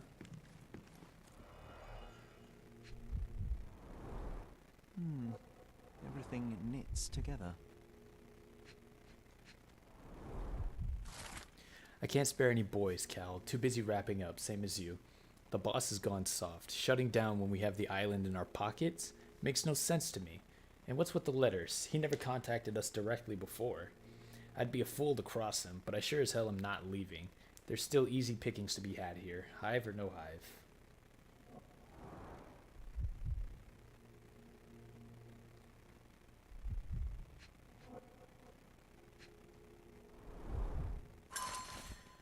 Burn the documents, prepare the goods. I will deal with the apiary. The shipment will be the last. If you are on the ship, you will be taken care of. If not, you are on your own. HM.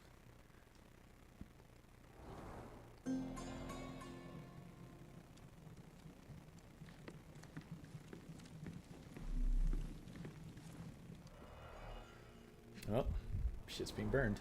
Someone's been burning papers, I see.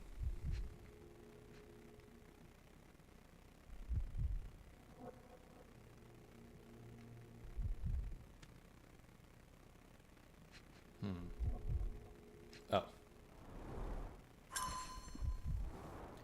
Burnt papers.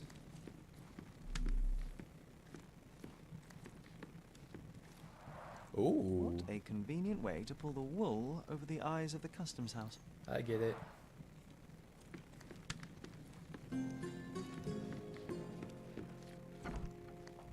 All evidence collected.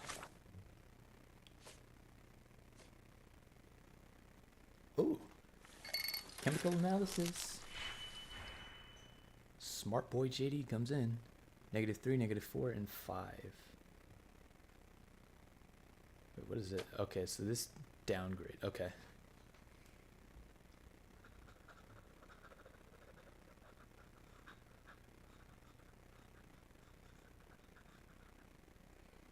So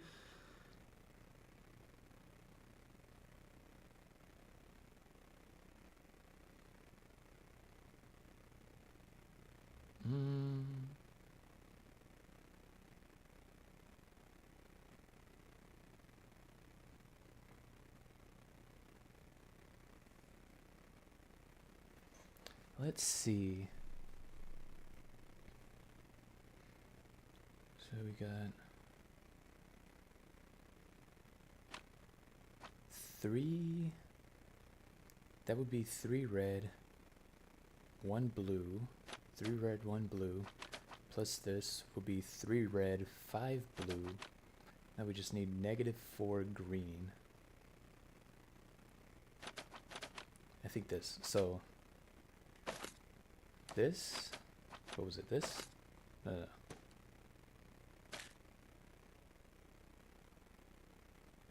Wait, what?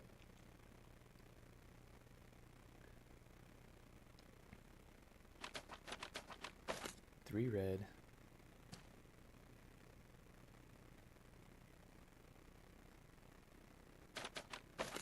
Oh, wait. Is this going to be easier than I thought it was going to be?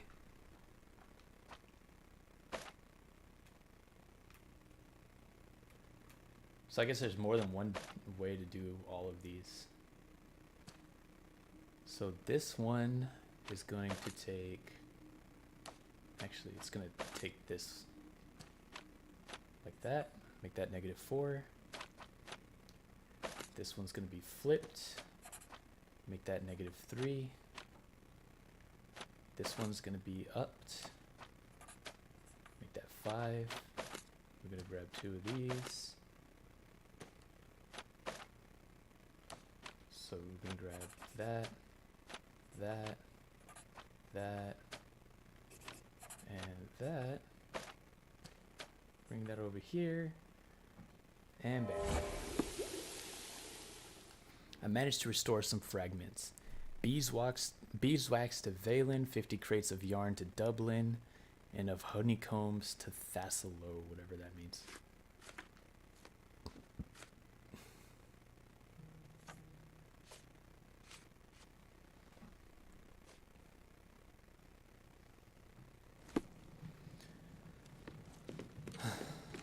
I will deal with the apiary. I don't know what an apiary is. I feel like that's a pretty big piece of what I need to know.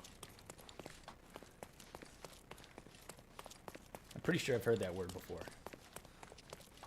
How do I leave this place?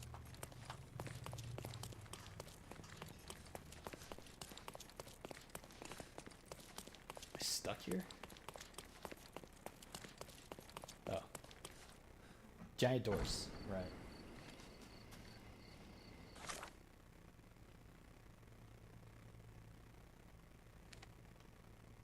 Let's go back to the cops. Where are the cops? Right here.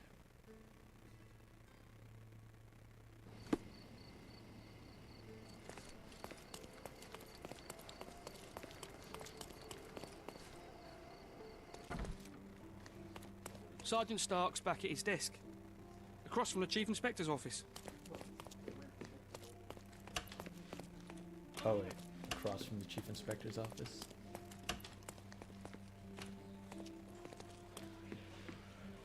Be careful, Mr. Holmes. Am I not done? I will deal with the apiary. What is an apiary? I'm gonna Google it.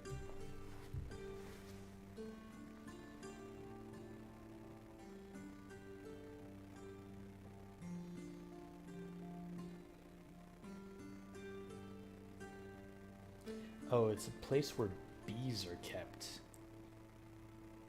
What does that mean?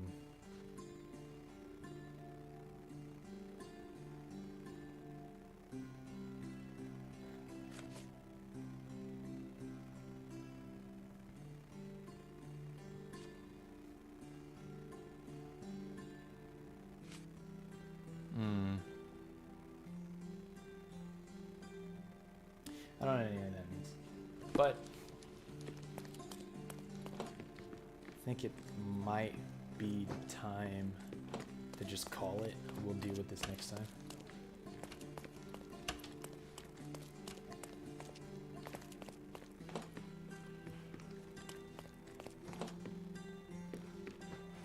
Let's see.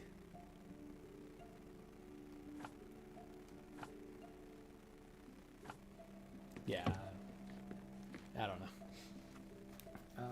We'll deal with this next time. A mother's love.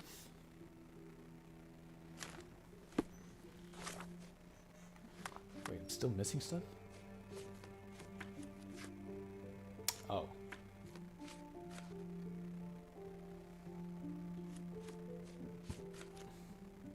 Okay. Yeah. Thank you guys for hanging out. I appreciate it. I'll be back on Wednesday with more Sherlock Holmes. Maybe we'll finish it. I think that when we're done with the police stuff, we're just gonna finish up the main story. I don't think there's anything else for me to do after that, so however long the main story takes, that's when we'll be done with the game. So for now, hope you have a good night. Enjoy tomorrow. I'll see you Wednesday.